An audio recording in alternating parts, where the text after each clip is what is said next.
finally shuts him down. Tough to cover all these angles. I think his barrel got shown from behind the bomb, but Lucas slides across. Kairu, the collapse. Being squad trying to make it happen yet again, and Little B gonna be leading the pack. He's the tip of the spear, but Space. Oh, what's a foot down for two himself? We got ourselves a banger. Okay, big one-man break right there for his squad. It'll buy him some hardpoint time, and if they can reinforce the point right here, might be able to hold things down. He continues to farm. It's going to be S8 getting aggressive through trailer, finds one, and once again an opportunity for him to clutch up. Obliterates Washi right there. 1v1, and Whoopi's too far away. I don't think there's any way he can stop the defuse. He slides on through, but the movement's there. S8 with the 1v3. Right, ladies and gentlemen, what's good? We are here for day 2 of our Sniper Showdown. Hope you guys are having a fantastic day today. We got a very exciting day of action with you, and as always, I'm joined by the one and only Verdict. Verdict, how you feeling today? Oh boy, we're cooking. I was taking a look at some of the highlights that we had from yesterday's event. I gotta say, man, I don't know if we're going to be able to get that same level. Oh, actually, I know we're going to get that same level of contact. We only got 4 teams left, and I was overwhelmed. Performances, but I think especially banking on 7 to be your main sniper and doing it from all the way from China probably made things a little bit difficult for them. Last team eliminated was Team Space. That was one that coming into the event, I thought had maybe the best chance of winning the entire thing. Just a full squad of iPad warriors, and they came up short as well. So Space and Jakal did their best to carry, but unfortunately it was not enough. So we do have 4 teams remaining: Team Dozy, Team Cisco, Team Enzy, and Team Ganeth. Looking at those guys, the way that they performed yesterday, Verdict, do you feel like any one of those teams has a substantial edge over the rest? I know we didn't get to see them too much just because they had that first series bye, but Team Cisco I mean, everything about their gameplay was on point. The hardpoint was dominant. We had a pop-out player in Viking who you recognized in talent and have spectated before. That was my first time experiencing, his performances, and I was severely impressed. So when it comes to that particular squad, I'm looking forward to seeing what they do today. I know they're in the winners final, so I think the ceiling for them is endless. Yeah, no question about it. We will have a couple roster changes here and there as well. That's something to note. Obviously, yesterday we had a substitution for Team Cisco that I believe was Sky, was taking the place of FDX. He was only dipping out because he had a flight to catch, so he's going to be subbing in. I don't think that's a downgrade for them by any means, despite how strong Sky looked. FDX is a phenomenal competitive sniper and should absolutely be able to hold his own. He's actually going to be in our first match of the day. We've got Team Cisco versus Team Enzy. Should definitely be a banger to watch. For those of you unfamiliar with those squads, Team Cisco, Cisco himself, Marvel, Neil, Viking, and FDX. Over on Team Enzy, we got Enzy, Narcs, S8, Kairu, and Viper. Between those squads, which of those has been maybe the most surprising player so far? Out of which teams now? Out of Enzy and Cisco. Enzy and Cisco. The most surprising, obviously, has got to be Viking. On the opposite side, though, if I'm looking at it, S8R and Viper, that duo. I mean, you saw what they did in that Slums hardpoint. I don't know. It's like everything clicked in that second set of hills, and they went beast mode. So if I'm looking at it from that perspective, I got to look at that duo in particular. I know Kairu was absolutely consistent throughout the whole event, but S8R and Viper were literally, what sparked that team's comeback and what could have been a very devastating loss in the opening hardpoint. They were down by like 45 points rolling into P1 reset. And then they get into search and destroy, and it was just the same, beast all over again. You get, I think it was like a 5th round defuse. S8R jumps out of the trailer, takes down 2, and then immediately hops the bomb. That was just, that was probably like one of my highlights of the day. And then, icing on the cake, you had Kairu who got that collab, and that team right there is just absolutely dominant, but those moments in particular were what things that stood out to me. Yeah, no question about it. It's just big plays on big plays. I think Kyra was a very underrated pickup just because, like, coming into this, not many people knew who he was.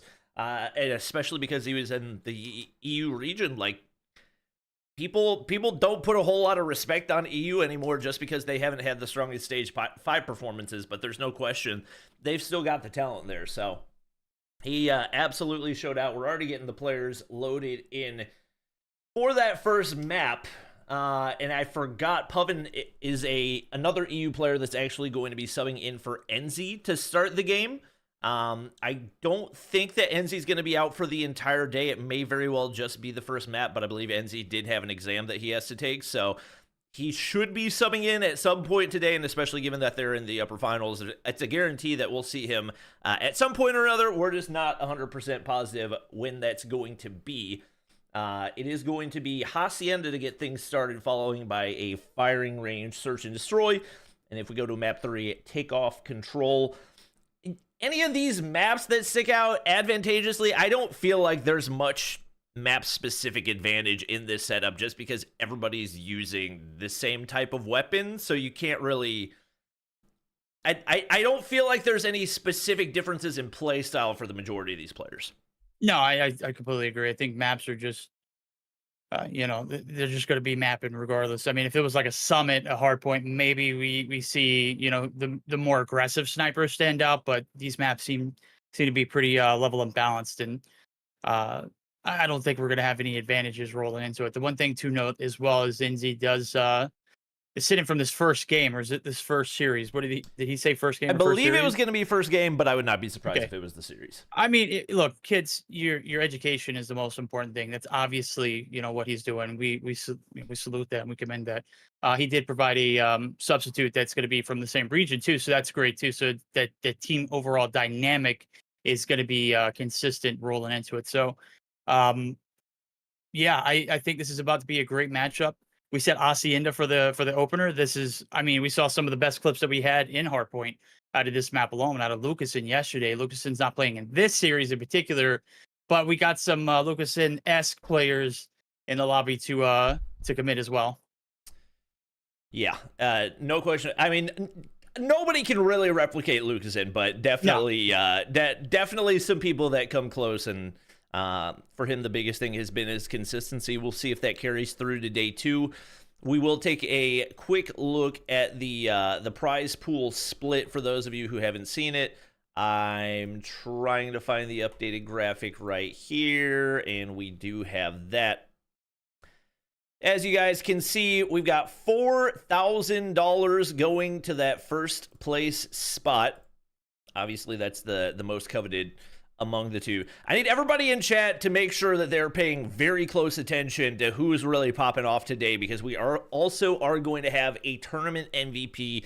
Naturally, that's probably going to be somebody that ends up on the winning team, unless we have like a 2017 LeBron-esque performance where they just do everything possible and it doesn't end up being enough. I don't imagine a scenario where that happens, but anything's possible. $2,500 for second place and $1,000 to clean up in third. And everybody that got knocked out of the competition yesterday still able to take home $500 as well. Very nice indeed. Yeah, I'm gonna need you guys to pay attention, because I mean, my job is to just say what I'm seeing and what I'm thinking. Obviously, it doesn't come across very clearly. So I'm struggling in that regard. So I'm gonna need you guys to step up and make sure that we get the right MVP. We've had some pretty stellar moments so far. If we were talking about it, Bobby, from your perspective, who do you feel like the top 3 players are so far in this event? I wanted to go through and get the numbers for everybody yesterday, and I just didn't have time to do so. But just by my memory and what we watched, I think notable players that really have to stick out have to be probably S8, Viking, and Lucasen.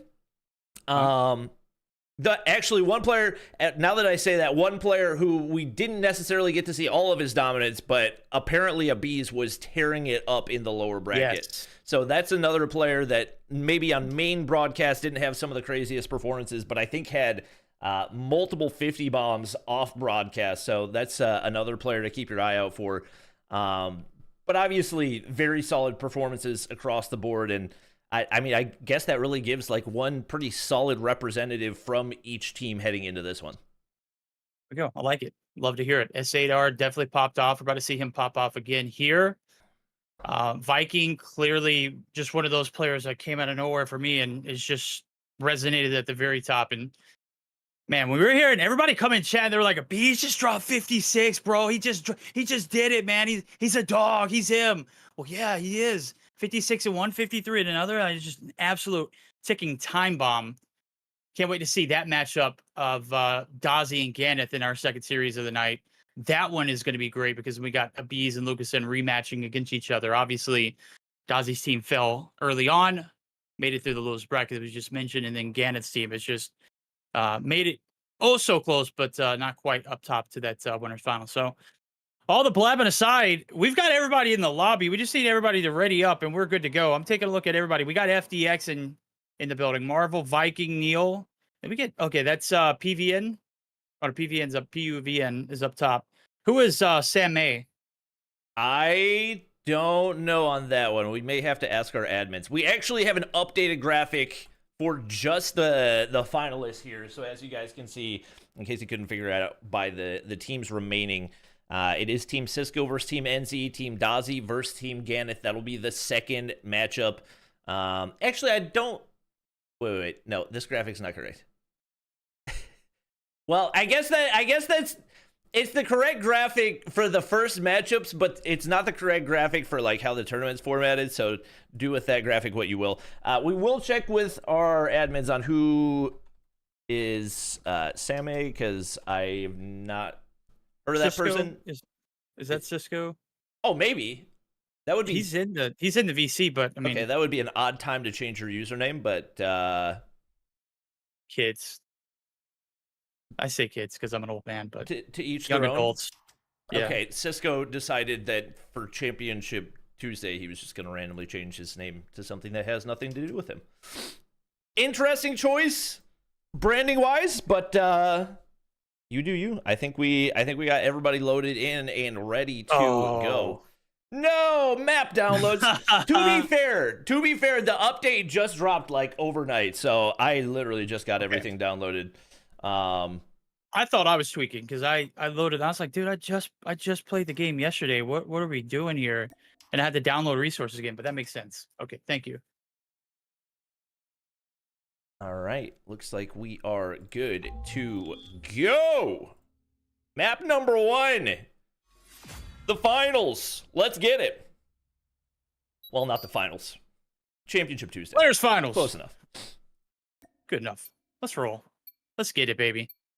Chat, let us know who you got. Is it going to be Team Cisco going on to face off in the grand finals, or will it be the side of Team Enzy going down to the lower finals or grand finals? Who finds out? Let's go ahead and jump into it, Bobby. I'm already tripping over my words. We're not even 15 minutes into the broadcast. Right now, we're only a few seconds into this game.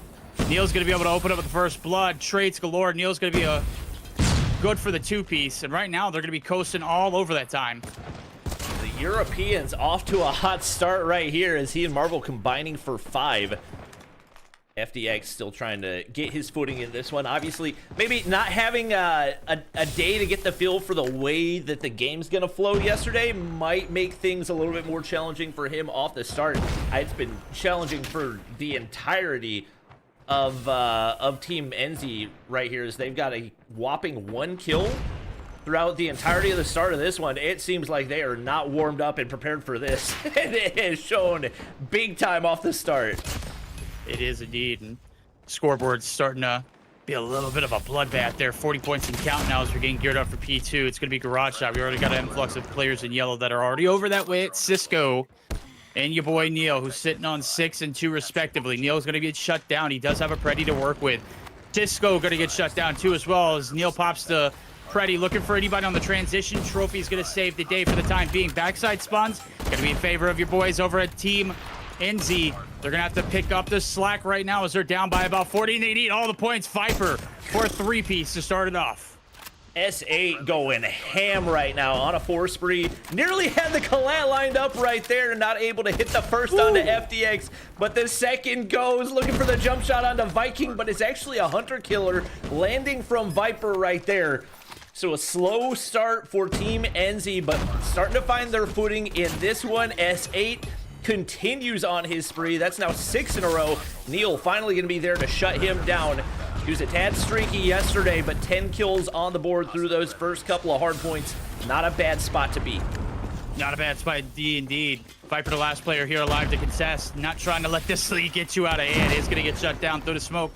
Kairu and crew now trying to continue on with their presence. 28-56, good bounce back. They started it like this in the slums yesterday. Right now, they're starting to get the swing of things, getting the groove of it, getting the pacing. It is absolutely coming to fruition for them. Can they continue on with this pressure now as the P3 opens up for business? Ooh, good patience out of FDX right there. Waits for the player to slide out the smoke. Picks up the frag, and team continues to stack points on that lead. Spots out one below. Neil gonna pop his Annie right here. Seems like the update may have bugged some of the operators. Hopefully that gets fixed later on. Oh my god, Marvel hitting the no-scope to slide on through. And he's going to be able to find one, make it 2 right there with an Annie in his own hand. Oh my god, it's Operator City. It is. S8R on the backside of his. He popped it a little early. Catches them all off the spawn from the well side. Finally going to get shut down as Viper's going to pick up the slack. It's going to be a big P3 turnaround here for the boys in blue. Team Enzy going big as of right now. They're going to be able to cut that gap by about 20 points, Bobby, rolling into P4. All right, Viking trying to find those rotational kills. Kairu, last person to deal with, is going to be able to shut him down. Very rough start for a couple of players. Cisco and Narcs at 2 kills apiece as we rotate here into P4. If you're in the blender like that, it is tough to find your way out. We'll see if they can find some footing to try to see if either one of them can give their team an edge. Kairu, and he gonna pop right there. He's able to find 2 more. Pred has been earned, and once again, the streaks rain down from above. I believe that's a Ruthless right there as he's continuing to look to push out the top side, and it looks like everything remains clear. They find their way back into the lead, and he finds one more frag on the way. Needs to reinforce the hard point right here as Narcs and Cisco just continuing to struggle. Narcs actually hitting a little feed right there, so making his way from 2 up to 5 percentage-wise. Pretty good increase. Pretty good increase indeed, and the squad's starting to come through. Like I said, it just takes a minute for them to get locked and loaded. Feels bad, the hit marker there. Kairu with a 4-piece with the gunny. Hopping on up is going to be Marvel. Narc's going to get the better of him as he picks up his 6th. And that'll be all the Annies for the first set of hills. Some time going to be collected there on towards the end. Narcs trying to get the most of it. Able to pick up a Freddy. That is huge rolling into the P1 reset. Marvel's hopping on through, trying to get some topside control right here. One shot onto Narcs. S8 right around the corner. Somebody popped an EMP right there. I'm not 100% sure who it was, but Viper continues to farm kills on that lower side. 23 kills to his name. Cisco is still stuck down at 2 kills. Perhaps some connection issues, or perhaps just not a good start to the day. It's likely a big reason that they've kind of seen that lead evaporate. They weren't able to hold it for too terribly long, but man, oh man, has it gone sideways very, very quickly. He's going to pop an Annihilator right here, see if he can find anything out of it. And he's finally able to take down Viper right there, so looking to contribute something. Takes down Puffin as well, going from 2 to 5 once again. Percentage-wise, pretty good, but he's definitely got to pick things up substantially. Yeah, he does. Heat check coming through. We're going to need you to step it up there. Cisco, a.k.a. Sam May. Love the name change on through. 121.89 rolling into P2. Looking pretty solid here. Cisco's, again, starting to heat up, but is it going to be enough? His crew starting to pick up the slack as well. They're down by 30 with 45 left to go into this rotation. They've got everything cleared out for the time being, and the top side of the spawn is where you're going to find all the action.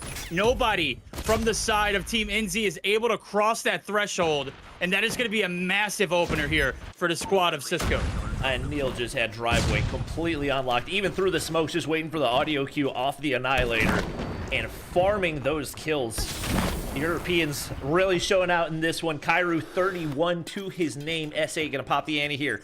Trying to find some value. Misses the opening shot onto Neil. Second one doesn't go either.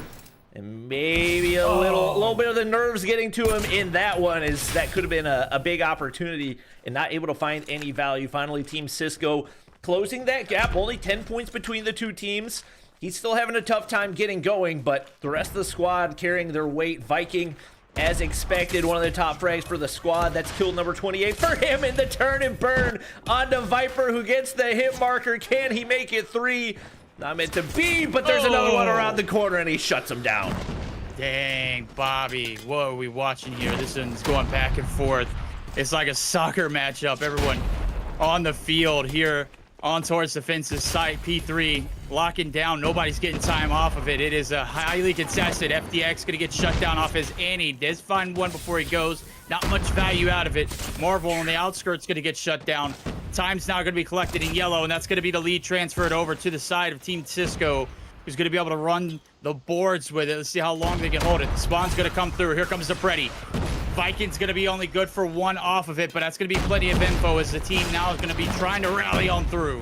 Viking very nearly on an EMP right there. He makes his way now up, what, 34. On the flip side, Kairu, 38. He has certainly been one of the sleeper picks of this event. Viper's going to find a big one to stop Viking on rotation right there. A couple shots go awry on the point. He does get shut down, or once again, back and forth goes the lead, go the trades. Annihilator for Cisco as he's starting to pick things up a little bit. 14 kills to his name. Naturally, the Garena players tending to have a tougher time just because geographically they're further removed. FDX off to a slower start as well. But regardless, the turn is there, and when the shots are that clean, there's not anything that can stop it. He's going to find one more for the cherry on top. Wait, there's still more in the mag. My gosh, what a feed out of Cisco, and that kind of turns the tides right here as they start to build into that 30-point lead. Tried to split 2 there on the Freddy, doesn't find any, but the intel is certainly there. Contest finally going to come through in the last 10 seconds. 163 and counting for the side of Team Cisco. Enzy and crew need to get it together. I know it's PUVN who's going to be substituting in. He's put up 20 so far. Going to need him to pick up the slack. If you're comparing it from captain to captain, he is on pace now as we see P1 reset a 3rd time around. PUVN starting to heat up now as he does get the hop up kill right on towards that hallway. P1 opening for business, 173 to 135. If you are Team Enzy, you need to rock and roll. You need to hold and make sure you recoup this lead before you get over to P2. S8 putting some moves on him. Still got one more bullet. Make it 2 in the Annihilator. The Pred's already been earned. And trying to inch his team back into this one frag at a time. That's number 38 on the board. Pred's gonna drop. Doesn't play for the info. Just wants the kills. And he keeps on going, trying to work on that EMP. Looking for topside control right here, but doesn't find timing onto Viking. And the second shot misses as well. Oh, still regardless, hits the blank scope for the final. No EMP to be earned, but at least stops the bleeding a little bit. Still down 30 points. They've got to find a way to inch back into this one. Narcs and Puven having a rough go of it. If they can get going, there's absolutely a chance that they can reel this back in. Absolutely, indeed. This is where it's going to come down to. KWB turning the tides, rolling into P2. Plethora players in blue already there. Narcs trying to find anybody off the spawn on the backside of the driveway. Able to find one there with the Annie. Nobody's peeking it on through. Cisco gonna get some help from Neil. Nonetheless, the trades are coming through, and they're a feed of blue. FDX, the only one here to contest. Can he hold on for dear life? No, but here comes Marvel and crew. Backup has arrived. Can they get the clear out? Can they get that deficit absolutely covered? Marvel gonna be good for 3-piece. And everyone's gonna be piling in through that secret spawn there for Team Enzy. Cisco squad being held on by Marvel in their dream. My guy went 4, maybe 5 kills in, clearing it out. Finally is evaporated. I mean, he single-handedly held that, but Kairu has been a one-man wrecking crew on the flip side. 55 kills, and his team is still down in the numbers. Once again, you got to credit Narcs, the main OBJ guy. He's got 167 seconds, so even though the shots may not be hitting, doing his best to contribute here, and they still reel it back to within 13 points of each other.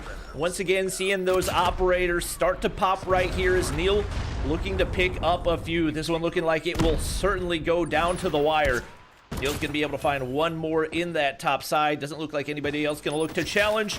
Puvin slides on through and able to avoid the shots. Neil somehow still ends up with one, trying to make it two onto Puvin. Oh my gosh, another onto Viper before he's finally shut down. What a freak. What an absolute monster. We're coming on through it. This is the long haul here. Tin's gonna get covered on through. Kairu trying to cover all odds and ends. The spawn's gonna be on the well side. The team in yellow, that's going to be Team Cisco. They are looking to rally on through. Only 32 points needed to shut it out. Ain't going to be able to do it here on the offensive side. Going to have to make that rotation over the rock here soon enough. But the kills coming through for Viking. And Trolls, two-piece for the man. Through the smoke, he's going to get shut down as Viper. Going to be able to deal the pressure. And that is going to clear out the site effectively. But there's only 2 seconds, Bobby. We need to get this roadie absolutely on point. And Kairu not only getting the kills, but being first on rotation for his squad as well, finds one, but Cisco hops up, Annie in hand. Must get kill right there. They've taken the lead, now up 30 points in this one, and an opportunity to close it out on P4. Cisco, 2 players to deal with here on the backside. Wallbang's not connecting, and Narcs can be able to shut him down. Kairu making his way on toward the point, that Annihilator in hand, and he keeps on going. 65 kills to his name, but once again, it's not enough to earn them a lead. It has earned them some hard point time right here as S8 hitting a big feed for himself, and there's a Colette. Oh my God. This one's coming out to the wire, Bobby. 65 on board for Kairu. Where did this man's come from? He's absolutely cooking. Viper on the outskirts, waiting for anybody to go ahead and pass on through. Trying to lead the squad, bump out a little bit, get a little bit of protection on towards this point. They need all of these seconds and counting. This one's going to come down to a P1 reset yet again for a 4th time. Neck and neck we go. P4 shutting down, 237 to 220. Only 13 points needed here for Team Cisco. 30 in a dream for the team on the left side and Team Enzy. Kairu nearly on 70 right now. And you look at the kill differential. There's way more kills for Team Enzy right now, but they've really not been able to convert it into hardpoint time. It's the difference of the competitive playstyle than just trying to farm those kills. An opportunity for Team Cisco to close this one out. They only need 1 more second. The break, the smokes, everybody's there. No knowing who comes out on top. Cisco trying to find clearance, but can't find them through the smoke. The shots don't connect right there. Finally, it looks like Team Enzy gonna storm the point, but nobody seems to want to get a kill. Viper's there. He finds one, gets hit marker, but he stays alive. The no-scope is through, but they're still on the point. Still on the point, Bobby. Only 1 second separating this side of Team Cisco. They need to get the clearance. Kairu, the last player alive. Just stay on the objective, buddy. You've got to do it. Here comes Viper. He fills the time. Is it going to be enough? Narc's able to fill the scopes as well. This one, just an all-out blitz. We go to P2. The S8, you got to rotate here, brother. There's no time to fight for those kills. The rotation's through, and the setup is there. Team Cisco. Play ahead of the game. They don't worry about that 1 second of scrap time. They get the hard point control, and they take a chaotic win on map number 1. Oh, Bobby, we are in the blender already this early, and I love it. 49 kills on board for Viking, but that has nothing on our lobby leader in Kairu. Coming through with 68 kills. They had 3 still people hold with the 55 plus. That's just... Oh, we're in shambles. What are we watching? What is this? That's just, I mean, it's the play style difference between the push out and try to get as many. The thing is, like, you're just dying nonstop. The map control is only going to do so much for you in this situation. Obviously, you gotta tip your hat to Viper, to Kairu, to S8. Phenomenal performance out of them, but just fundamentally sound Call of Duty out of the opposition. And really, you got to have your eyes on Viking. Like, not only did he go 49 and 41, but 2 minutes and 19 seconds in the hard point to lead the lobby. You look at the capture kills. 29 capture kills. That's really the difference between the two, because the main OBJ for Team Enzy was narcs, but only 9 capture kills. Like the difference was really everybody was in the mix. 29, 17, 12, 15, 13. Everybody double digits on those capture kills, and that was the difference in the match. Wow. Okay. I'm impressed. Wow.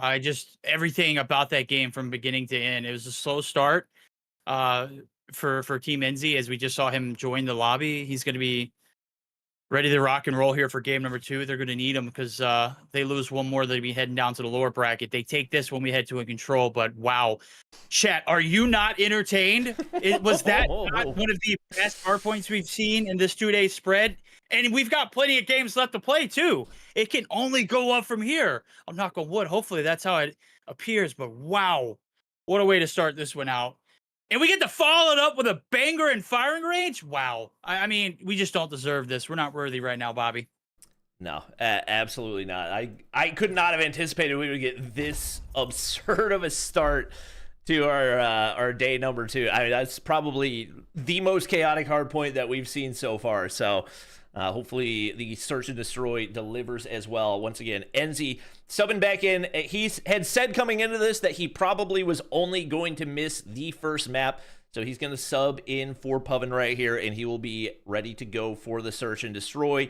I believe it was firing range search that we saw them take yesterday up against Team Lucasen, if I'm not mistaken. Yep, that's absolutely right. That is 100% right. And they got, was it like 7-3? I mean, we went up 3-1. Team Ganeth did, and I mean, just got absolutely pummeled after that S8R diffuse after the 2-piece. I don't know if we're going to see anything at that level. Like we saw the collapse. I mean, that was probably the best search and destroy we got the witness. Can we get a top of that based off of the hard point? You know, the indicators are, you know, they are trying to tell us something. I am hoping this one delivers. I would be certainly shocked if it didn't. We'll see if Enzy can be the difference maker in this one, as he's back into the rotation for his squad. Looking like an aggressive B hit right here. 2 players left to defend.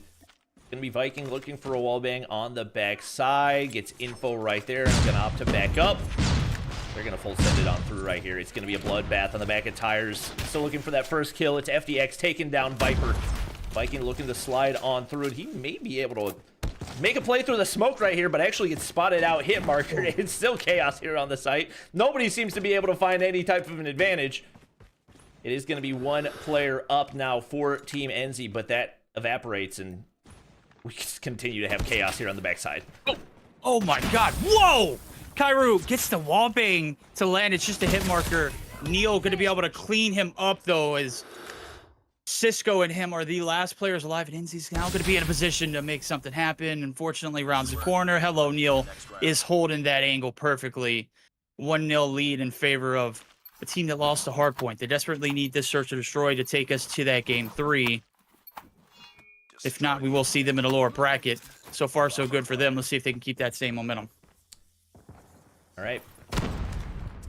Enzy picking up 1 kill for his team off the start.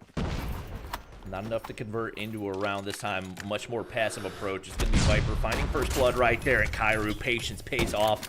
Waits for the hop-up angle, and it is served up on a silver platter. Once again, going to commit over toward the B side, and he finds yet another, just absolutely a difference maker for his squad in all the matchups we've seen so far, and maybe an underrated pick for tournament MVP should his team end up coming out on top. See what they can do is they do find a way to clear out B. Regardless of those frags he's finding, still no man advantage right here into a 2v2. FDX, Cisco, playing passive and waiting for that plant indicator. Nobody at home here. They can go ahead and get it done. You see S8R absolutely taking advantage of that time. Cisco and crew now trying to make the rotation on through. Cisco's got sights on the backside of jungle. They're going to go ahead and divide and conquer.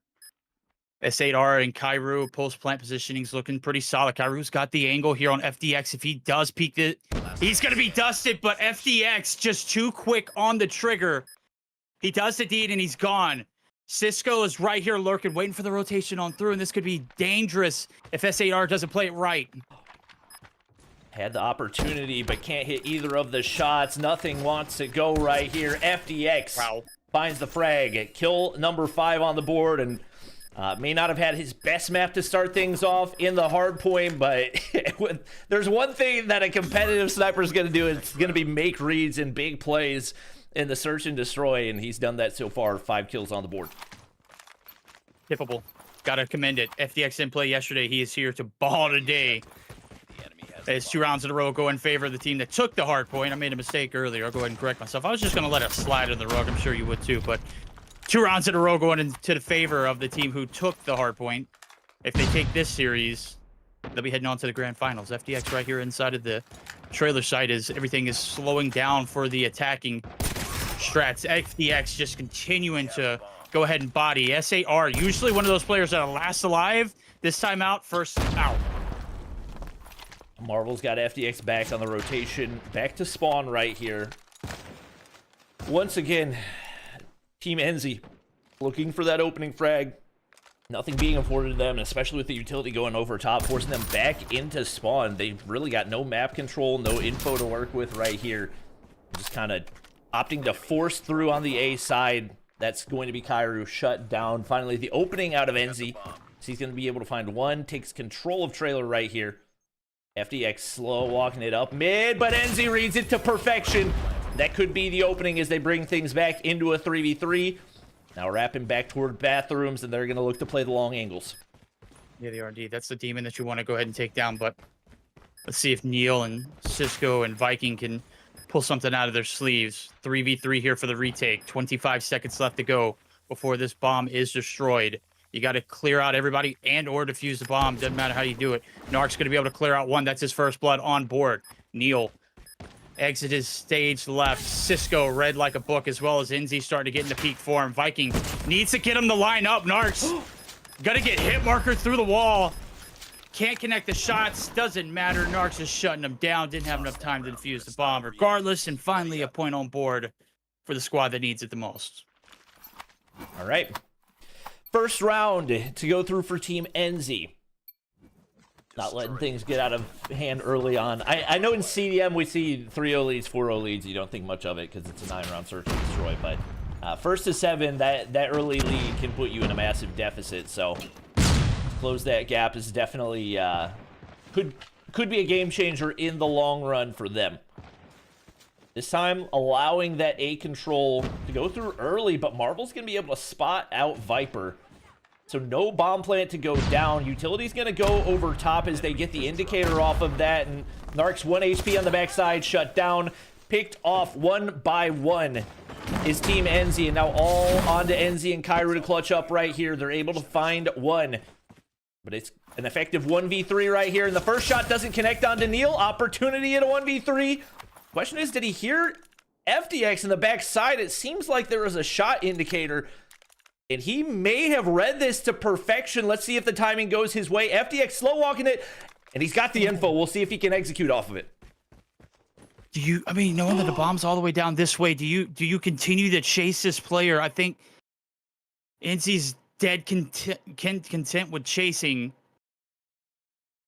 As we slow the pacing on down, FDX trying to get the read, has yet to check his backside at all. And now he's anticipating it. That nade shot absolutely gives it away. FDX plays it clinically. And maybe an opportunity for that 1v1 to go in favor of Enzy's way. Dedicated to make sure that he takes the trail before it gets cold. And unfortunately, it is his demise. So 3-1 as things start to switch back over, momentum-wise, in favor of the team in yellow. That's Team Cisco, who are looking to take this series in a 2-0 fashion. All right. S8 still looking to get going. No kills on the board for him. Only 1 for Viper. The thing is, at any given point in time, either one of those guys can go absolutely nuclear and take over. Gonna opt to leave the bomb in spawn once again. Enzy wrapping bags. It looks like maybe a commit over toward that A side. FDX is the player that they've got to deal with. It's been a menace so far. 8 kills on the board. Marvel's going to find an opener once again. Not a ton of kills, but the kills that he has found have had huge impact. And once again, that early deficit is going to make life that much more difficult for Team Enzy. Oh, yeah, it is indeed. especially with FDX doing what he's doing right now. It is just, it needs to be studied. Okay, Enzy seems to be the only player that can take him down, though. He's got 3 deaths, and 2 of those are at his hands. Of course, the lobby leaders are going to be trading back and forth.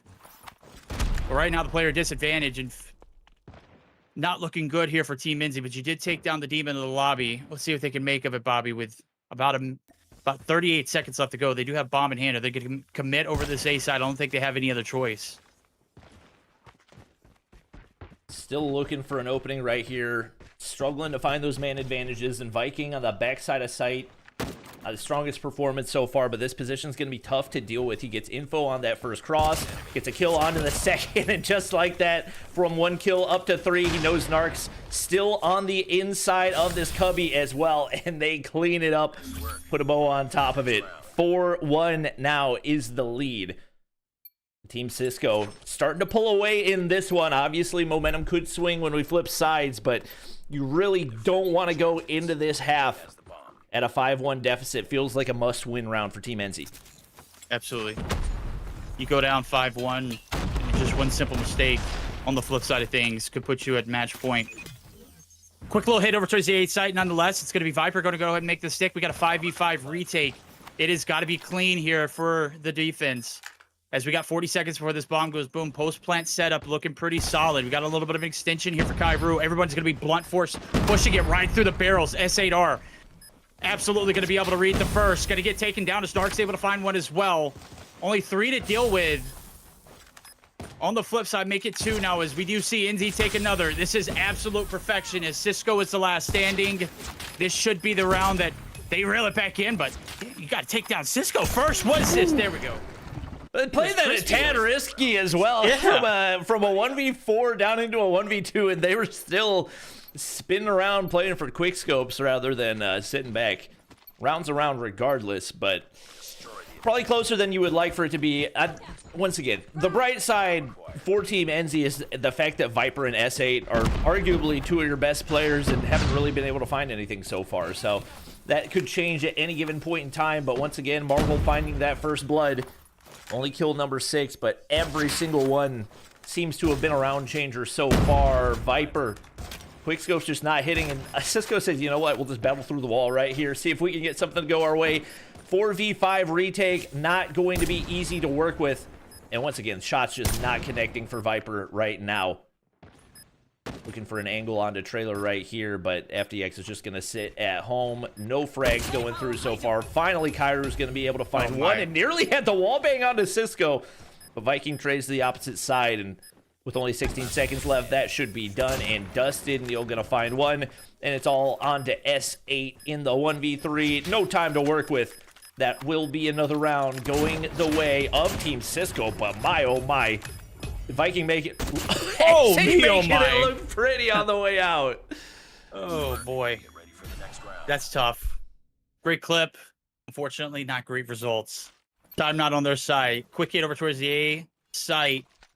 Proves to be fruitful for Team Cisco as they strike here early on their offensive strats. And I got to say, this is about that time. You need to turn it up if you're the side of Team Enzy. You need to make something happen. Enzy himself has been turning it up, and right now he's got FDX right in front of him. Make it 2! Able to get the 3rd. No Viking going to be able to shut him down. Nonetheless, able to find those 2 before he goes is huge, as Viking's now going to commit to the plant. Getting Nays going through. I think they get met by trophies, so nothing to deal with the bomb planter right there. It is man advantage for Team Enzy, but with him taken down, somebody else is going to have to execute. Viper finally finds that 2nd kill, and it looks like his teammates do the rest. So they clean things up, not letting it go to a match point quite yet. And definitely more signs of life here as they have flipped to that other side. It looked very, very shaky on the offense at multiple points, but you get Kairu up to double digits as well as Enzy. And you look at the differential, the difference has really just been consistency. Like everybody within 4 kills of each other over on Team Cisco, but it was just really solid execution on the defensive side. We'll see if they can find a way to reel things over to that match point. But a very standard offensive setup off the start right here with FDX. An opportunity to find an opening over on the B side. huge interaction potentially. Kairu is going to be making a lot of noise, and there's the Q. He's already jumped up. The focus from him, focus to him, is going to lead to FDX taking him out. And a little bit of a push over towards this B side. Point blank doesn't land. FDX moving quickly as well. Viking going to be able to find one in the background. It's all on the S8R yet again. We saw what he can do. Can he do it again? 1v3 this time. Bomb yet to be planted as it's made its way over towards the B site. We'll see what he does now as we got about 40 seconds before it goes boom. It looks like he's going to make the long trek on the backside. Let's see what he can do. 1v3 with nothing on the line. Not quite as easy as a 1v3 with what feels like a must-win round right here. One player rotating toward Treehouse, but Viking's actually going to opt to play the slower position. He's just hoping movement gets him something right there. Not sure that was my favorite approach. Viking's just going to clean that up as you would expect that he would. And S8 maybe hoping he would catch them off guard. Certainly was not the case there as we now move into match point. Must-win round, looking for those wall bangs. They just haven't been connecting off the start for this one. And Team Enzy, a lot on the line right here. Especially in this format, you do not want to go down the lower bracket. And there's the opening for Marvel once again. He has been the first Blood Reaper. He has. Oh, make it 2. Viking, bomb plant. This is it. God. Lick your chops, chat. This one's done. Viper and S8R. 2v4. Very impossible situation. Viper going to be able to find one, but Viper finding 2. Marvel going to be able to find the last 3. And that does it, baby. Put a bow on it. Under the tree. We'll unwrap it later on. 7-3 victory. A little bit of an anticlimactic finish to this series. What seems to be, hands down, one of the most dominant teams in Team Cisco. Just continued to wreak havoc, Bobby. It's just, there's so many fundamentally sound snipers on this squad. I'm not going to say Sky was not contributing to their wins, but to go, like, to have Sky subbed out and then instantly get FDX subbed in and he's throwing up 11 in the search and destroy. I mean, there's just so much talent on this squad. It is going to be tough for anyone to take them down, especially in a bracket reset grand finals. Viking getting his... I don't know if those numbers are right, because it says that he has 723 from normal kills and 500 from grenade kills, but only 7 total kills. So maybe something's not being counted correctly right there. The FDX 11-8, Marvel 11-9, and had a near ace to end that one. Man, oh man. Very, very solid performance out of them, and they will head now to the grand finals. Over on the other side, Team Enzy still an opportunity to make something happen. People are saying EU Warriors or whatever, but we got EU players on both sides, so I don't know that you can really point directly at the region as being the difference right here. It's just really solid execution across the board. Yeah, EU does one great thing, and all of a sudden they're, Jesus, man, I gotta love it. Much love to my EU compadres, or should I say my EU bruvs. Absolutely love it. Now, that match done, dusted, pretty solid performance. I think you mentioned it. It's just the talent that is distributed through all 5 players is, I mean, just impeccable. The cohesion, the teamwork in the hardpoint, everyone was north of a minute, and everyone was absolutely playing their hearts out. And search and destroy, I mean, I don't think you could have got a dominant of a performance to follow it up with other than that one. That was what should have been a very close map, ended up being very, very quick. And I mean, there weren't a ton of mistakes either on the flip side of things. It wasn't like they, weren't in position. They just played their kills very well. Yeah. Overall, just a great match for them. I mean, you look at the first bloods. Marvel had 4 right there. He had 4, and especially in a 10-round search and destroy, cannot be understated how big of an impact that has. Chad actually said he did have an ace right there, so I must have miscounted the kills, but phenomenal closeout to the game as well.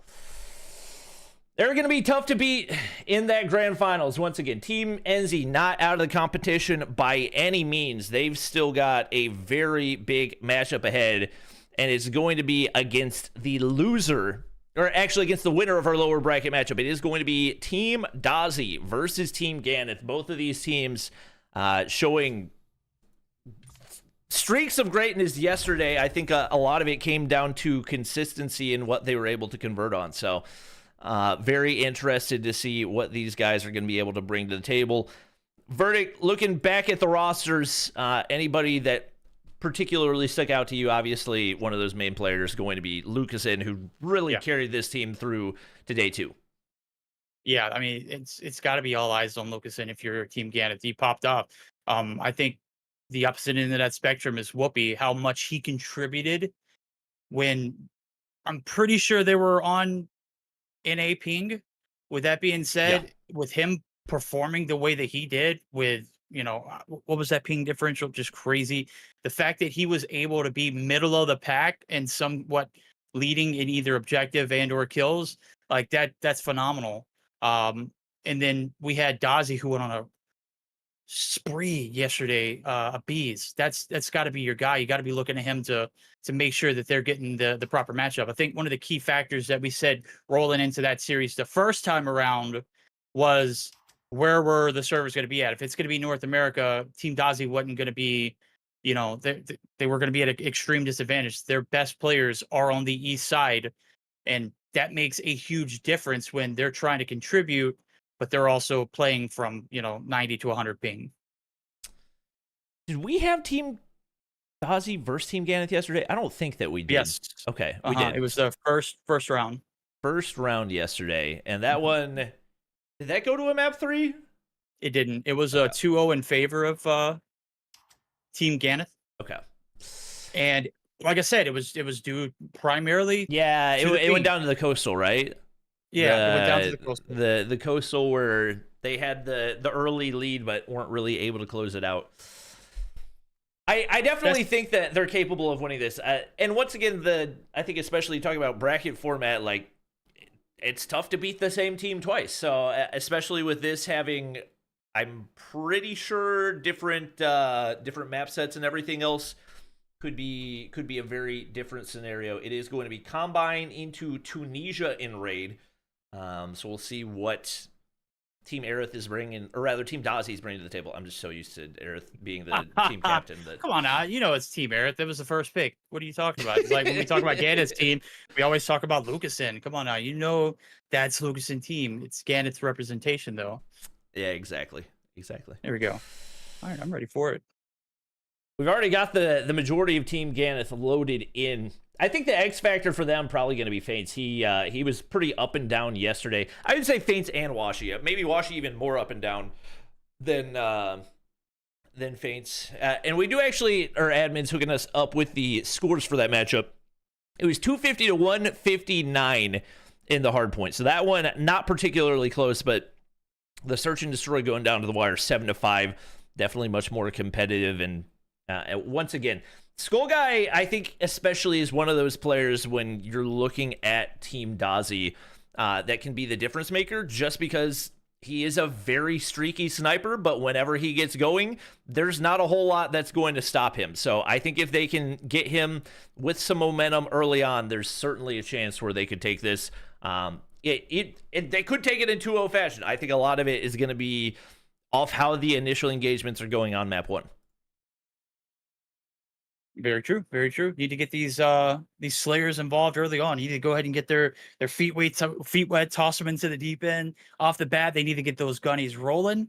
On a map like Combine, it is up close and personal, so you don't have to worry about the transitions. They're literally handed to you as long as you're in the right place at the right time. Doesn't take very much effort into getting those flips. So this is one of those, I wouldn't say an easy map by any means, but a lot can get done in a very quick time.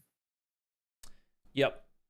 No question about it. Apologies for maybe a little bit of a delay. We have one team that still does not have a single player in here, so hopefully we can get them loaded in relatively quickly.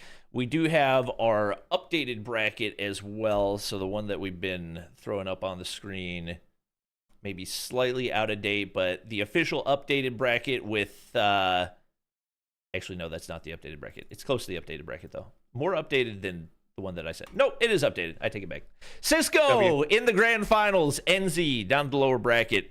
Going to be going up against the winner of this matchup.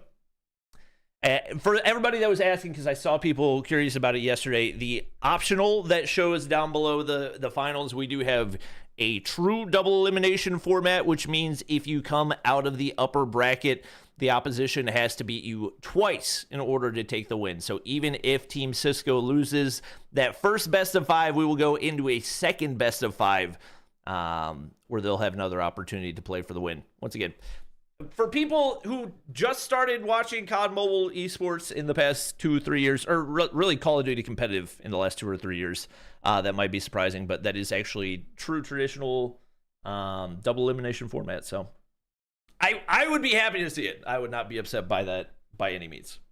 I would be upset if we didn't see it.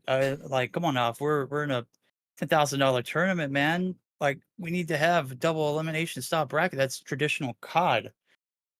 You know, I know this isn't a traditional COD game, but let's be real. Like, we gotta follow traditions from past, right? I mean, they're still actually going on to this day. I don't know what we're doing here. Definitely the best bet if you want to get the best results. Obviously, if time's the essence, I mean, got to make of what the most is. But Bobby, I ain't got nothing but time for today. I need to see these matches. I need this in my life. I haven't had enough Call of Duty Mobile in the past year. Good God, yeah, I haven't had enough.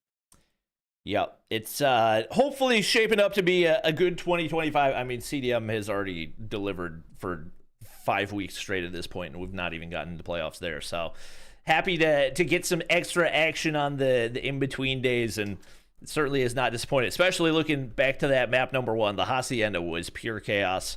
We'll see if we get a similar experience here as we get ready to hop into the Combine. Good Lord, I can't talk.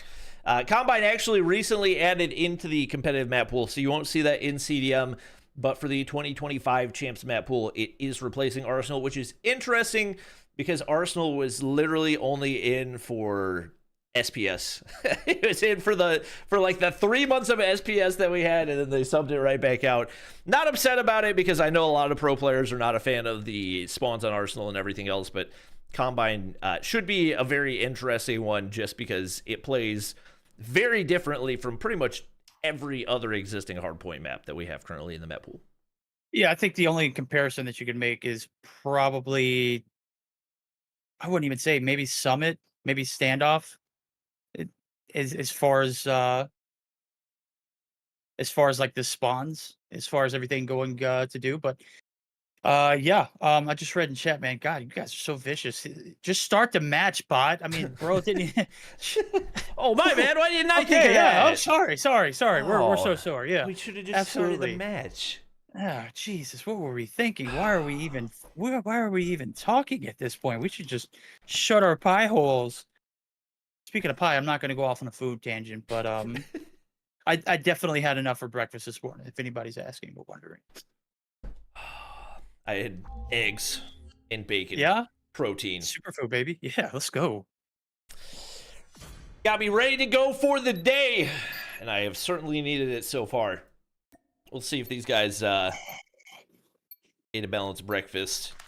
See whether or not it shows out in the gameplay. I know Aerith was a little bit slow getting into the lobby. I know she's been traveling and more than likely still on hotel Wi-Fi. We'll see if that ends up being a hindrance or maybe an advantage. Looking to get things started right here. It's Washi finding that opening frag, and it is pure chaos. It looks like 5-man smokes on that opening hard point, and Aerith finally able to find one, but the opening hard point control going the way of Team Ganeth. Whoopi finding 2, Lucas finding 2. Nobody wants to get on the hard point. No, nobody. Bees, he wants to smoke. He's gonna go running right through it. He's got a 4-piece, make it 5. Easy, baby, easy. Calm down. They've got families. Even the double P can't take him down. Feints, 1 shot. He's gonna be forced to go back. Gets the double kill with the Hunter Killer. Unfortunately, not gonna be able to get that Predator missile, but he's already got 8, Bobby, and we're only 30 seconds into the game. And he just continues to be on a rampage. Another shot for him.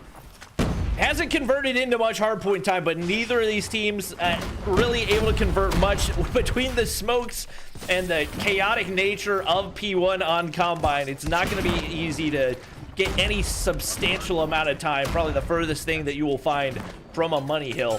15 to 14 off the start right here. Beauty of a shot from Ganeth, and he gets 2 more. The collat is there. Aerith, the last player to deal with. She's going to drop, and Veer is down as well. It looks like they're not quite going to be able to flip out the spawns, unfortunately. So even through all those kills, not a whole lot to be gained, but Team Ganeth finally make their way to the backside, and they get control of the hard point. Yeah, they do very well indeed. Ganeth leading the pack. Lucasen right there along with him. Able to take down another through the door frame. And the team in blue lighten up the feed, lighten up everything on the objective. And that's going to be Ganeth taking an early advantage, rotating on through. 25 seconds still left to fight for. Beast trying to do everything he can. Takes down 2, but is instantly traded on out upon entry onto the objective. Washington crew just content with holding this angle down. As soon as I say that, Dozy comes through and wrecks havoc. Lucasen doing Lucasen things. He's got a reload. There's no way. There's no way he gets a reload off and still gets more kills. It's finally gonna be Era taking him down right there. But he absolutely decimated the entire squad. 17 kills through those first couple of hard points. Ganeth, the hard point has moved about 10 seconds ago, brother. Gotta make a move toward new bees, popping Annihilator. He's gonna make his way up toward Lucasen numbers. That's gonna be 16 for Kim, but Lucasen popping an Annihilator of his own. That pred has been earned. And he's looking to flip out spawns in the backside. A bee's there to shut him down. The equalizer, there it goes. He's going to be able to find 2. It's ready for him to pop off. 60 to 33 is we do see a little bit of life here coming through, but it's a 2-piece from Ganeth. Lucasen going to be trying to find 1 there with a Preddy, unable to do so. Probably should have held it off for this next objective. Nonetheless, damage is done. Lead starting to dwindle in the side of Team Dozy, starting to finally click here into this P3 objective as well. Dozy finally on double digits himself. It's just been a straight-up blender experience for both Skull Guy and Faints. 2 and 1 kills respectively. Now tied up at 2 apiece. It's just been a straight-up battle between Abiz and Lucasen for the most part. Dozy slipping out of the hard point right there, doing his best to minimize the amount of damage that Lucasen is able to do. That's going to be a 2-piece for him, 2 for Aerith. All the operators pop, and they look to get this early control here on P4. Dozy gonna get the read on players rotating, but they cannot seem to win a gunfight. And it's once again gonna be Lucasen sliding on through. They now have an opportunity to build on this lead.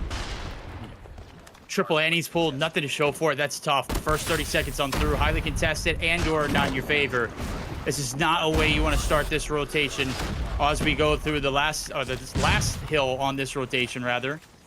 It's all on to Dozy to play his life now as he's gonna lose 1 of his compadres. It does look like we got Aerith, who's going to be at a distance, able to piece on through, and that's going to be massive. Skull Guy now trying to get antsy with it. Has got 3. Make it 4, but is done. 1 out. It is Team Ganeth just continuing to run the tables here in this 4th hill gauntlet. Absolutely frying.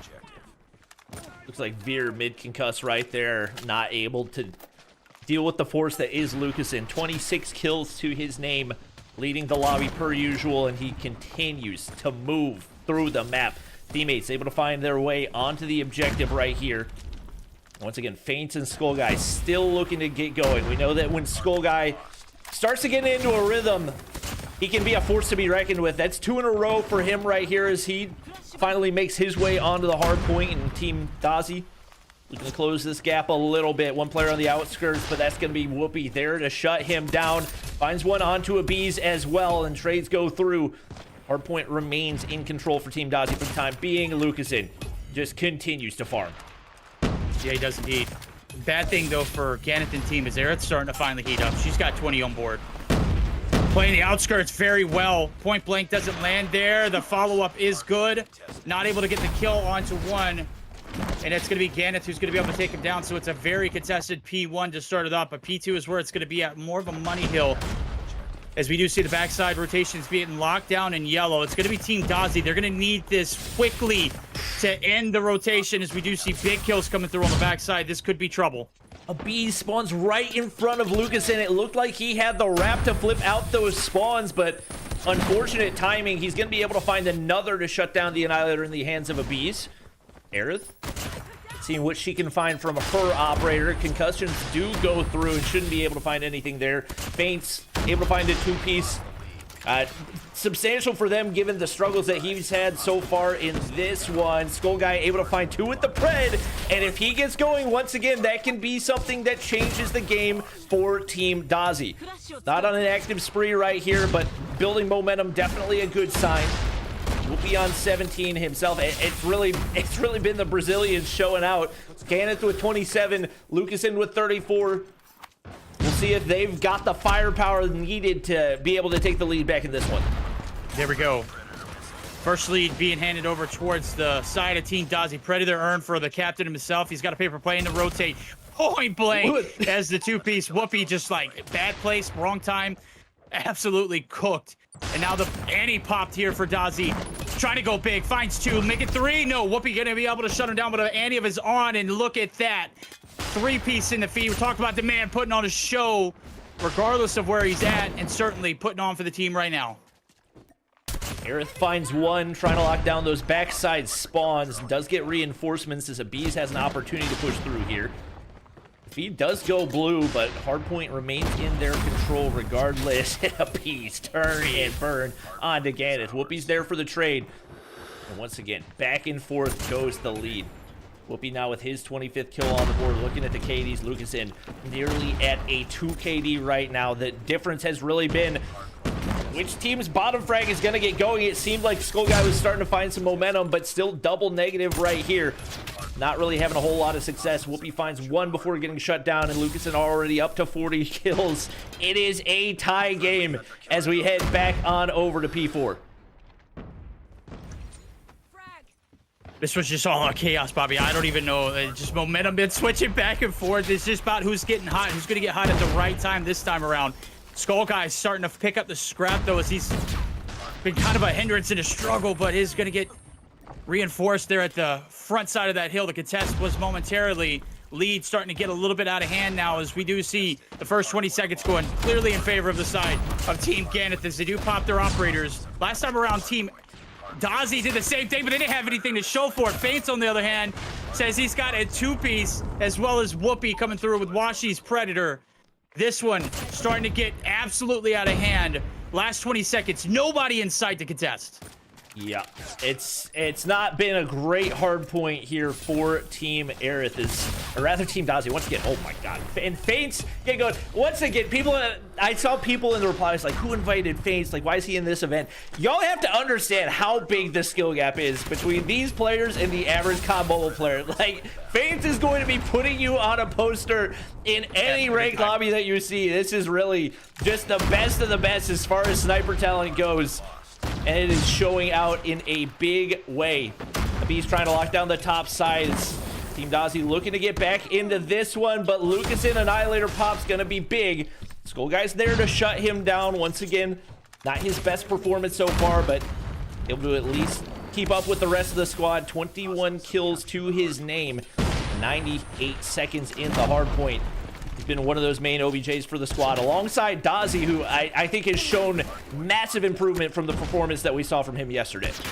Oh, absolutely. He is picking up the slack desperately needed. Abiz going to be sliding through, taking down off the Lion and Lucasen. He's on a one-man wrecking crew, trying to make something happen here on the objective. Ganeth and Washi going to be able to tag team and take him through. And surely enough, Ganeth, the team captain himself, picking up the slack as well with 32 on board and plenty of time on the objective. He's got an Annie to run with, but is going to be content with just running and gunning with the sniper. Last 3 seconds of the hill. It looks like Team Dozy are going to be making that rotation on through the backside, avoiding that time, and a big kill there from Veer and Feints. Wow. A couple of insane feeds for Feints, especially given the fact that he has had a very slow start to the map. Just insane plays out of him. Whoopi with the Annihilator in hand is going to be able to slide through with 2, looking to make it more. Actually pushing out the front side. Ideally, you'd like to flip these spawns opposite, and especially with 3 operators popping for Team Dozy. Not looking great for the odds of Team Ganeth holding that hard point. They will get locked out right there. And a nice hold so far as they look to close this gap. Veer, solid value out of his Annihilator so far, and 2 more shots remaining. 1 more shutdown on the front side. Can't hit the follow-up, but he shuts down Whoopi regardless. Looking for 1 more onto Ganeth. Oh, boy. Shots don't connect. It's dicey, but at this point, he's just keeping him out of the hard point, and it's working. Dancing circles around him, Bobby. Putting on an absolute clinic. Unfortunately, the squad not able to hold the objective by himself. He was, I don't know, maybe like on 6 or 7 there, including with the Annihilator shots, and he was just absolute demon time. 34 seconds needed now to close it on through. Opening point now going to be in favor of the team in blue. It's Team Ganeth looking to take the advantage. This one coming down to the wire. Lucasen up top the staircase, waiting to hold anybody who's going to go in through, but the floodgates are no! Shut down! Skull Guy up top, able to get the shot to land. Lucasen just playing with his food at this particular point. Skull Guy unable to get the point and unable to get the kill either. That guy is just downright disrespectful. He's just trying to hold this hard point by himself. There's only so much that he can do, but it's earned them a 40-point lead as he has kept things clear for as long as possible. Team Dozy up against the wall right here. 48 for Aerith. She's actually leading the way, has really picked things up, but the objective play has got to be perfect for them. They reinforce right here, and Dozy's going to be able to earn a pred. That could be huge on that rotation to P4, and he keeps on going. 1 player behind. They're able to get the shutdown here. They keep things contested. Those streaks go out, so Washi's going to drop, and they've got the early setup. They do. Everyone's coming off the spawn. Here comes the Freddy. Luckily for the side of Team Ganeth, as they were just inside that P2 building. Dozy going to be able to take down 1. The contest is going to come through. A B's trying to shut it down. Can he make it easy? He does. Shots land. Spawns now being predicted on the backside. They're reading it perfectly, Bobby. They've been flawless so far. How long can they keep it up? 12 points behind right here. They have slowly reeled this one back and have been effectively flawless here on P4. The operator's going to pop for Veer. He gets shut down. Breathing room starts to evaporate. The contest is through. Dozy's got to go big right here, but his teammates actually do the damage. Whoopi now in position to contest, but the lead has flipped. Team Dozy has now found their way ahead in this one, and Aerith leading the way with 53 kills. Wow. Control goes back the opposite direction, but they can't win it here. It's going to be chaos on P1. How much damage can you stop from going through right here? And Veer just going through on the contest, not earning any points, but a big time play to minimize that damage, and only 3 points separate the 2 teams. Dozy on the outskirts. P1 setup for a 3rd time around. 235 to 238. Dozy making sure his team getting anything on the outskirts. Shot's not going to land, but his teammate's going to be able to get the kill. Points open for business. Dozy and team gonna go ahead and take the lead. 10 points is all that's needed. The Bees looking to reinforce on the outskirts. Able to get the piece. Whoopi with a 2. Washi with a 3rd. Hold up. Here comes Team Ganeth. Lucasen said, I will win this by any means necessary, but the pred of Bees finds 2. There's nobody close. The nades connect. They find their way on, and Fate's just gonna go prone in the smoke. The kills go through. And it's going to be Team Dozy taking map 1. The hard points have been absolute bangers. Oh my God. On the backs of a red-eye flight to the house. Aerith, you are her. You're the queen of COD Mobile for a reason, girl. Let me hear you. That's right. Girl flew in this morning. Hasn't slept a wink, Bobby, making things happen. She got that dog in her. She is an absolute demon. It was a slow start, but 55 with 1:17. A B's right there behind her. 56 and 49. 41 on the hill. Lucasen dropped a 60 bomb. And they still couldn't get the job done, Bobby. I mean, they were up like, what, 40 points rolling into that P4 rotation? That's been the story for Team Ganeth so many times. Lucasen doing his best carry job. And once again, you got to give credit to the rest of the team. Maybe it is a play style difference needed. Only 41 seconds on the objective. Lowest on the team by a pretty substantial margin with the exception of Feints, and maybe need to get some of those kills maybe concentrated more toward the hard point. It is, once again, he still had 10 capture kills, but Washi 23 capture kills, Whoopi 21 capture kills. You got to think about the impact that those kills are having. And on the flip side, it was Aerith with 16 capture kills and Dozy who yesterday a lot of people said, was it like Dozy fans were like, we thought he was going to do better than this. Well, he certainly cranked it up a notch here. He goes plus 10 and a minute 46 in the hard point. There we go. That's it. That's the one. Yeah, I mean, I don't see Ganeth did extremely well. Those numbers are both comparable. 42 graded 48 deaths, but you got a minute and 50 on the hill. There's not much, more you could do. Obviously, such a close damn game, and that one, if we thought we got our money's worth in Hacienda earlier, I mean, gee, they didn't leave any change after that one. Wow, what a way to start this series off. Let's see if it's going to be a little closer now. This is the first map that Dozy has been able to take off Ganeth in this tournament. You mentioned it earlier. It is so hard to win again, especially in double elimination formats against teams that you have already beaten. And this shows you why. Different dynamic of the game. You're fighting for your life. Obviously, it just meant more for Aerith and her team. Yeah, no question about it. And I mean, pretty even hardpoint contributions as well for that squad. Obviously, Abby's a little bit behind, but farming 56 kills, nothing to scoff at right there. Dozy actually the biggest impact score for the squad as well with all the OBJ that he played. So we'll get ready to head into the search and destroy. It is going to be Tunisia, and once again, allows you to slow things down a little bit. We saw some struggles with consistency for Team Dozy yesterday. They got off to a hot start, but weren't able to close things out. It's a little bit similar to what we saw for Team Ganeth there in the hard point. So let's see if they can turn things around. Skull Guy, I would anticipate, once again, going to be an X factor. What type of momentum is he able to build? Because if he gets hot, this one could be over quickly. Yep, absolutely. Abso-freaking-lutely. They played Coastal yesterday. Today they're playing on Tunisia. These are two completely different maps, both in the hardpoint and in the Search or Destroy. Obviously, we're getting different outcomes so far. Is that going to be the case here in this Search and Destroy? Is it going to be a 2-0 sweep? Or are we going to be doubling down and heading over to Control for our losers bracket, lower, not finals, but semis? And this is, what separates you from the money. You win this one, you head on to a bigger prize pool. You lose, you're still going to take home some money, but it won't be quite as much. Obviously, everyone's trying to get to that grand final spot. And without any more yapping, let's go ahead and get to the shooting. Game number 2 on the line. Elimination is on the horizon here for Team Ganeth. Can they dig deep and find the win? All eyes on Lucasen. Very strong performance so far in this tournament, but in the closeout firing range yesterday, maybe not his best map. See what type of regain he can hit right here as they get aggressive over toward the B side. Veer hit by the flash on the lower side. That's Washi finding one. Skull Guy with the response. He's going to be able to back up toward that top mid heady.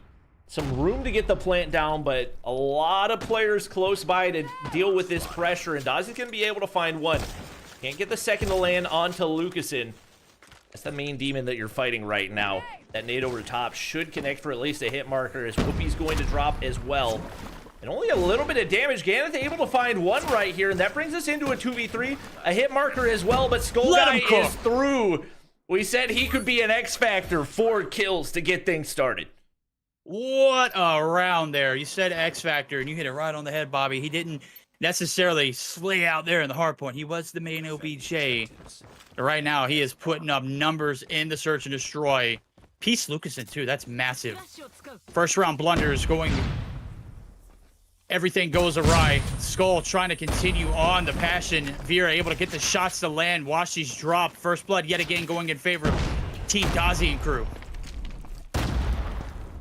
Dozy overwatching mid, but everybody concentrated over toward B. Feint's gonna drop. Whoopi the last man standing. It's a 1v5 for him, and they get certifiably cleaned out. Not a good start for Team Ganeth right here. And once again, we saw Team Dozy get off to a hot start in the Search and Destroy yesterday. There's a question of were they able to close things out, but it was not nearly this dominant. Only 2 kills on the board so far for Team Ganeth. Not a good sign in this one. No, not as. I mean, they're getting steamrolled. It's just getting insurmountably worse and worse. Ganeth able to stop the bleeding for the time being. Able to find the first blood. Whoopi. Oh, not able to slide the corner. Ganeth going to be taken down as he was peeking the top side of Bees. Gonna get traded on through, though, as Lucason's able to get the body. Veer gonna be able to escape with his life. One shot, absolute. And while everyone's kind of spread out on the defense, in the middle of the map, you've got all the players here from Team Ganeth. Let's see if they can occupy this space and get something going for it. Veer, as soon as I say that, is able to take down one. Okay, I see players trying to wallbang a spot in mid that I've not seen before. I'm assuming that's just another Zeke spot, and the man advantage just completely evaporates once again. All down to Lucason. Spots one up top. Gonna ego chow 1 HP. Before's back right here. Bomb is still got to be retrieved, and I think it's down mid if I'm not mistaken right here. No, actually up top, so it's gonna have to wrap here to pick it up. Nobody watching that mid angle. And actually opts to slide past it right here, just trying to clear out some of those side angles before giving away that information. Wrap in toward B. Looks like Team Dozy going to sit back on A, give it a few seconds before waiting for the wrap, and may actually end up waiting out the plant. Really ball in Lucason's court to make the play right here. Good read. W plant 2. Looks like he's going to be playing from the top side, or maybe even The bomb has been planted. make that route through the middle. Looks like he's going to take the ladder. Up top, plenty of cover. Entries covered to a point. Good pacing or spacing between here and that bomb. Oh, big info as the stun is going to be chucked on through. Did he hear that? Yeah, he did. Here they come. Here comes the troops. 2v1 here, up for grabs. Aerith shuts him down. And yet again, another round for the defense. This Team Ganeth and crew yet to put a point on the board so far. Maybe got a little greedy trying to cook the nade, especially once that info goes through. Unfortunately, the timing of that push does not go Lucason's way. So 3-0 lead. Things starting to get out of hand quickly for Team Ganeth. Need to reel it back in. Still 0 for Feints, 0 for Whoopi. Gonna find an opening right here. And once again, they've had some very aggressive pushes. Have not really tried to sniff things out. It's Lucason able to find one, another for Ganeth, and that's the opening that you're looking for. Continuing to push on through toward the A site, and they do find clearance. Dozy's able to shut down one. Both players on the bottom side, and it's Dozy doing all the damage. Nearly finds another onto Ganeth, but Whoopi's there to shut him down, making a two-piece for him.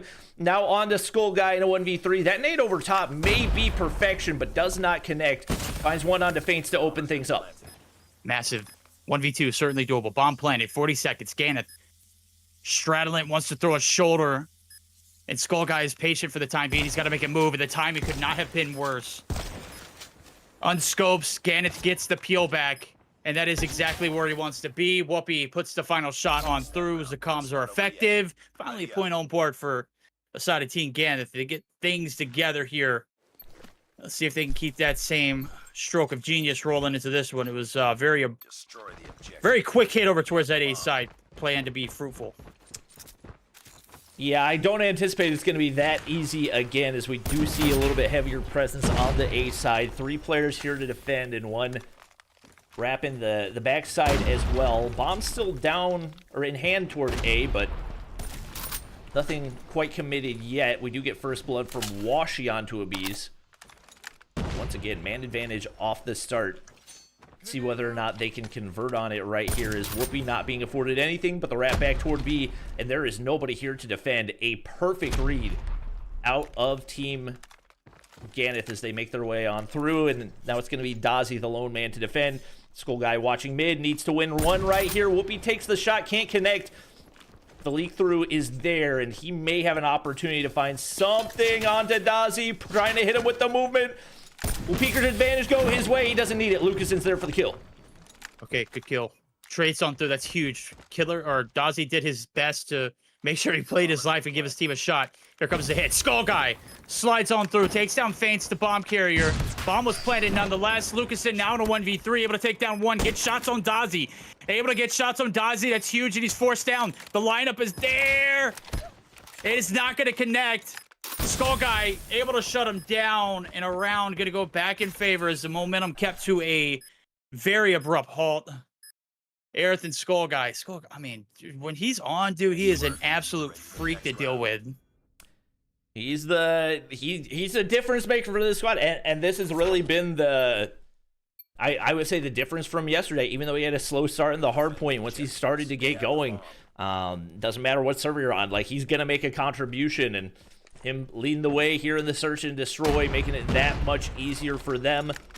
Lukeson just ended up in a lot of close range spots, and I think one of the tough things for him, really phenomenal sniper, but I'm pretty sure he plays on very low sensitivity, so once you start to get into those close range engagements, it gets a lot more difficult, and he's kind of had a tough time minimizing that. They just kind of force the issue and bank on the quick scopes to connect. They have so far 5 kills on the board, but it's not been enough to carry the team to any type of a lead. And especially losing Washi off the start, not a great sign. Feints is going to drop as well. That's tough. Not a great way to start this round indeed. 2 drop, no trades involved. And a perfect defense. 2-1-2 split. Make it a 2-3 as we do see someone finally start to rotate towards that middle. And now they're just trying to divide and conquer. 3 making their way on to the objective here. That's going to give away the location as Whoopi does shut down the trophy system. Trophy system of his own is going to go through. Dozy's going to be spotted. Whoopi not able to land, but Lucasen does. Aerith there for the trade. As Ganeth goes down is at the beginning of the end here. 45 seconds left to go. Still plenty of time to make something happen, but it's all up to Lucasen. Oh! It's 2. Can he make it 3 right here? Not meant to be. A beast there for the shutdown. And once again, forcing those close range engagements. He's been the last man standing so many times. 8 kills, same amount as the rest of his team combined. And we hit the side flip right here. We'll see if the defense looks any difference. It was the game changer for them on Coastal. Or at least the side flip was. I can't remember if it was offense or defense. But regardless, momentum has got to swing right now. It is do or die time for Team Ganeth. And Abi's looking for the entry. Washi's there to shut him down. Massive. Quick way to stop this push. Because everyone's just fanned out in the middle of the map here for the side of Team Dozy. They're just looking for any and every ball bangs. Up top, it's going to be Feints. He's going to be absolute. And fortunately for him, he's got to back down, so no kills to be found yet. We are 6 rounds on through. This is the 7th. And surely we need to see him get involved at some point in order for this team to make this comeback happen. Aerith able to clear Whoopi. And that could be the call. We've got an even advantage. Scratch that. Feints finally getting involved. Takes down Skull Guy through the wall bang. Still a B commit for the side of Team Dozy. Dozy's got the bomb in hand. Lucasen solo holding down B. Put a lot of trust in him to at least find an opening right here. He's going to get shut down by Veer. So into a 3v3 we go, and there's no other presence here on B. Puts Team Ganeth in a tough spot, especially if they can get the bomb down here. Really pressure onto Feints to find something. He gets 1 before getting shut down, but taking Aerith off the table is a good start. Ganeth, Washi sliding through the top side. Looking for angles, not wanting to over-aggress. Timing doesn't go their way, but they will stay alive for the time being. Washi drops it all down to Ganeth. 1v2 right there, but a beauty of a flick. 1 down below. Ganeth versus Dozy, who's coming out on top. Slides the corner, and he hits the shot! Oh. Ganeth, the team captain, clutches up in a 1v2. Gives their team a little bit of life at a much-needed time. Yikes. Captain-y captain. Mano-y mano. Ganeth comes out on top. Well, a clip for him to defuse plenty of time.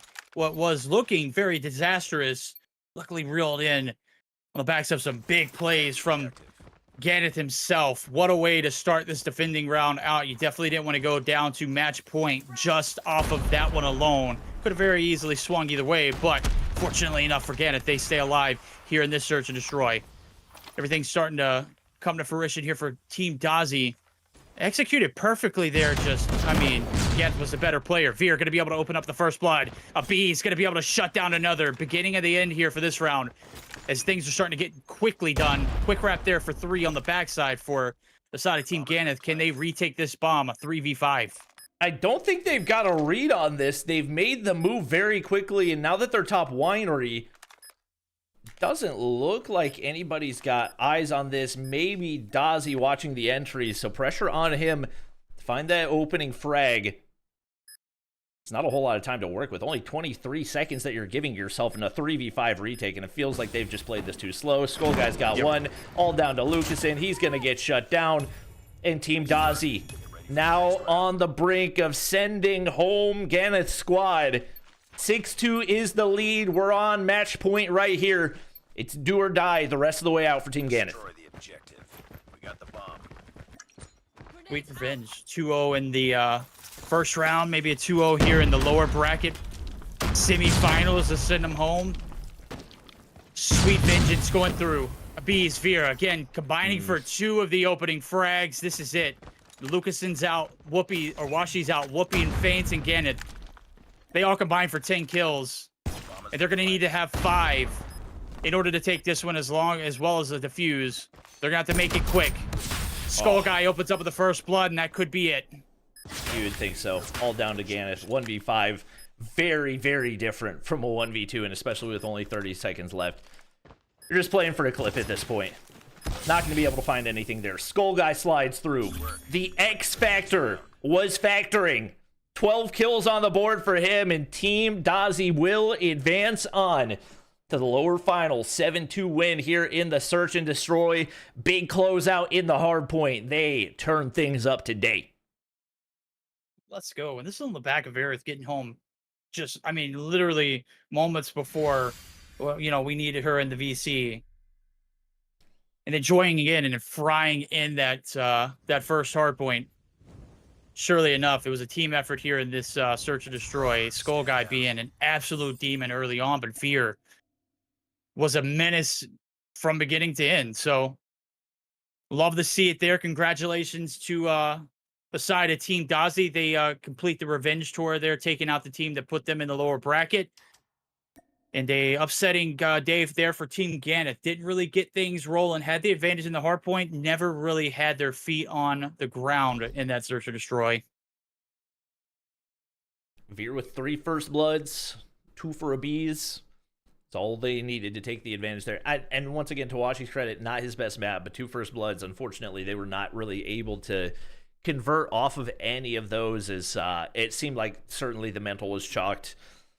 And once again, different factors that likely play into it. Maybe a little bit of a language barrier for that squad as well. You would think probably the comms a little bit cleaner for Team Dozy, and that builds into momentum, that builds into later plays, and it built into enough to give them a spot in our lower finals. Definitely going to be a banger. It's going to be Team Enzy going up against Team Dozy. Obviously, Team Enzy going toe-to-toe with Cisco's squad. Keeping it close in the Hardpoint.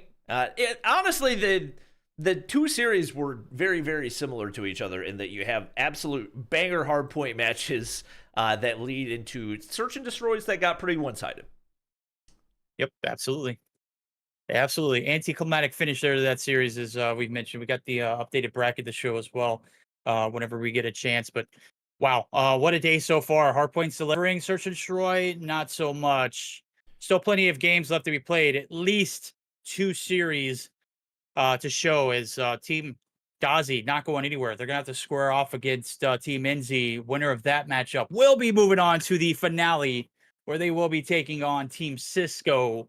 If your favorite team is still alive in this competition, let me hear from you. If your team's gone, boo-hoo, I'm sorry. It's just, it happens, dude. If your favorite players are out of here, that's just the nature of the beast. We've seen, players like Lucason, fall plenty of times before. Just, they always get back up and they always make it happen on the flip side of it. So we'll see if Team Aerith makes the best of this lower bracket run. They're the only team alive that has been there from the beginning. All right. Well, we are going to head into a quick break. I did so much yelling in the first couple of Hardpoints that my throat's a little bit fried, so I'm going to go grab some water. We will be right back at you guys. Well, unfortunately, I was not very cognizant whenever I was clipping earlier, so we only got 1 clip to play back, but we should be back for pretty shortly, and hopefully we got all of our players loaded in. Team Dozy's already in the lobby, so it shouldn't take them too long. Don't go anywhere. We will be right back. Play the slower position. He's just hoping movement gets him something right there. Not sure that was my favorite approach.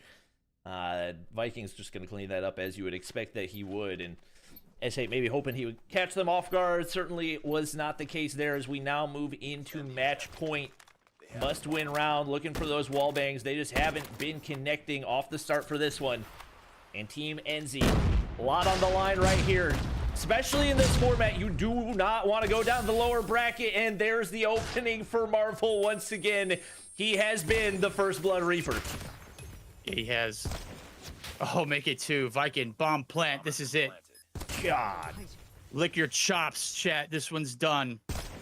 Viper and S8R, 2v4. Very impossible situation. Viper going to be able to find 1, but Viper finding 2. Marvel going to be able to find Oh my the last God. 3.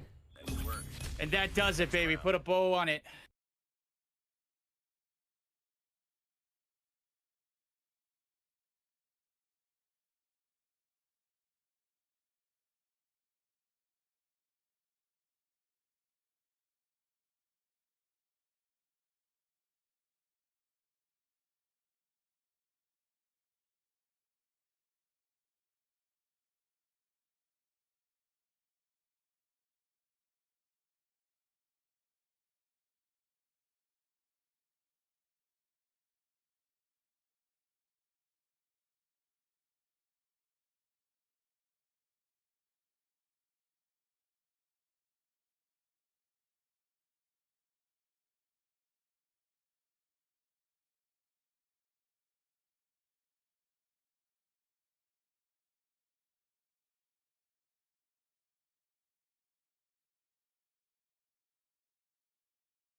All right, ladies and gentlemen, we are back and ready to go. We got all 10 players loaded into the lobby. Lower bracket finals should be a banger. Team Enzy versus Team Dozy. Both teams with an opportunity to warm up here. Team Dozy really showing out, but once again, you're only taking down the team that was previously taken down by your future opposition. I don't know how to phrase it. It should be a good one. It's Apocalypse Hardpoint to get things started. It's going to be Apocalypse into the coastal S&D and raid for map 3 if we end up going to it. Unfortunately, we've not seen any control so far today. Despite the hardpoints being close, S&Ds getting out of hand early on. I would be disappointed if we didn't see a control prior to the grand finals, but we'll see what these guys are bringing to the table. Keep in mind, grand finals is going to be best of 5 with a bracket reset, which means that if the team coming out of the lower bracket ends up winning the first matchup, we've got a second coming at you guys as well. So still potentially 3 more matches today, minimum of 2. All of our players are ready to go here in this one.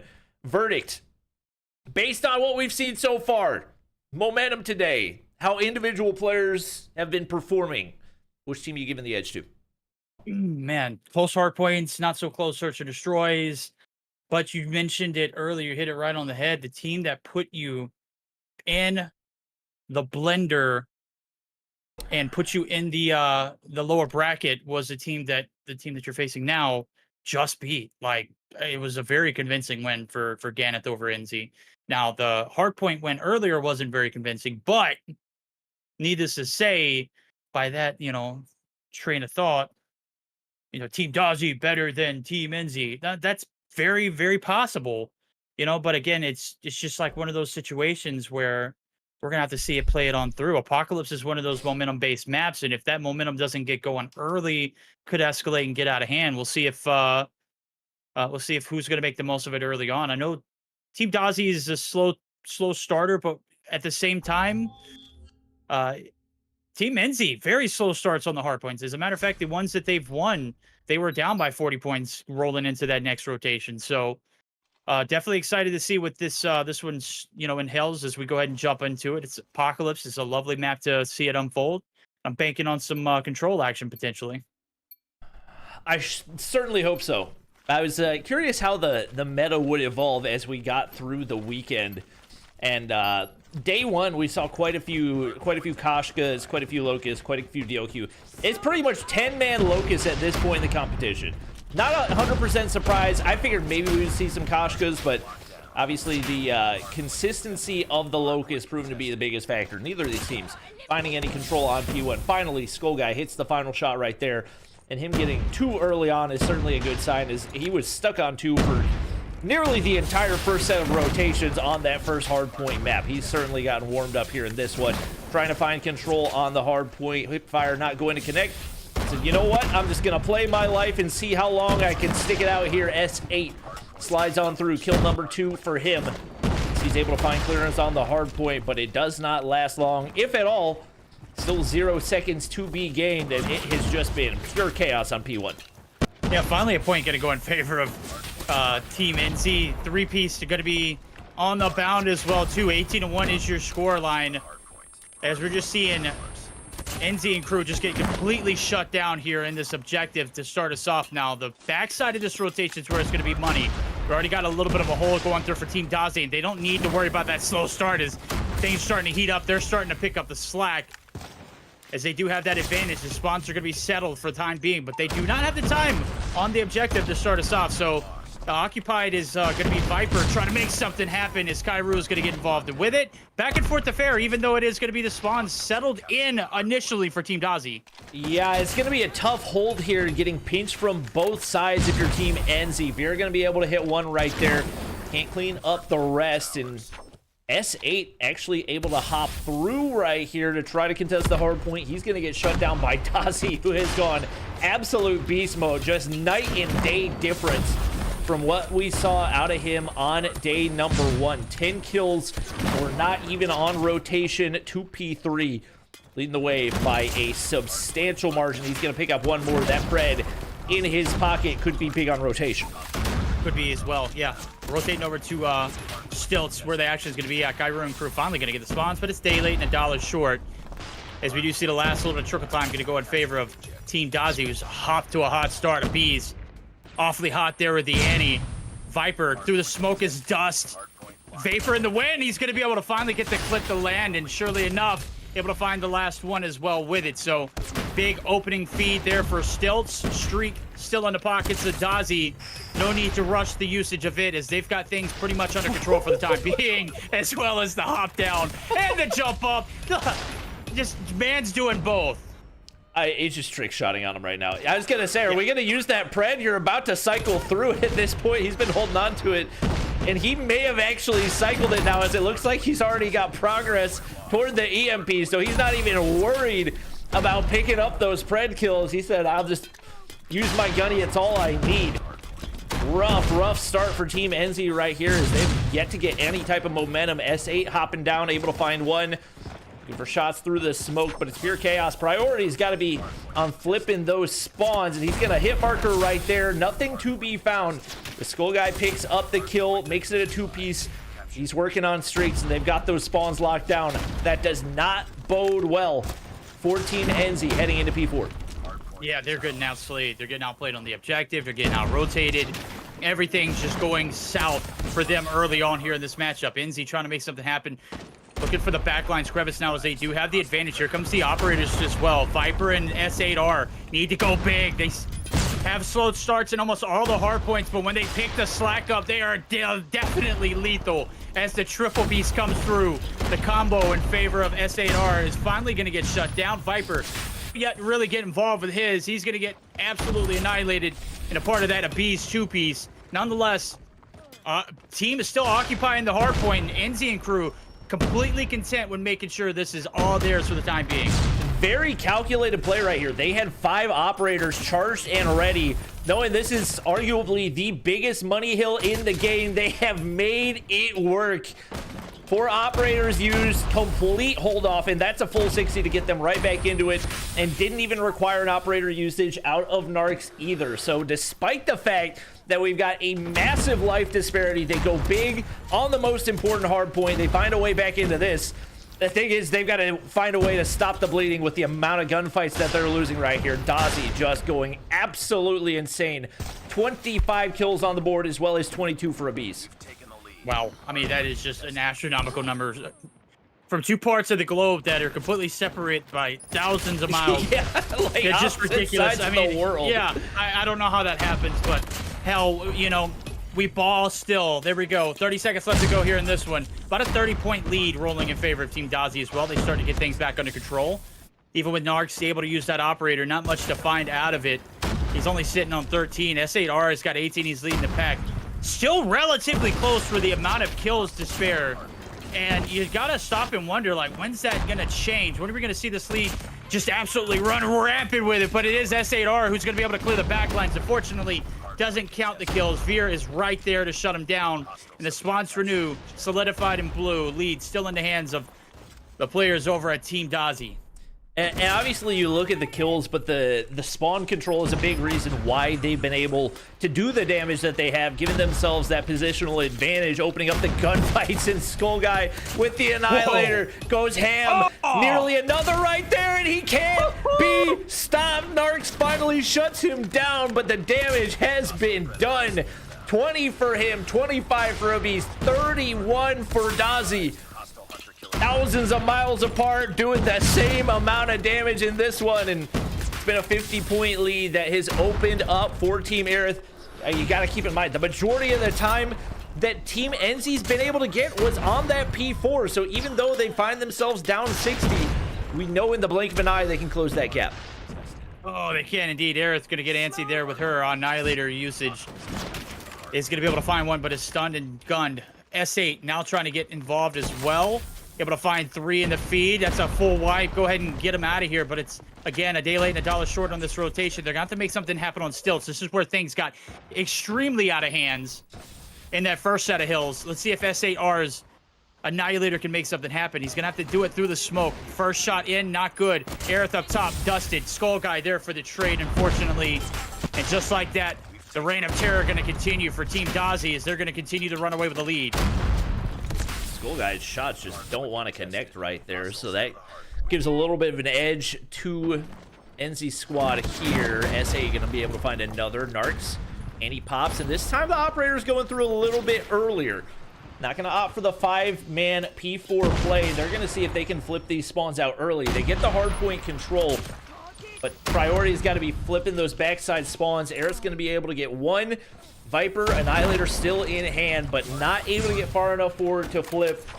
And these last remaining gunfights are going to be crucial because not only do you want to not give up that scrap time, but you need to make your way through. Viper, big time play right here. We'll see what he's able to find going up against his teammate of Bees. Can he find the kill? The no-scope's there. It's 3 straight for Team Enzy. They find this initial opening, but they've got to win the following gunfights. Enzy doing good to clear the backlines. Teammates getting involved too. The first initial seconds unoccupied for the time being. Bees through the smoke gets dusted. The Annie for Enzy going massive. Playing the control on the outskirts. Not letting anybody through. Dozy another victim. Veer enters the gauntlet. The lead still very much so in their hands. Dozy continues to, Veer rather, continues to slay on through. And he's just been able to slip through and play his life perfectly. Well, the Hunter Killer's just got a mind of its own. Enzy literally chucked it directly at somebody and it just flew up into the sky, and that was what allowed Team Dozy to actually keep control of the hard point. So not even a misplay, just the hunter killer not having a functioning brain earns them a lot of hard point time. S8 doing his best to make his way forward. Enzy finds one, but only a few seconds of scrap to be gained right here. Fortunately for them, that does give them that top side control to open up this hard point. So they've been able to chip away at the lead. Unfortunately, the spawn's going to flip out right there. And that's something Team Dozy has been able to do so well time and time again. Yeah, they do, and well, Skull Guy able to pop the ante, gets one through. S8R trying to play his life, is going to get annihilated himself. It is an all-out scramble here for the side of Team Enzy. They need this points and more. Here comes S8R. He's got a Preddy at the ready, but also is running the ante to go ahead and pop on through. They need this time. They needed to get all the spawn as well. And unfortunately, he's not going to be able to have anything to show for it as of right now. Everybody is just out of pocket. Skull Guy laying around the corner. S8R is going to expire on his ante, and the last shot misses. Narcs able to, well, not Narcs, yeah, that, I don't know who shut him down, but nonetheless, it doesn't matter. Here comes the Preddy, able to shut down two, and S8R is on a spree, trying to make something happen as he's picked up 40 kills for himself. Is it going to be enough, Bobby? It's gonna be tough. Those are big kills, but you gotta get these spawns. Fortunately, teammates push up. Kairu, one of the players who's been pretty dominant in this tournament so far. Maybe not his best map, but able to make his way on through the hard point. And if they can take down Skull Guy right here, they should flip spawns. They do exactly that, but S8 hops off the objective. That gives them the initial push, and with the smokes going down, Team Dozy's got control of the hard point regardless. Oh my God. What a fumble. That is the biggest one we've seen all day, Bobby. And in a competition like this, mistakes like that are not going to be forgiven. And that could be it. 30 seconds now needed to shut it down. Skull Guy going to be able to find a two-piece. Is able to play the point as well as find those hits through the smoke. Success finally going to come through. Enzy and crew are here, able to take a little bit of time, but it is still contested, so they're not going to be able to get any points off of it. Nonetheless, they're keeping the side of Team Dozy away from victory. But are they delaying the inevitable, Bobby? Only 21 seconds needed to shut this one out. SA, big shot right there. Not gonna be able to find a lot of clearance with the bees close by, but that's Kairu slipping through. One more for Dozy, but the hold on that opening hardpoint has got to be slowed to a degree with how yellow the feed has gone. And they've saved those operators to what seems like an opportune moment. Two of them pop. Kairu, Narcs able to find some spacing here. Kairu making his way forward toward those temple spawns as well. And he's been absolutely shredding, and that's an EMP for him. Dozy, the only one sneaking through. He's going to get info off that Pred as well. Dozy's shut down. And potentially a turning point as Kairu has gone on an unstoppable spree here. The EMPs earned, but they flip out spawns. And that could be devastating if we go down to a P4 rotation. Kairu's going to find one player onto the hard point. Going to be Dozy. Not shut down quite yet. He's just playing his life, and the hit markers are there. Finally, the kills go through, but the nades connect. The contest is there, and now Team Dozy onto the point. Oh, Viper making the rotation, able to pop the ante. A bit premature, but nonetheless, you're giving up a little bit of scrap time. You got to be flawless moving forward. 241 and 208. You've done a hell of a job making this comeback happen.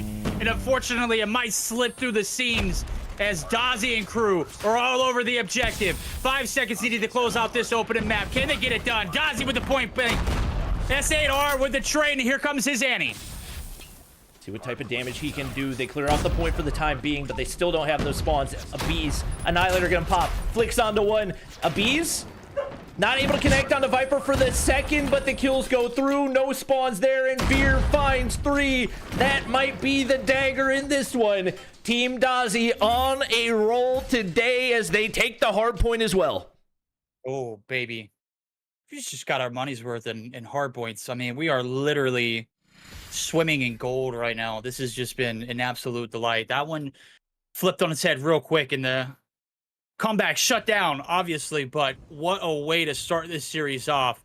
Precedent set, slow start there for Team Enzy and crew. Didn't pay off, though, as they lose by 30, 250 to 220. And Dozy, my guy, 52 kills on board, but it's Skull Guy who had the highest impact on the map. 39 kills as well as 2 minutes and 24. He has been the most consistent when it comes to hill time and kills. B is also just a downright freak. I don't know what is going on, what they're putting in the water over there, but Mans is just absolutely bodying folks out here.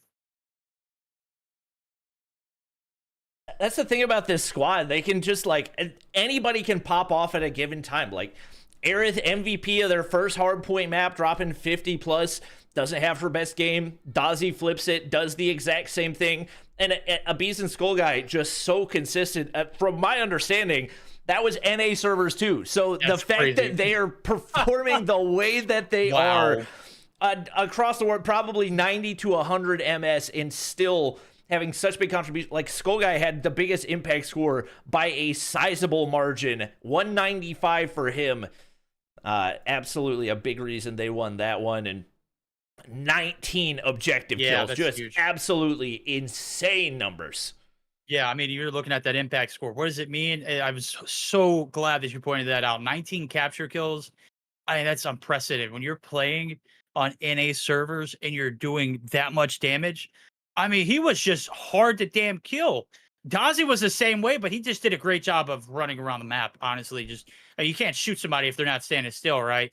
He was just being a nuisance. So you could attribute a lot of that time that they collected to the Skull Guy, but let's be real. Dozy played played the objective just as much, as well as contesting. I mean, that the contest time has to be up there. Just a ridiculous amount of time playing his life, as well as getting kills.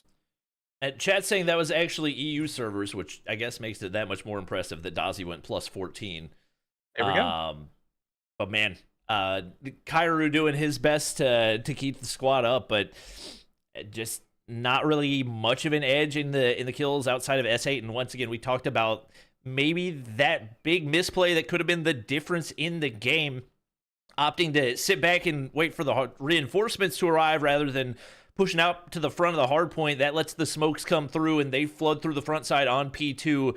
Gives the opportunity for Team Dozy to find a lot of objective time right there and really turn the tide. So now we get ready to head into the coastal search and destroy. To be fair, Team Dozy had their fair share of struggles on this map yesterday. So this could be an uphill battle, but it feels like this team is playing in a very different pace, in a very different style, with a lot more confidence than they were when we saw them yesterday. Absolutely. Could be it. Could be it in the line here if you're Team Ganeth, or not Ganeth, they've already exited. Team Enzy, Jesus. Reading whatever I see on my screen to my right on Discord. Obviously, we are here, Enzy and crew. Need to put it all on the line. Got to make something happen here. Got to do it collectively. Need to have a fast start out of Viper. We know Kairu is going to ball, but Viper has, didn't necessarily have that great of a start in their opener. Didn't have a great start there in that hard point either. So, going to need to see him really play his heart out as we go ahead and hop on into it. He's going to be my X factor for this game if they're able to stay alive or not. Defend the objective. All right. See what they can do here. Fortunately for S8, not as much objective play needed. So let's go out, Slay, do your thing. Viper, streaky player. We've seen high highs. I wouldn't say in this tournament we've seen low lows, but maybe not reaching the level that we expected out of him. So see what he can do. His teammate Enzy, captain, finds the opener right there. Maybe a little bit of a over-aggression out of Team Dozy. They will find some space over toward the B side as they find one kill. And Skull Guy takes down his teammate Viper. Just like that, the opening is there. Nades over the top, slow down the push for the time being, but they've got to find these opening frags here on the B side.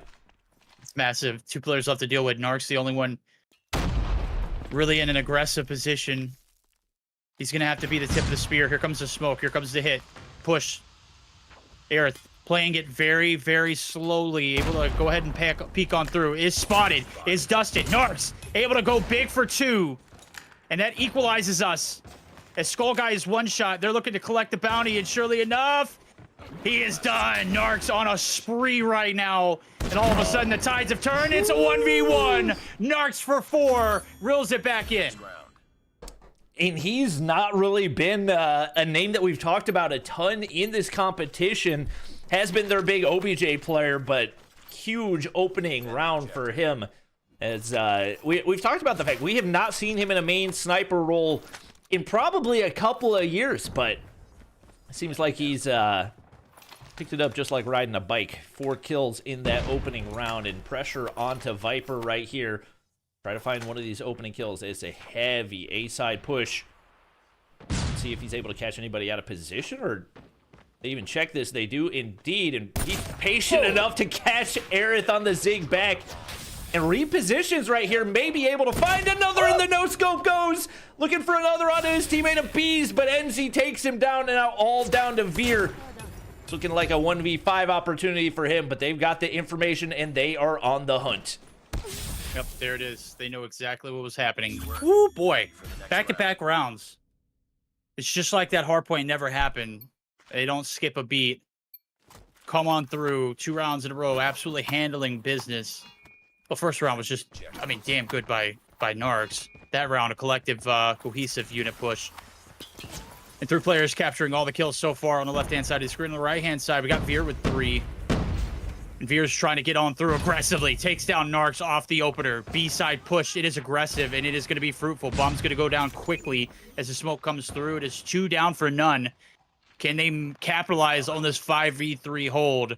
Viper able to open up with 1 here for the retake. Let's see what they can do. Veer looking for something right here. Nades over top. That could be perfectly timed. He cooks it. Jump shot. Doesn't connect, but he gets the positioning onto Viper.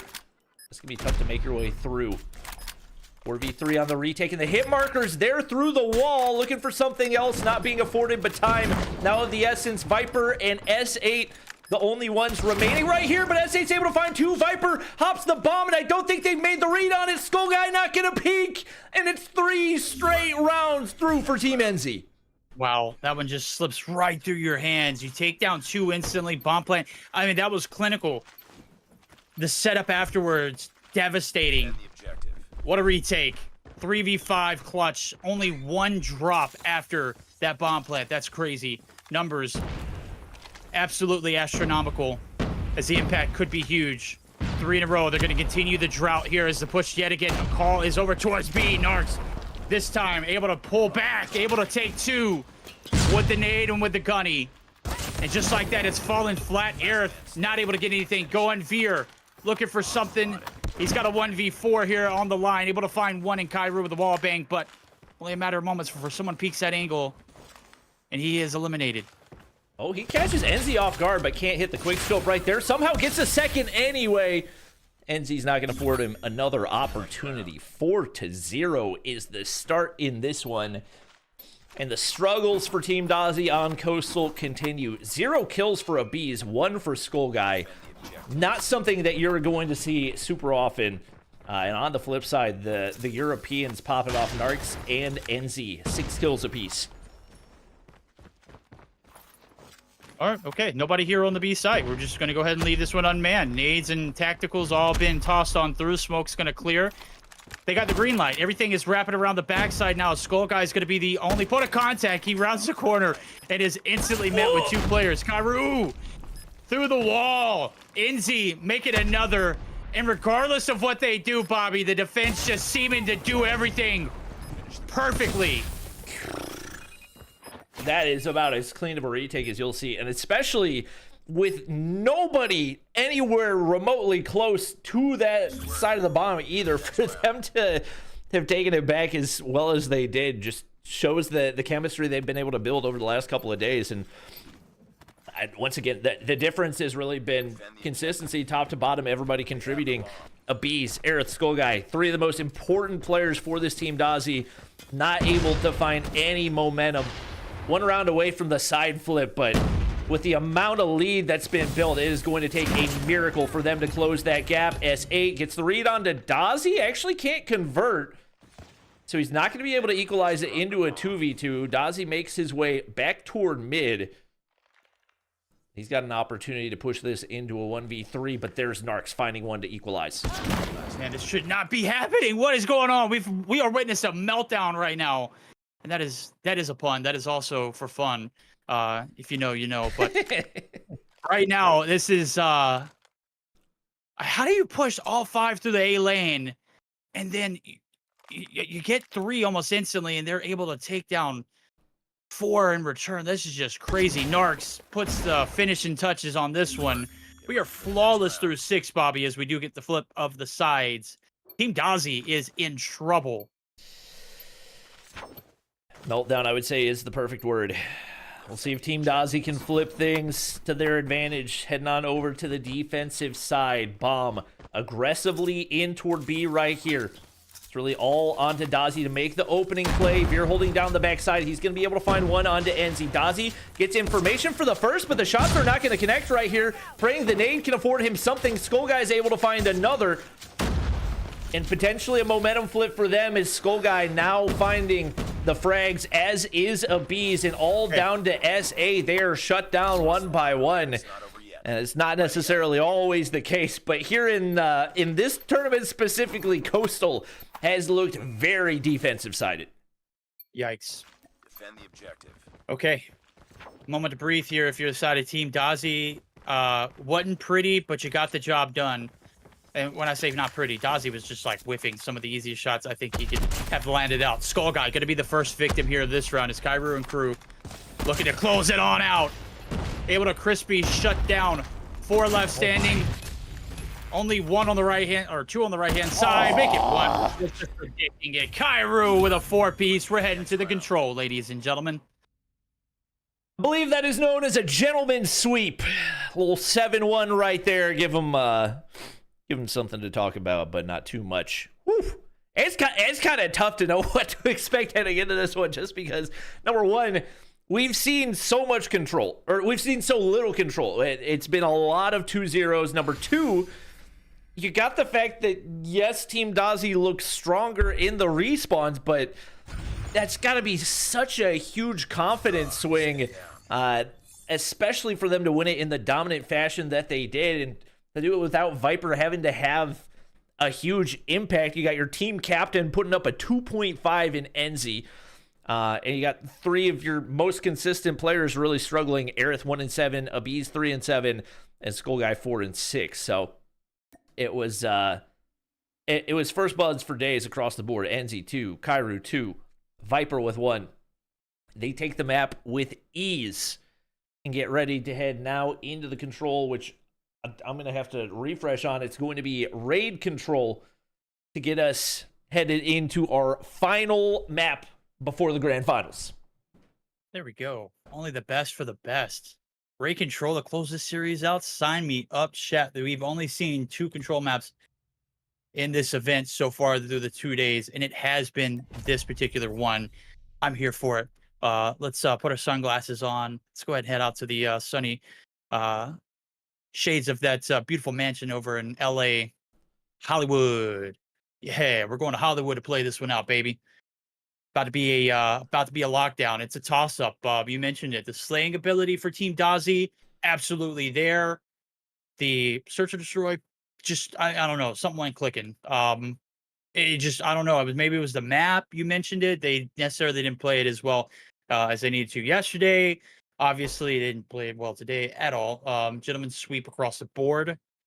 But now the moment for a little bit of a game changer. Who's going to take the W? We'll see who can outslay who as we get geared up. I'm just hoping we don't see a 3-0 like we did yesterday, though. That's the one thing I want to see a back and forth at least 4 rounds, maybe overtime. I would think so.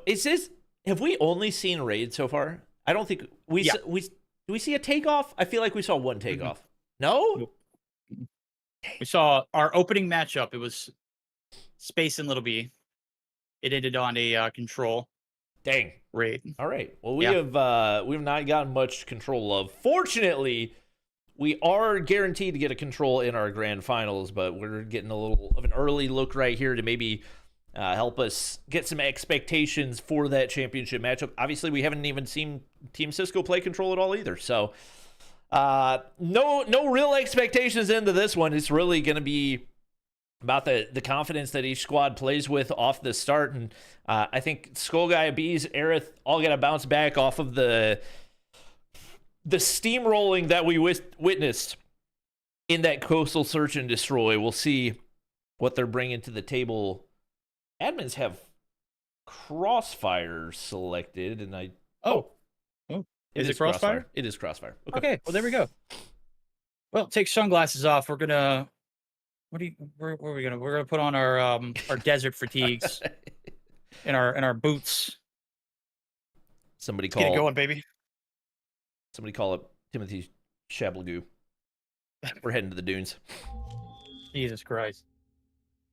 All right, let's get it going.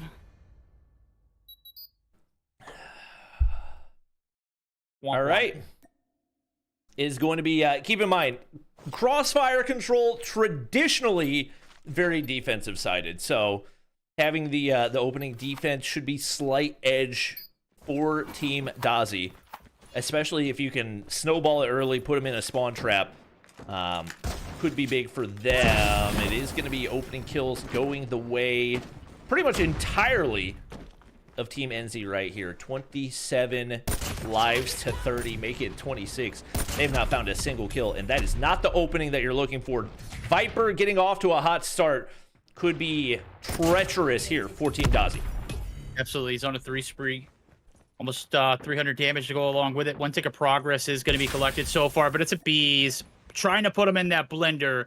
Does indeed, gets gone along with it as we used to the clearance coming through. A minute left to go on the clock. This is my first time ever casting a control on Crossfire, so I'm super excited to see how it pans out. Bees. Okay, there we go. The follow-up shot's there. But it is Kairu who's going to be able to take him out finally. So damage is done. And it looks like the attacking team is just not having very much luck getting the crossover. Even after that initial opening, only one tick of progress to show for it. Yeah, once they settle into those defensive positions, it is just so difficult to cross, and that's why the tactical play and the utilities have to be on point. You got to get smokes down constantly trying to cross, and it just doesn't seem like they've really got enough equipped. Not even a full capture over here on the A side, which is typically the easier objective. Kairu trying to sit back, find some frags, nothing for him. Veer and Narcs both having a rough go of it. 0 kills apiece. And Skullguy's on a 7 spree. He has been untouchable so far in this one. Oh, Aerith on a bit of a spree herself. Skullguy finally got to bite the bullet, but nonetheless, damage done. He's got a Preddy, and he's got a Hunter Killer to work with. Probably won't need to waste it here. 14 to 10. Here comes the Preddy. Nade shot lands. It's clean. Able to get some shots on through, but it is Skullguy. Or not Skullguy guy, but the trophy that's going to save S8R from being liquidated or liquefied. Nonetheless, yeah, I don't know. All right, I'm slipping over here, Bobby. The objective capture does go through, only 10 seconds to spare, but capture's a capture. 4 lives separating these two teams, and once again, B just so much more difficult to get control on, and especially with no operators, no life lead to work with. It's going to be a nightmare to try to cross right here. Even regardless, they have found 4 straight kills. So the 9-5 is down to a 5-5. And that's going to be another going through for Viper. This just became a winnable round. He's on the hunt looking for Dozy up above. And he might need to jump out. But he gets shut down by Kairu on the bottom side. Team Enzy still with a man advantage. 42 seconds left to go on the clock. They've collected the time now as Enzy. Oh, my God. Right on the outskirts. Oh, Narc's going to be able to find one. They're going to be able to do it. 4v2. Contesting coming through a Bees. Going to get antsy. Throws a shoulder at it. Enzy. Wow. Shuts him down. And what a way to turn that around. A very rocky start, Bobby. I'm not going to say they trolled it, but there's no reason they should have lost it. Up 9-5, not a single tick of progress on the B side, and they get picked off one by one. The other team ends with 4. That means they go on a 9-1 spree to close that one out, and that is a tough way to open, especially to do that on the defensive side. We see the Annihilators come out, and we may see a very early spawn trap. A B should have the kill right there. Looked a little dicey, but able to take down S8. Life differential, not too bad, but A lot of operators still there to be worked with for Team Enzy. Narc's gonna pop his. He's actually on a 5-3 despite that slow start. Not gonna be able to hit the follow-up right there, so no pred to be earned. No pred to be earned. Dozy himself now trying to earn himself some streaks. Is able to capture that A objective as well as getting some kills to go along with it. 4 shots left to go here in his Annihilator. Able to find 1, make it 2! And through the smoke, Dozy putting on a clinic. Connection over to B. Not so fast, my friend. 20v20 as Skull Guy now pops his operator, trying to shut down this momentum. Or trying to get more momentum, rather. We'll see what he can do with it.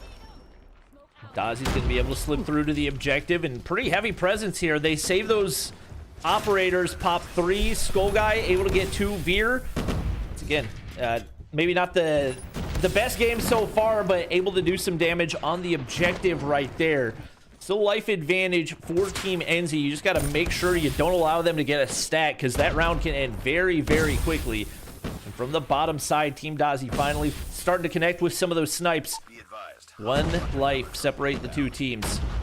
Skull Guy going to continue to lock this down, waiting for the reinforcements to arrive, and they look to find a way to stack onto the point, but he gets shut down.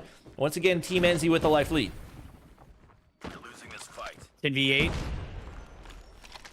B's going to be occupied. Veer just doing a little bit of work. Enzy now going to be able to pop the Predator. Not going to be able to find anything with it, but that's 3 wiped almost instantly. Life advantage going in favor of the boys in blue. It looks like they might be able to cap it now as 5 are left, standing on both sides. Veer through the smoke, able to stay alive and play his life to perfection. He's on a bit of a spree, but he's finally shut down. Kairu pops Annihilator, and it's in a 5v3 right here. Abiz was not able to find really anything out of his. And I think it's the audio cue right there as Abiz slides through to equalize into a 3v3. Annihilator taken off the table. Now very much a waiting game. Nobody wants to push too far forward. Viper, first point of contact across mid. There's 2 remaining players. You see the barrel across, but Viper takes the shot too quickly, and that wards him off. No kills afforded to either side. But that was crucial information that just didn't have the patience to play off of. No, indeed. Enzy does absolutely recover after being 1 shot from a nade. Something's got to happen here. 28 seconds and counting. 3v3. We are at a standstill. It is an old-fashioned one. A wild, wild west. Showdown indeed. Abiz able to take the advantage now as he's cleared the back line. Abiz puts the team on his back. Skull Guy through. Just need 1 more Viper. And we are all tied up. Going into the 3rd round, Bobby, we said we didn't need a sweep, and this is exactly what we're getting. You said also this was an offensive round, or a defensive map, and we're just like, well, I mean, we're both kind of dropping the ball in these. Yeah, I don't know anything. Anytime I say that, the numbers just go out the window. Also, I just wanted to note that was a full godlike 2v1 right there. It was Viper up against a Beast and Skull Guy, and the 2 Elder players able to get the better of him right there. Skull Guy trying to slip through, looking to apply spawn pressure. Him against Viper once again, comes out on top. Trying to find eyes onto Kairu. Nothing to be found there. The Bees with 1 streak to work with. Maybe some connectivity issues. Not a great sign for Team Dozy. Fortunately, they have a little bit of a life lead to work with. And they do indeed. They're just playing it cautiously. Enzy up top. He's playing it aggressive. Gets the top side control there from that A objective. Now can they cross the street successfully? Enzy now going to be able to pop his Annihilator. Skull Guy goes big for 2 with the wall bang. As we're starting to see this one develop. Nothing to show for it. Finally, Enzy's going to be able to put the bullet right on through. Is trying to look to put the spawn pressure on as Abiz has finally moved out of his spot. That is a great thing to see, but Enzy has made his way up top, and he is going to get shut down by the captain on the opposite side, Dozy. Ooh, cheeky little hop out spot right there. He's going to be able to pick one up onto Narcs. Speed goes slightly yellow as Kairu S8 able to do some damage right there, but it's a lot of work to do. A lot of time to work with as well. Only 3 lives between the 2. Oh, Veer got an execution onto Enzy. Oh, no. Might have to go back and watch his POV of that one after the fact. S8 running straight up the middle with the Annihilator. Very ballsy play. Viper making his way toward the top side of that spawn. Could be deadly. Trying to find another onto Aerith, and he does just that. Veer shut down, and they find the stack onto the point. The Annihilator's gonna pop, but he gets shut down. Narcs needs some value here. They're getting time. Team Dozy's got to do something about it, but Dozy with the Annihilator is able to find 2. Narcs able to reciprocate, able to get some pressure. There it is. He's cleared the point. Time's going to be collected. No, it's going to get shut down, and all of a sudden down to a 7v5. Viper in a little bit of a compromised position. Agaboo Aerith comes through and cleans house. 3 in the feed, and only 3 left standing on the right-hand side of the screen. Looking like it'll likely be back-to-back rounds for Team Dozy. Starting to get things figured out. On to S8 1v7. Not looking good right here. Seeming like only a matter of time, and the longer you take to play this out, the more you let the opposing operators charge. Aerith finally going to put him out of his misery. That's 3 operators charged, getting ready to head into the offensive side. So if you can find a big opening spree, find some real estate far forward, you could potentially apply spawn trap pressure. Got to win these opening gunfights if you're Team Enzy. Big opener there for Team Dozy and crew. Viper stops the bleed, and here comes Veer, though. He's got an Annie, and they could shut it out right here. A is being collected for the time being. Nobody able to cross through the middle of the map without being spotted. Veer on a spree. 4 up. That is the hunter-killer to go along with it. And he's looking to get a Pretty to just have for sakes, but it is the bomb that, or the car that pulls up in front of him, and all of a sudden the momentum kept to a halt. Nonetheless, damage is done. A Bees and crew just running rampant right now, Bobby. Yeah, they have looked untouchable ever since they got that second round momentum, so they get a very quick A capture. Once again, definitely the easier objective to capture of the 2, but that gives them a lot of time to work with, and especially with a 4-life lead, a lot of time to get forward. And once you get towards some of those further up spawn buildings, that's some nasty spawn trap angles that you've got to deal with. Very important to keep this B-side building secure if you are Team Enzy. Reeling the lives back in. Kairu seemingly perfect guess right there. Unfortunately, only going to be a hit marker, but oh my god, hits the shot onto Skull Guy anyway, and just like that, the lives have gone equal. They have indeed. Everything's starting to slow down here. Team Dozy, can they put the finishing touches on this one? They are just 1 round away from booking their trip to the grand finals. Can they do it? Kairu going to be forced on through. That's 2. Dozy, what the hell was that, buddy? He pre-nated and got a little greedy. Does get some kills out of it regardless. This is one of the gunfights of all time. Skull Guy does not come out on top right there. Crucial kill for Enzy. Even are the lives. 12v12. Wiping away the progress. That lets you sit back and creep forward a little bit to try to slow down that push towards spawn. Enzy spotted out Skull Guy. Kill number 26 has been marked on the board. And may just look to hop through onto the objective right here. See if you can throw him into a frenzy, but that concussion hits. Nobody's there to clean up the kill, though, and he slips all the way forward. That's Skull Guy taking down Viper, and that could be the opening that they need. Narcs has absolutely no clue, in the comms were clearly not there, and now the Annihilator's ready to go. This is lethal. They can close it out here, Bobby. Here comes the push. They got the influx. They've got the deli controlled. Shots not hitting. Doesn't matter. Dozy's gonna pop his 2. It is all or nothing. Enzy trying to reel it back in. It is mano a mano. 1 tick of progress going through. Kairu at a distance, not able to hit anything. Dozy now trying to make something happen onto the objective. They go. Bobby, only 1 tick of progress needed. Huge response out of Team Enzy. They find all the kills, the operators. Maximum value here, but the response once again, 3v3. Not a lot of time to work with. If you're Viper, you gotta slow down. I know you want the kill with the Annihilators, but you can't give too much information. And he does exactly that. Skull Guy with the kill. Enzy, the response, only 13 seconds. A high stakes 2v2 right here. And Veer, Dozy have to find a way to slip through. Will they find the read? Smokes go down and they find the clearance. It's really on to who finds the kills right here. There's Narcs for 1. Narcs. Enzy looking for the second. Back and forth they go, and we're going to round 5. Oh my god. 1 round. to determine who is moving forward and one who will be eliminated. I'm on the edge of my seat, Bobby. I'm literally about to fall over. That one left me wanting more. What I will say is 2 operators still available. Narcs and S8 both have Annies at the ready.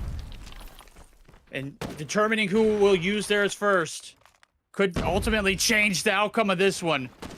S8 going to be content with using the sniper as of right now. The ticks on the A coming through. Progress as the clock stops. Such a dramatic ending to that last round and the dramatic opening for both squads. Only one, make it 2 deaths for the attacking team. Not a good start. That is a lot of real estate forward toward A. 2 ticks of progress through already.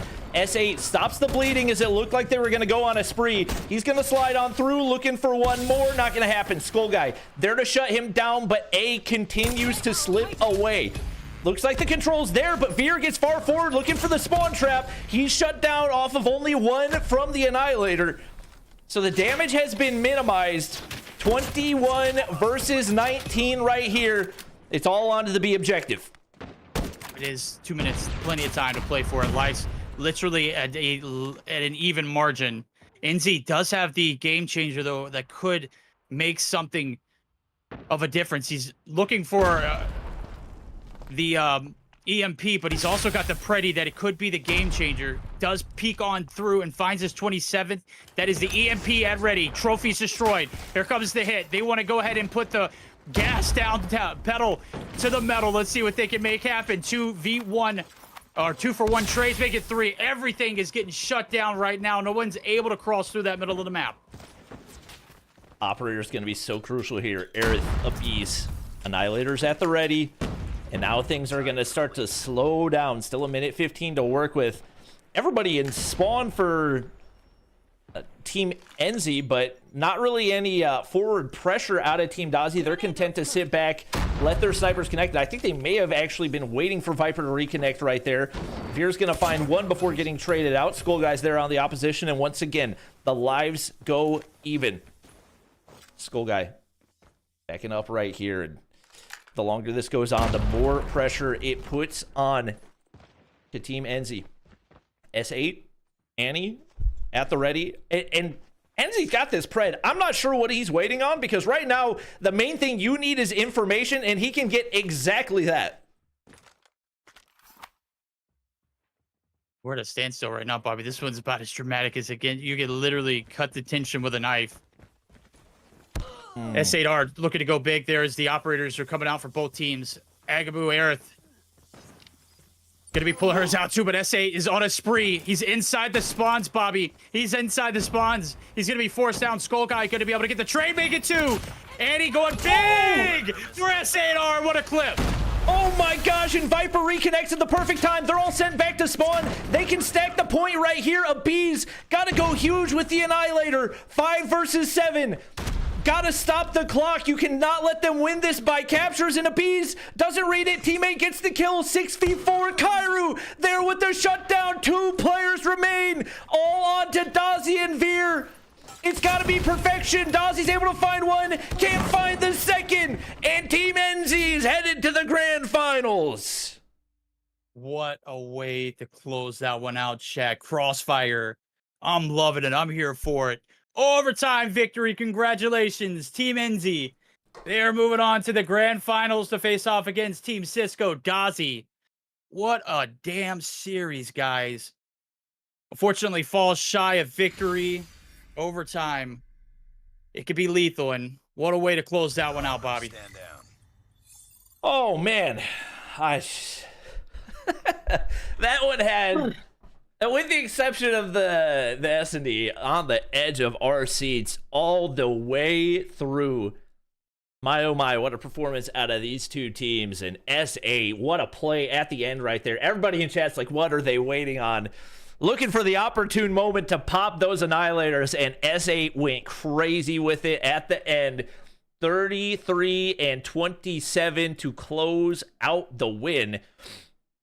We got. I haven't looked at like the advanced stats for the for the control, but they're interesting because it shows net kills, which I feel like I could figure out on my own. Capture kills, Enzy 11 capture kills, Kairu with 9.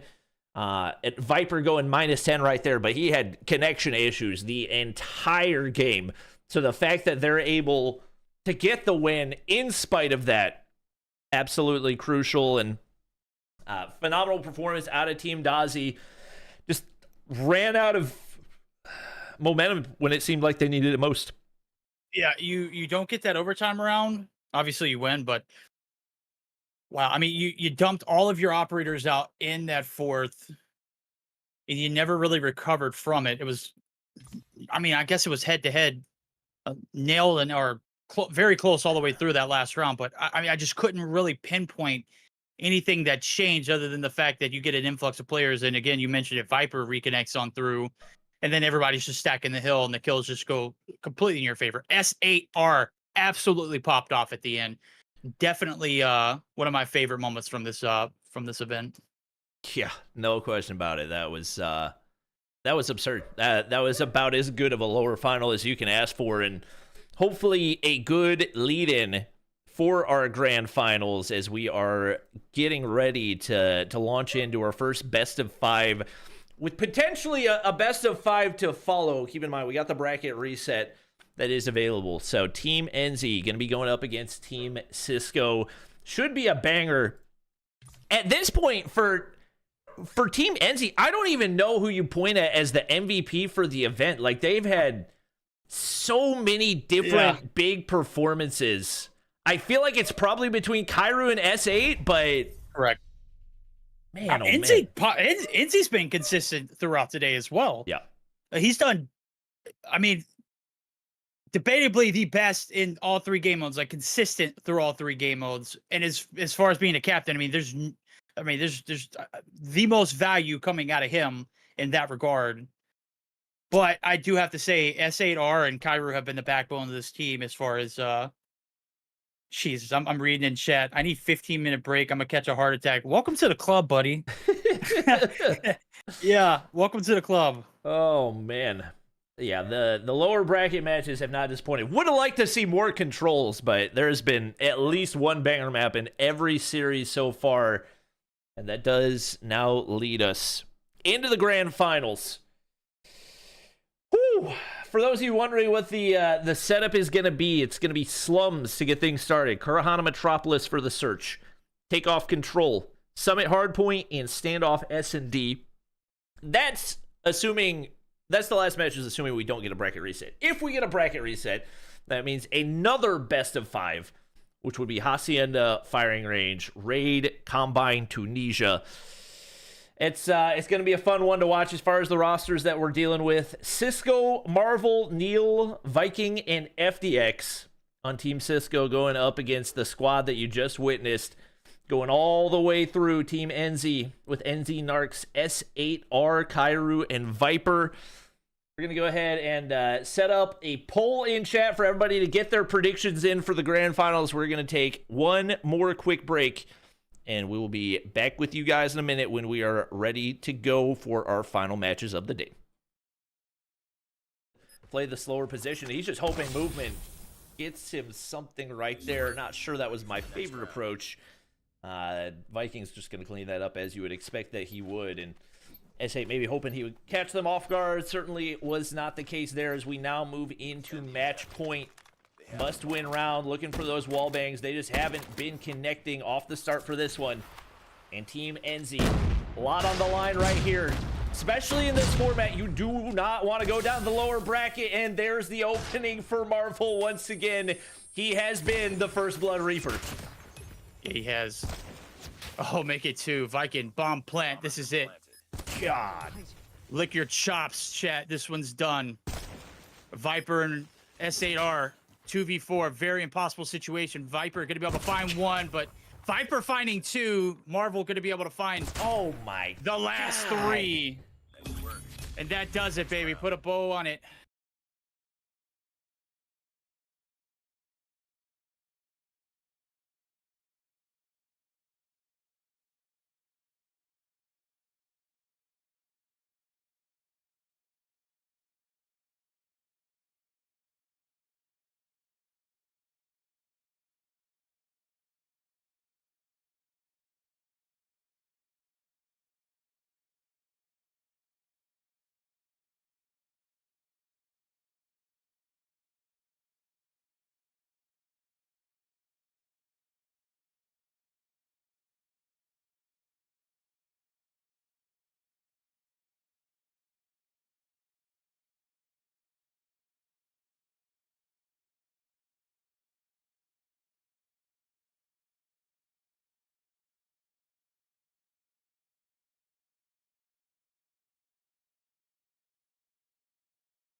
All right, ladies and gentlemen, we are here and ready to go for our grand finals matchup. We got our updated bracket and everything. It has been a grueling 2 days of competition to see who the best of the best is here in our sniper showdown, and hopefully we get a chance to run something back. I don't know, maybe a pipe dream, but maybe one day we'll get a chance to run it back on land at stage 5 or something. That would be the dream, you know. Is that a hint? That might like. No, I'm just speaking it into existence. Oh, okay. That's what I'm talking about. Into fruition. Let's get it, baby.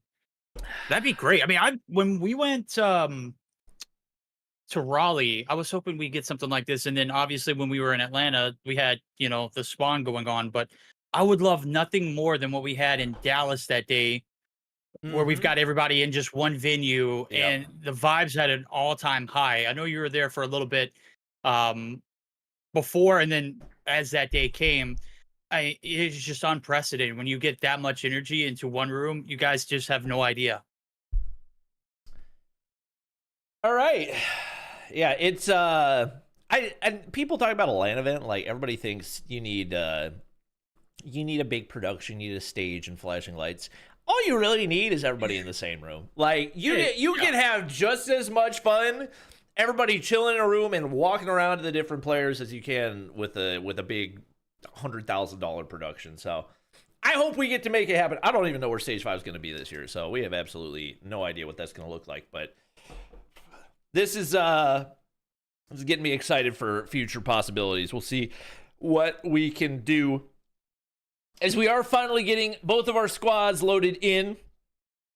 Maybe a little bit more of a break than I think you would like if you're Team Cisco. If you're Team Enzy, obviously you're maybe a little bit more drained, but you also got the momentum pumping and you got the momentum heading into this one. So do you feel like it's more... What do you think is going to be more of a factor? The momentum or just the confidence of that upper bracket advantage?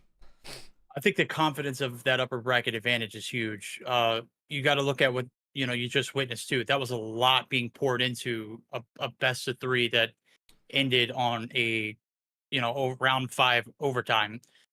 How much energy can you have after that? I know that it's got to be like very consuming. So I'm looking at most of the advantages going in favor of Team Cisco, but I'm very hopeful for what Team Enzy can bring to the table. And just after that performance alone, that was like just a shot to the heart. We saw the messages from Enzy, like that was 100% felt. Yeah, 100%. I think the biggest thing for Team Cisco is it doesn't really feel like they have a weak link. I'm not sure there's necessarily like one weak link that you point to on Team Enzy, but it feels like usually there's one player that ends up underperforming, and just across the board, we've seen such crazy consistency. And I think especially in the search and destroy, I think that's going to be the biggest difference maker in the grand finals for Cisco's squad. So being in a best of 5 instead of best of 7, having that S&D advantage, I think is going to make it that much more difficult for the opposition. Absolutely, indeed. About to find out. It's about to go down. We had a player who had to restart, so it is going to be a moment before we do jump into it. Dozy coming into the chat. GG's, we tried, man. Hey, dude, you laid your life on the line. You laid your heart on the line. We can't really, like, there's nothing we can say. Maybe get better at search and destroy is where I would start, but that control, masterpiece. Yep. Cinema. Without a question. Yo, chat, can we get the Bobby Absolute Cinema emotes? I don't know if you've seen that.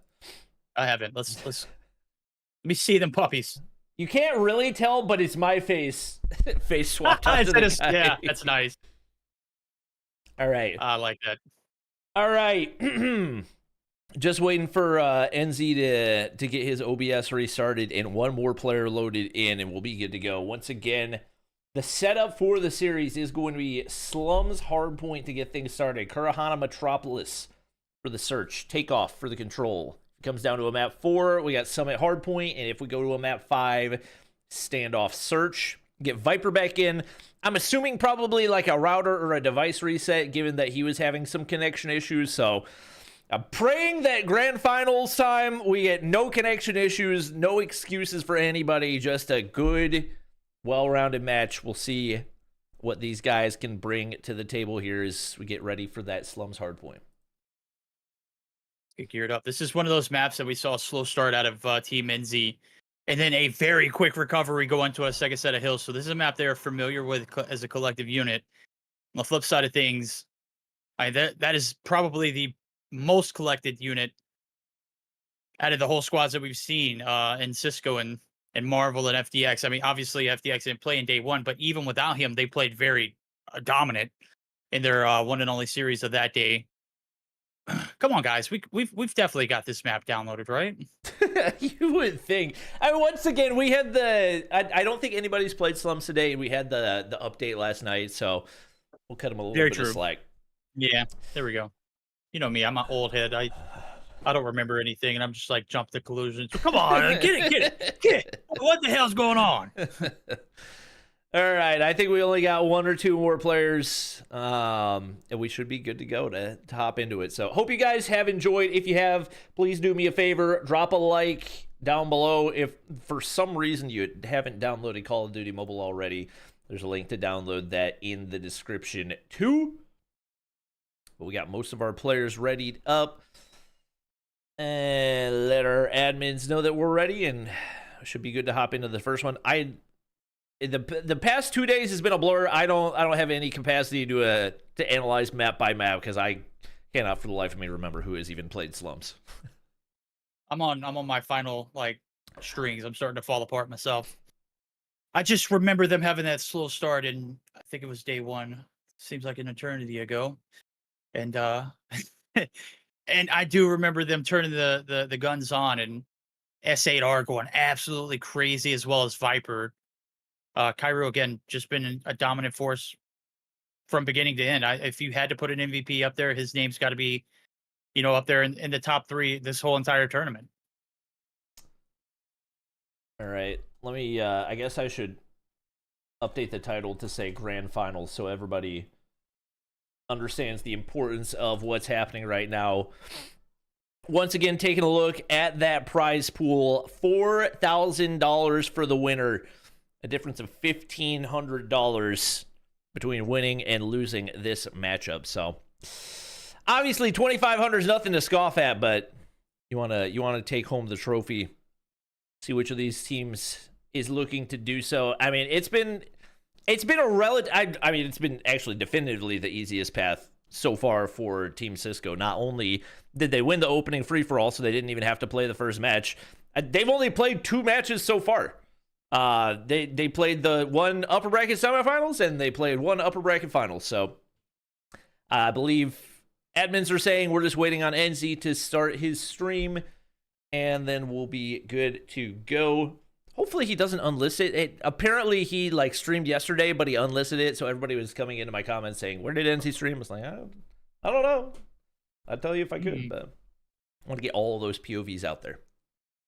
That's absolutely right, man. The more the merrier. Let's see what we can get. It's also fun just to go back in the streams and see what was always said in the moment. Obviously, Enzy damn near had a heart attack, and bro was literally only, what is he, like 20 years old? Come on now, that's that's crazy. In that moment, I know the celebratory, jumps up and down have got to be there. But something else to note too is I was just briefly looking at chat. I mean, it's going so quickly right now. Cisco has yet to lose anything. They haven't lost a single map. They didn't lose the free-for-all. They didn't lose any maps to Team Little B. They didn't lose a map earlier when they played Enzy in the first matchup of the day. So will that change here in the grand finals? We're hoping for a close matchup. I'm banking on a close matchup. I'm hoping that maybe they just got to leave the lobby and rejoin in order for us to get this one started. Well, it looks like Enzy is readied up, and I think he was the main one we were waiting on. So hopefully we are good to go. I don't know why everybody's unready. Oh, S8 still does not have the map downloaded. Brother, how long have we been in this lobby and we still don't have the map downloaded? Killing me. Admins, it's all right if we've got people speaking Arabic in chat. This will be the exception. Normally, we don't allow people to speak non-English just because there's no way for us to moderate, but I know there's a lot of S8 viewers here that are probably only speaking Arabic, so no problem at all. Looks like we finally have everybody readied up. We should be good to go. Says he's not ready, but he is, so they might need to kick him and bring him back in. He literally just readied up his. I mean, someone needs to teach them how to just spam that start button. They don't know how to spam it. You just click it multiple times. That's all you gotta do. Bam! There we go. We're in it. It's the grand finals, Bobby. The Wild West Showdown. The 5v5 snipe off. Once in a lifetime event. First of its kind. Who's gonna be able to be crowned champion and or pinned the badge on? I don't know how this works out as far as that goes, but let's get it on. First map of the grand finals, chat. This is the moment we've all been waiting for. All right, Viper looking for some wall bangs. Nothing connecting to open right here. It's Neil getting the better of him to open things up. Both teams on the objective. First points go to the side of Team Enzy. Kairu, 2 off the start. Same for S8. They have been, for sure, the 2 most consistent players for this squad. And it is that extra little bit of warm-up gameplay seeming to play a factor off the start of this one, but right there, Viking slides on through, instantly finds 2, Marvel with 4 for himself, Viking with another, and just like that, the hardpoint has completely flipped. Yes, it has indeed. 20 seconds left to go before we get geared up for P number 2. We all know that's a money hill right now. It's a split affair. Marvel on a streak, on a tear, able to spot another, and Viper doesn't get the credit for the kill, but he's got a pretty to rock with. Assist look like it might come through. Enzy. Oh, baby. Enzy right in the middle of the fountain in broad daylight. A 3-piece to start off his reign of terror here in the grand finals. Ooh, he's going in. One more player to deal with on that backside, and S8 doing the rest of the damage. He's on a 3 spree right here, trying to see if he can find more. Nothing on to Viking, but he gets another. May have been a collat, not 100% positive. Backside spawn control, absolutely crucial on P2. So a good setup to open things up for Enzy's squad. Narcs not able to find that opening. No scope's not connecting right there, and now it's Cisco going big. Slow start, but a 2-piece to find control of the hard point. Despite that spawn control, and it looks like they're not going to be able to spawn in the backside initially. Nobody pushes far enough through, though, and with that, Kairu S8 able to do the damage to fight back through, and that's the final kill going the way of Team Enzy. Constant contest on P2, which you don't typically see a whole lot, but with the shots these guys are hitting, it's actually remained possible. This is crazy. I mean, this is about as close as it gets. This is what we needed for the end of today in this event. A very, very close start for this one. 41-38 as we rotate over through. On the backside of the laundromat, we do see 2 players in blue make it 3s. The spawns are locked in. Here comes Enzy. He has got an Annihilator and a Dream to shut them all down. The spawns are backside indeed. Now as he's going to be able to spot the first kill on through. Neil, exit stage left. Narcs and crew trying to get onto the objective, but they're shut down. As Enzy's got to be a 1-man wrecking crew, but he's going to get outs by FDX. Great spawn flip right there. Opposition shots connect, and it looks like they're not going to be able to convert it into hardpoint time yet. All onto Enzy and Narcs right here to find some kills, and that's Cisco coming out on top. He's going to get shut down right there. Marvel on the point, Annihilator in hand. He's doing damage. 13 kills to his name. Right now, it looks like they've got things locked down, and for sure the biggest lead that we've seen so far in this one, finding themselves up 30. Cisco going big with the Annihilator. I think that was a 3 spree for him. Neil gonna opt to pop here as well. Only scraps to be gained, and he's gonna get shut down as well. So a big-time kill for S8. Scraps are there, but you gotta hit this rotation toward new, and it is in full control for Team Cisco.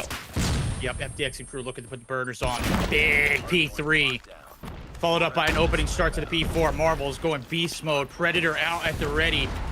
Is not going to be able to find anything. Trophy system saves the day, and that is going to be a lot of time that is going to be going in favor of the team in yellow. Team Enzy starting to get back into the swing of it. Narcs and Viper looking to be the tip of the spear as they play the objective, and one trying to breach on through, and that's going to be Viper. They're all coming through Grave. One down. Looking for more as the double P comes through. FDX collects him. And just like that, Viking now the only person alive on the outskirts. He's going to get shut down, and it is a recoup and a regain here for Team Enzy here on the P4 rotation. And Narc's OBJ play has been a complete game changer for Team Enzy at every point. Once again, he's not necessarily been the biggest slayer for the squad, but 78 seconds of the hard point, double the next closest player, and he has basically single-handedly locked down this OBJ to get his team back into the lead. S8 slides on through, and they'll continue to lock in time as they make their way toward Graveyard. Once again, rotation advantage is there for Team Cisco, but we've seen some clean breaks as S8 is going to look to do the same once again. Shut down.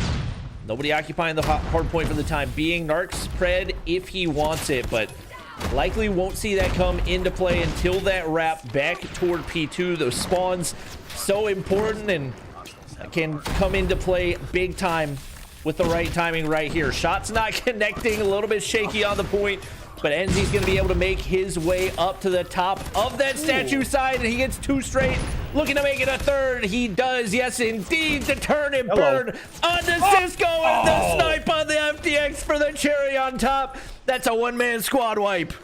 He's burying him, Bobby. Absolutely wrecking him. The spawns, they know exactly where he's at. Predator at the ready. Pops it, gets the odd man out. The double kill coming through for the man himself. The captain putting in work. Last little bit of scrap time going to go in favor of the team in yellow. Enzy and crew leaving them in the dust for the time being. Big kill there onto the objective as it opens up for business here momentarily. Neil is the only player there. He's going to get shut down. And just like that, Enzy and crew in the driver's seat, not looking back. I mean, he's still sneaking through. He's earned an EMP right there. It can't be stopped. Finally takes him down, and the spawns do flip. And honestly, still a lot of time to work with if you're Team Cisco. So it's not the worst thing in the world that he was doing that, especially given how much of it was happening on the in-between time of the hard point. They're going to be able to lock down the hard point for the time being. They keep those spawns, and that's the most crucial thing. And it looks like all those streaks have been used. So despite that work that he did on the back lines, not much hard point time to be earned out of it. That lead slipping away right here. Cisco's going to be able to hit yet another shot.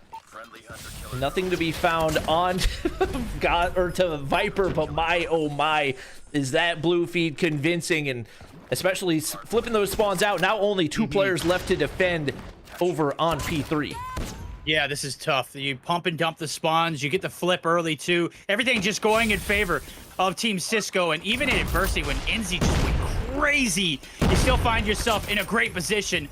Viper starting to pick up the slack, though, on the outskirts. Is going to get traded on through. And nobody there to contest. Scratch that. It's Snarks and crew. Marvel finds a two-piece, but it's not enough. FDX on the outskirts, able to reel it back in. And the lead going to continue in blue. Team Cisco not getting challenged here on this P3 rotation. My gosh, 37 so far in this one for Enzy, and we're probably only halfway done. Over a 2 KD off the start. Smoke's going to obscure his view, but Flak Jacket will save him from the nade inbound, and they'll continue to lock in the scraps. It has just been so back and forth, trading leads nonstop. Viper goes on a spree right there. He's got a Pred missile working on an EMP, and see if he gets the read. On to Cisco, shot through the wall. Connects as well. Hunter Killer going out, and it just decides it doesn't want to take anybody down. That's going to be Neil sliding through for a big time kill, and as the new hard point pops, there is a lot of utility on the board for both teams. We've had like 17 lead changes so far right now. Again, going back in favor of Team Cisco as Cisco himself pops the ante, looking to go big. 161 and counting now. Lead starting to get a little bit out of hand. As you can see, the map control is at an all-time high. They've got them spread all across the map, and that is the exact worst thing that you don't want to happen if you're Team Enzy. You've got to find yourself collecting your body, but it's Viper who's going to be able to come through the window, narrowly escapes death through the hands of the Hunter Killer. And now Enzy's going to be able to slide on through and finds a two-piece of his own. Nearly got taken out right there, but they can't seem to touch him. Tries to get one more. evasive maneuvers are there for Marvel, but can't seem to take him down. Back and forth they go. And it takes 3 players to drop him on that initial push. The damage has been done. Gives them the breathing room to pick up the rest of that scrap time. And once again, heading back to P1, only 10 points separating these two teams. Just absolutely going at it. Nobody on either team having a bad game. It's just who can get the better of it. And right now it is Enzy at 42 and 23, putting up stupid numbers. Just crazy, man. This one, a nail biter. I'm literally hanging off the edge of my seat right now, chat. I don't know what's gonna happen. Another lead change in the vicinity, not quite. Viking now trying to reel it back in as Viper is up top, giving them the business. And he's going to be found for 1, but through the smoke, he can't connect. He's only got about 1 shot left, makes the most of it, and is contesting and is content with that now as they finally are able to clear off the fountain side. Can they get this lead back in their control with 20 seconds left to go? It looks like it is a yes. That's a full blue feed right there. So Team Cisco just locking in right here on P1, and that gives them that map control toward P2. Once again, so important. That's one of the biggest money hills in Slums. Hardpoint. Looks like they're going to hit the rotation. They got 4 players set up, ready to go.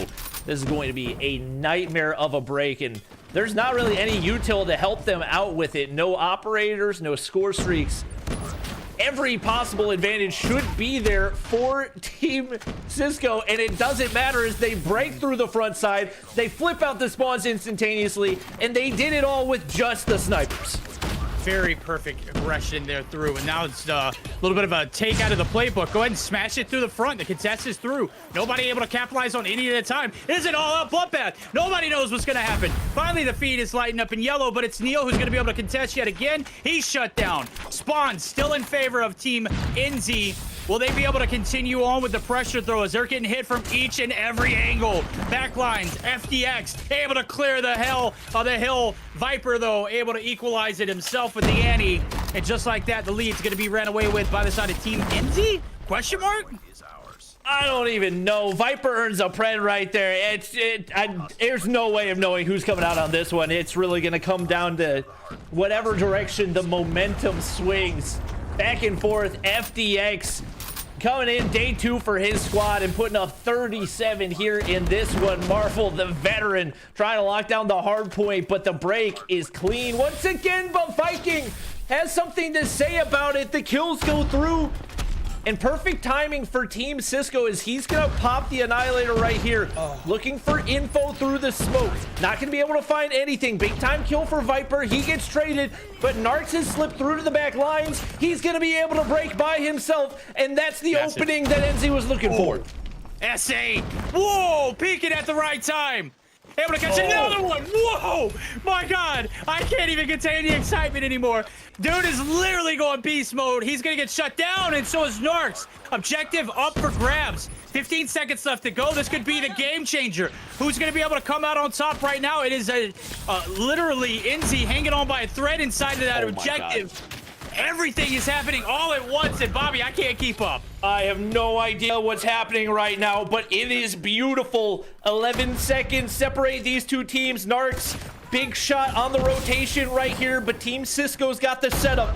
We'll see how long it's gonna hold. He's gonna be able to find one to open things up. Annihilator pops for Marvel right here. Smokes go down. And Neil's gonna pick up the rest of the frags. S8 looking for the opening. Not a whole lot of time to work with. You need to at least get some contest time right here. S8 finds one, looking for another in the backside, but that's Cisco there to hold the line. They only need 9 more seconds, but it's Narc slipping through the OBJ main, and Kairu finds 2 more. Oh, Narcs! What the hell? Slides through, finds 3, cleans the hill, backside spawns. Gonna be in favor of Team Enzy. The front is where the push is coming. Cisco! Evaporated, dissolved, 5 seconds needed. Only 1 player here to contest. They are annihilated out of the equation. First round. First game, Bobby, 250 to 241. Narcs, you are an absolute animal. I'm throwing my hands up. Absolute cinema, Bobby. We got Chef's Kiss, masterpiece on our hand of a matchup. In the first loss, indeed, going in favor. Wow. Oh, we need the cinema spam in chat right there. What a performance out of these guys. The difference maker, and really the fact that Cisco squad was able to make that close is astounding because they got outslayed pretty substantially right there. I don't think one player going negative for Enzy squad. He goes plus 15. But it's tough to say that the difference maker wasn't Narcs, as once again, the OBJ main, 2 minutes and 11 seconds in the hard point. Not to mention those 23 capture kills. Like, it cannot be understated the impact that he had on that game. Oh my God. He's like low-key my sleeper pick for MVP. No, absolutely. Yeah. And I talk so much about him not being like a main sniper either. He hasn't been that guy in a while. Well, when it matters the most, he is that guy. He was that guy. He stepped up, and I mean that last moment, it was neck and neck. Literally, anything could have happened. Narcs gets to break through. He cleans house. Shop is closed for business. Nobody's making that entry on through. Not with him standing there. I mean, what a freak. What a way to end that one. And I mean, I'm shaking, Bobby. I'm literally, I can't contain it anymore. I'm just about to come out of my skin. Bro, that was a beautiful thing to witness. I think every single hard point that we've had today has just been a certified banger, and it has continued to deliver at every possible turn. So, whew, getting ready to head into the Kurahana Metropolis. I'm just hoping we get a close search and destroy, because there have been so many search and destroy blowouts today. Yeah, we have. We haven't seen a close one yet. Yesterday we literally saw like 22 rounds in one game. We hadn't even gotten close to anything past 10. That's how bad it's been. We'll see if that changes here momentarily. I don't know if you're not coasting off of that momentum. If you're the side of Team Enzy, you just gotta ride that high, baby. And like, you literally have not. I don't think you've peaked yet. You've literally not come down. It has just been all out, a bloodbath for you, and you have controlled your fate so far. Took that last round of the control in the last series, and they just continue to pummel on through. And Bobby, they're fueling me. This is definitely one of those maps that could slow that momentum. Let's see how they play it out. All right. We are locked in and ready to go for map 2. Keep in mind, I believe that is the first map loss for Team Cisco in this competition. So maybe any mental edge that you had coming into this one, probably out the window. And keep in mind, there's no map advantage. It's bracket reset format, so it's still a very long uphill battle for Team Enzy if they want to take that championship. That's certainly a good start, and that's Narcs Kairu blowing it up. They get all 5 in a matter of seconds, and they take the opening round. Wow. What do we start this one out too, man? I know this is more of a defensive map, just because of the positions of the bomb, but wow. I was checking Narcs' perspective, and my guy is on some kind of gamer substance. I don't know what it is. He is cracked out of his mind right now as well. Kairu picking up 3 as well to go along with it. He's going to be forced on back. B side of the bomb site is going to be compromised for the time being, but they got him surrounded. Bomb plant's going to go down nonetheless. All right. See what they can work with here. Marvel finds one onto Enzy. Glizes into a 4v4. S8 looking for the retake. Finds one. He finds the other tucked away in the corner. It's Marvel. Teammates do the damage, and that is as clean of a retake as you will find. Defense looking very much in control as expected, and that's what we've seen. It's almost seemed like, regardless of the map, which is very interesting, because in CDM it's nearly split 50-50 the majority of the time, offense versus defense, but the defense has just had such a major advantage, and you got to think part of the reason for that is just because of the ability for the snipers to hold those longer angles and keep things locked down. Absolutely. I'll change things up. Looks like a lot of tactical is going to be tossed onto that main line of sight. Maybe it's just a setup. We'll see who takes the bait. We're in the middle of the map. You got S8. He's got one cornered in. Marvel, who bites the dust. First blood in. and is able to go ahead and continue on through now as the bomb plant looking like it might be made way over towards the B side. Viking going to go ahead and stick it. Neil going to be able to take down one to go along with it, but it's SAR who's going to be able to find his third in the second of this round. They're picking them apart, Bobby. Ooh, looks for the flick. Can't connect right there. Cisco gets away, but the tight angle is his. One more slides the corner. Picked apart one by one. 4 total kills for Team Cisco so far in this one, and we are 3 rounds in. That is... I mean, 2 rounds of planting. You got that going for you, but where are the snipes at here? I mean, right now they are getting humbled in this opener. 3 rounds in a row, absolutely slain. Again, another push over towards this A lane. This time they're going to commit. Neil going to be able to find the first blood, and that's huge. Going to capitalize off of it. Marvel trying to slow push down. He's going to have to be forced back. No, that's not Marvel. That is Enzy. Oh, baby. Not missing is he. Cisco finally going to be able to shut him down, but it's evened up at 3. Bombs down right here, and that puts the pressure on. Narcs trying to get pushed forward. Don't want to over-aggress, but should have had information on one player sliding out right there. Maybe banking on Kairu, finding the rat back kill. Once again, with bomb untouched, still pressure onto Cisco's squad to find something, but there he is. Marvel striking when it matters most. Big kill, gets red right here, but Narc swing and a miss. That still gives them hope as S8 finds one onto Cisco, equalized into a 2v2. S8 needs that one, and he finds it. Trying to find the read onto that final person. It's going to be a 1v2 if he can make it happen. S8 versus Neil. Who's going to find the read? Neither player wants to sit still, and this is going to be all down to timing, and it goes the way of Neil. Much needed round for Team Cisco. Peekaboo rounds that corner. Perfectly played, Neil. That was Enzy. You could feel the tension there in the last little bit. Neil just absolutely getting them point blank. And again, you said it ends the drought 3-1. Still lead in favor of the boys over at Team Enzy. But that high finally come down now as we saw just such a climatic.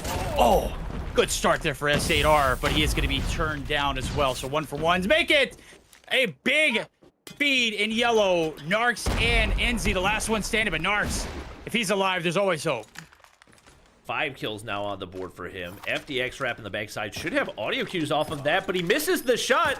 Opportunity for Narcs right here. His hit marker is there, and they can just play time at this point. There's no reason that he should be alive. Viking finally takes him down. It's all onto Enzy. Reads one. Needs the shot onto FDX. We get timing to go his way. He slides the corner and shuts him down. And now a chance to 1v3. Cisco doesn't connect. Enzy with a chance to go big. Trying to outmove each other, but nobody can seem to land a shot. And it's Enzy clutching up in the 1v3. Oh, my. What did we just witness, Bobby? 1v3. They just handed the bomb away for free. What a way to do it for the squad. Everybody has a 100% clutch factor on the left-hand side of our screen, chat. Wow.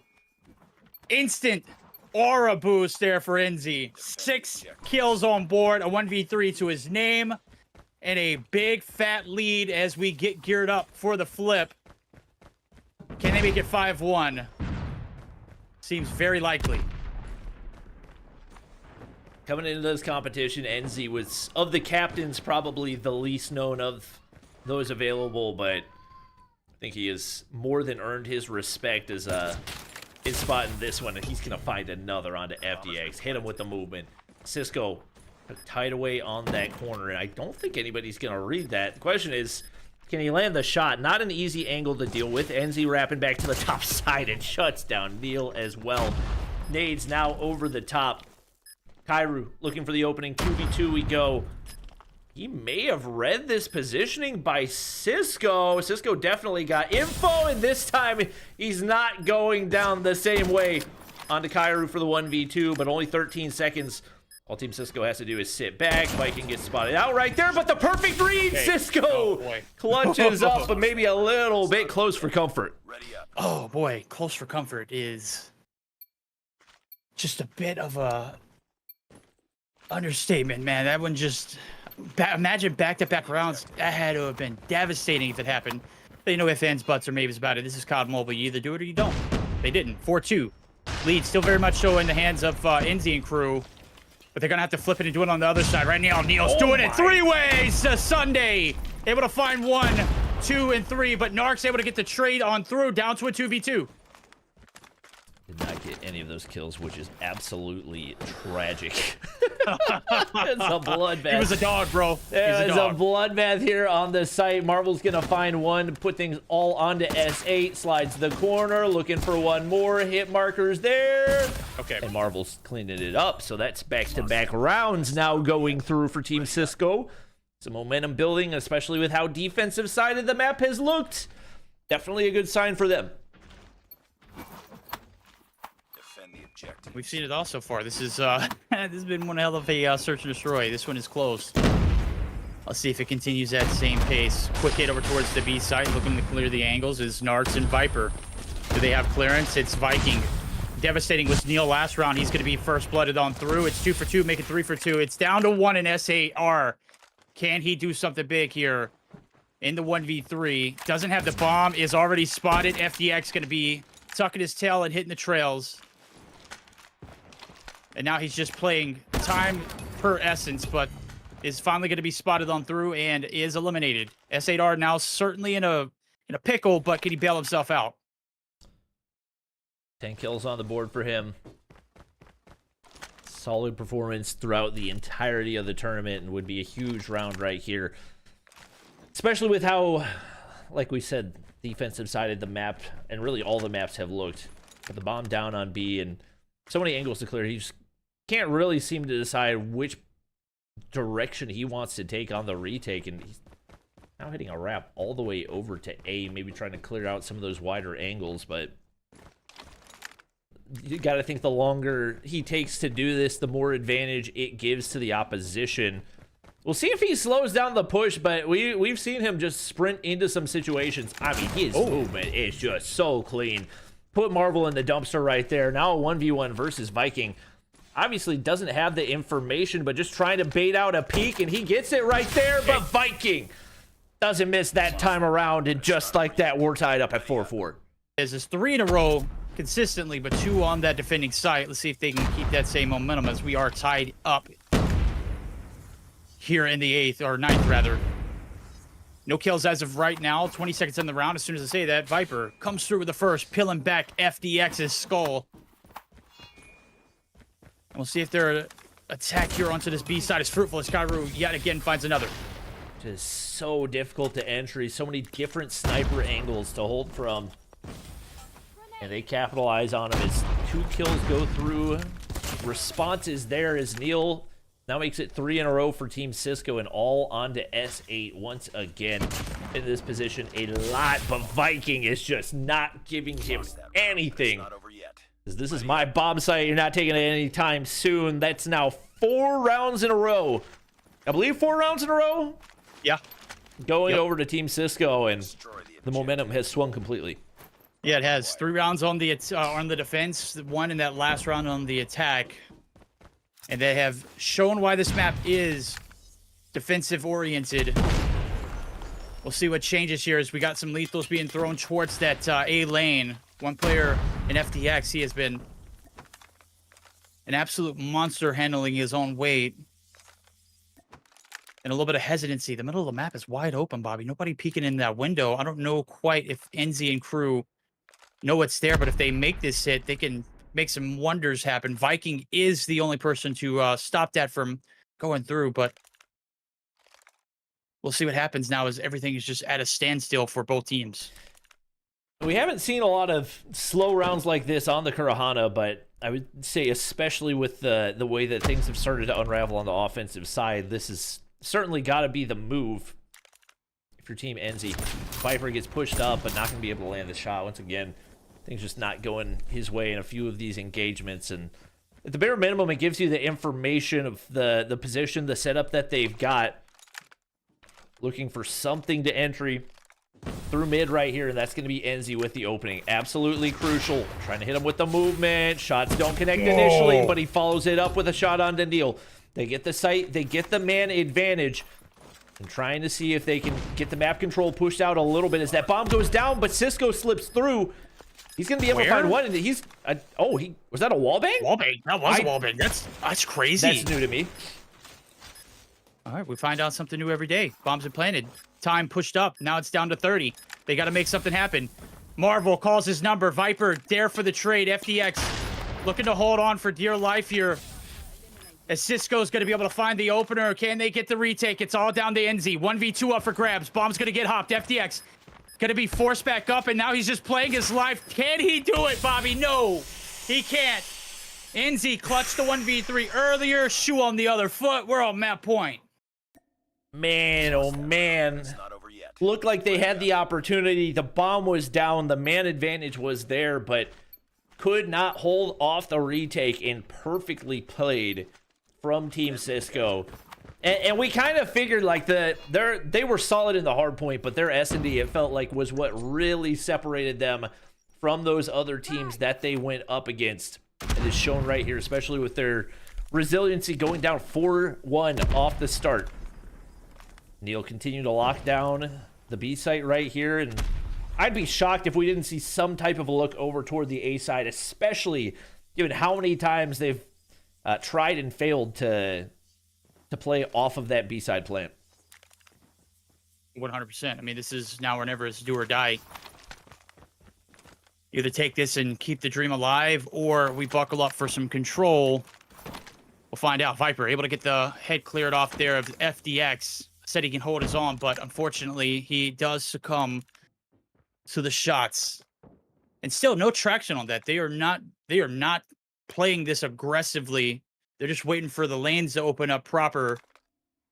And unfortunately, if you don't make something happen, the defense is going to be able to adjust. They haven't reallocated anybody throughout this map. Everything has just stayed the same. Only one player on A, 3 lurking in that B lane site. And I mean, are they just going to brute force push it? Here comes the hit. Viking right in the middle of the map. Can't hit anything. Is going to be forced back. And that could be the opening towards that mid lane. Pressure onto Marvel to win this engagement. I don't think he's watching the backside of sight, though. So they slow play this. He might be able to... They might be able to get him, but he plays backside. He's going to hit marker onto the bomb planter, but Viking's there to clean it up. That couldn't have been devastating, but all he needed was one pick. He finds exactly that, but misses on the follow-up. Narcs with an opportunity. It's actually Viper, Kairu finding 2. And they're able to prolong the game as they find their first round here on the offensive side. Is it enough, though? That's the question. We're about to find out. Overtime, or it's done. 7-5 or 6-6. We're about to find out now. Could be the last round here of this search. A destroy. A little bit of a change-up goes miles long here for the attacking squad. A drought ended after that last round. And Team Enzy and crew find the keys to success, but replicating that is just going to be damn near impossible. Odds are stacked against you. Let's see what you can do with your back against the wall. So far, they've been pretty decent, but again, slowly developing rounds. Anything can happen. 30 seconds in, nobody's made one false move. Bomb still sitting back toward mid. S8 just not being afforded any angles to work with, and I would say Team Cisco doing a really good job of staying home and playing those defensive angles. It's something that maybe they've done a little bit more fundamentally sound than opposition, which has earned them a couple more offenses, even if it wasn't by a massive margin. Utility usage for breaking A is going to be so crucial. So they send the concussions over top. They get one, or at least a piece of information right there. Marvel's going to slide on through, but Enzy just can't seem to find the frags. FDX waiting off the nade. Flash hits. Nobody there to trade off the kills, though, so they back up, and they've got pretty strong presence here on A side. Just a question of getting the bomb down with FDX still playing the backside. Timing doesn't go his way, but S8 is there. He's able to get one. Should be able to get the plant down. Those outer angles covered. And no flank presence, but the kills go through. They get picked apart one by one, and now it's on to Viper. 1v3. The no-scope is there. He gets 3. An opportunity in a 1v4. Neil in the backside. Viper goes huge. Get ready for the next round. Oh, my God. Oh, Bobby. Oh, my God. That was one of the craziest. That was... Map point 1v4. What the? I'll say it for you. What the hell? What the hell was that? Viper! What? What? No staking about it, dude. He's just crispy with it. 1, 2, 3. Oh, of course, Neil, you can get it too, buddy. What a clutch. What a dog. What a beast. He's gonna get pushed here and out. Able to stay alive. He's one shot, though, Bobby. Viper, an absolute unit. Marvel does open up with the first blood, and that seam on towards that A site is wide open as they do take down Narcs as well. Only Kairu to deal with. 2v4 right here. Much, I mean, I'd say much more difficult to manage, but we just saw 1v4, so I guess anything's possible at this point. Chat's now seeing and reacting to what we just saw. Oh my god.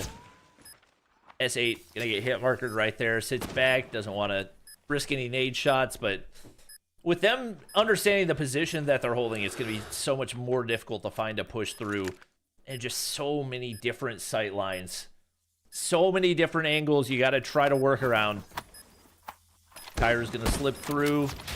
Trying to find one onto Neil, who's looking for the pinch, but the shots are just not connecting with only 15 seconds. There simply is not enough time to make the retake right here. So the fact that we head into overtime and we instantly see an offensive round go the way of Team Cisco does not bode well for the outcome of this one. No, not at all. But it's not over You yet. buy yourself overtime, but you might have just like sold it as well. It all just been in vain. Hell, I'd do it for the clips though too. That was one hell of a clip. Certainly going to be making its way onto Twitter, YouTube, TikTok, wherever you watch short reels at, where you watch long-term form content. God dang, that man can hit. But is it all for nothing? As this is your potential last round, and you got to do it on the attacking side. And yet again, we're going to go for Old Faithful, which is that B lane. No success in the first 6 rounds of their attacking strats. Are they going to invest it all and just say to hell with it? Or are we going to double back? Looks like the double back might be coming through, Bobby. Yep. Viker looking for the opening once again. This time, Marvel getting a little bit further forward than we had seen in previous rounds. Viper still not being afforded an angle, but at least can control this entire side of the map right here. I think Marvel may have slid out. Just a crazy timing battle going on right now. Viper's going to look to take control through the mid-map right here, but Marvel is waiting on the opposite side. And it looks like they're going to hit the full wrap right here, so all the pressure onto Marvel to find the opening. It's huge. He's on an island. Oh, Viper. It's all the way through mid. Oh, there it goes. This is a lot of time to let this one develop. You can already see the reallocation. Viper was on an island. Marvel was on an island. Unfortunately for him, even with reinforcements, he's not going to be able to stay alive. FDX going to be able to find one. And just like that, it's down to 3. A hope and a dream. Bomb's made its way over. S8R is going to go ahead and stick it. No, he's not. He's going to be forced back. Nades are going to come through over the top. That's going to force the positioning, but nonetheless, the bomb plant does come through. 45 seconds on the clock. 3v4 for the hold. And Narcs is pretty far out of position, so they find 2 to open here. Oh my SA god. making Oh plays. my god. He hits 3. Are you kidding me? Cisco's there for the trade, but now he needs a 1v3 for himself. 2 players wrapped very, very far out. I don't know if they've got the info to play for the audio cues there, but Cisco misses the opener. Misses the second as well, but he hits the follow-up onto Enzy. Needs one more onto Narcs. It'd be a 1v3 for him. Not meant to be, and more overtime we go. Good work. Get ready for the next round. Bro. My heart's about to beat out of its damn chest, Bobby. I can't handle it. This is unreal. We move on. We progress. Just drop the bomb. Back-to-back rounds on the offense. Just, I mean, we haven't seen it in overtime yet. Grenade out. Experiencing firsthand completely just a different level. Right now, both of these teams playing at a different level. Some godlike clutches and then some crispy shots. Everything just happening crazy like now as we see the payoff round. Got to win by 2 here in overtime. Obviously, the defense has been stronger for both teams, but offense to open it out, completely unpredictable. Both teams still just trying to find anything across those mid angles, and Viper got spotted right there, as did Neil, but Neil that gets the better of him. It's a full yellow feed. Pressure onto Enzy and Narcs right here. Neil can't connect for the first one. Does get shut down. They bring it back into a 2v3. With Narcs still holding this topside position, nobody pushed up. Couple different angles that he can work with right here as they look to make the pinch. Enzy on the opposite side, looking for something up against Viking. He shuts him down. Narcs is going to get dropped, so an effective 1v3 for Enzy right here. They wrap back to sight, but one gets red. Opportunity as he spots out Cisco on the backside, but can't connect. Cisco goes big to clutch up. And once again, his team takes the lead here in the overtime.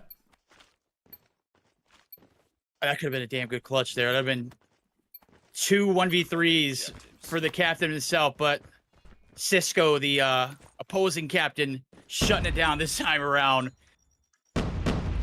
We'll see if that's the game changer here as we rotate in towards the next hit. Is Enzy going to be the first blood? Neil has been golden on this objective. Uh-oh. Why would you push it? This is crazy. FDX going to be able to get involved with 2. Vipers, 1 shot. Vipers dust. Wow. Ladies and gentlemen, we're heading to control. But it's not over Kind of yet. just like throwing the flags up, man. If you just wanted this one to be an L, could have done this a little earlier for us. That was such an anticlimactic ending. Just Right? banger around after banger around, and then you just throw away all 5 lives. I think, to be fair, I think Enzy tried to hit some movement and got stuck on a chair, and he was just a sitting duck, and it kind of fell apart from there. So they even things up, tie it up at 1-1. And Team Cisco very much back in this one. 17 for Neil, 15 for FDX, 8 for Viking, 12 for Cisco. Nobody having a bad map. Nobody on either team having a bad map. The consistency between these two teams is so absurd. Admins, I don't know if it's possible to just get like KD calculations for the grand finals, but we might need it with the tiny gap that we're seeing between these teams right now. Yeah, definitely. I mean, at any given point, anybody could be the MVP. I mean, we saw Enzy, the captain of his squad, put on probably one of the nastiest 1v3s, and then it just completely gets toppled by the 1v4 from Viper, and then SHOWDOWN comes through with a nasty feat. They didn't even win, Bobby. They didn't even win, but those clips. Oh my god. We live for them. You look, I feel a bad trade-off. Well, I feel like it's worth it though. The trade-off is I get to cast this and I go crazy. We get to see some of the best event or best clips that we've seen possible out of an event like this. In return, you get my heart because it's been just like absolutely exploding out of my chest. So it's totally worth it for me. You guys, I hope you appreciate all the content that's coming out of this. I know I have. I'm selfish though, so I'm gonna enjoy it regardless. But wow, we're tied up going into the control, and Bobby, this one's getting crazy. Chat, I saw that I messed up the caption on the tweet. We fixed it. It says Viper now, not Cisco. Obviously, I know it was Viper. I'm just in the moment. There's a lot happening right now. Okay. Good gracious. Getting ready to head to control. First time that we're seeing takeoff on the weekend. So once again, kind of no expectations coming into this one. Banger map 1, banger map 2. The gap between these teams is just so terribly tiny. Woo! It's gonna be. I hope the control lives up to expectations as well. Damn, what a clip, dude! Twitter about to go crazy. Really is. Oh my Yeah. god. Yeah, I'm in shambles right now.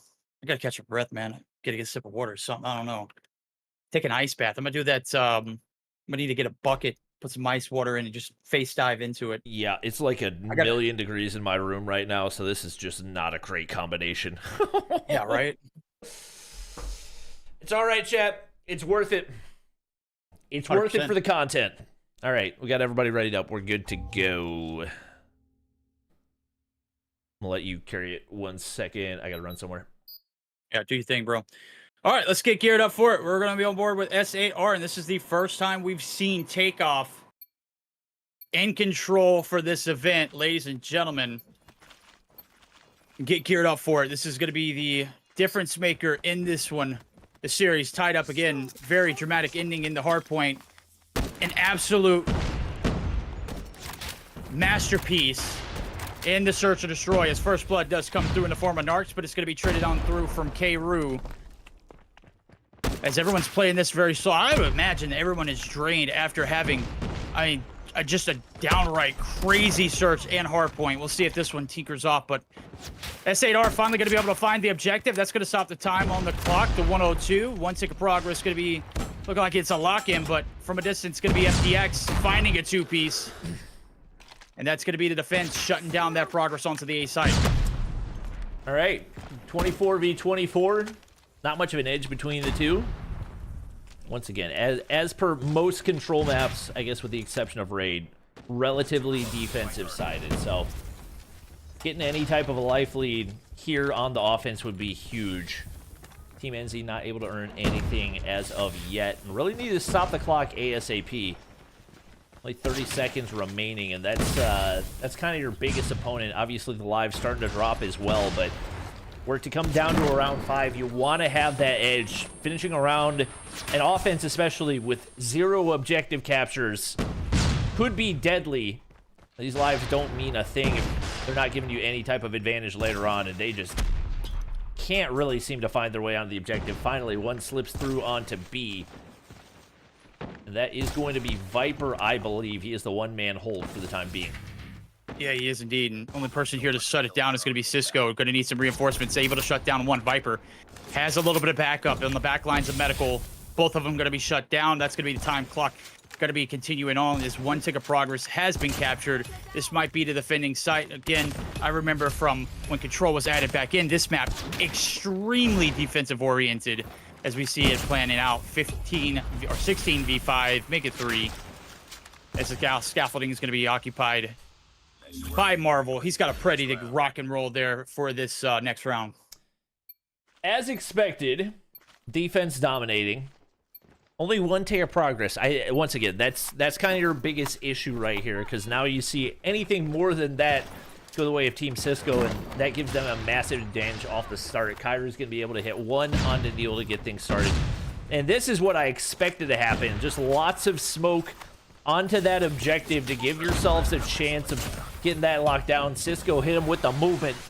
Takes down 1 as Kairu drops. And a Pred dropping from above for Marvel. Nothing to be found. I don't know if that was a trophy or maybe just a swing and a miss.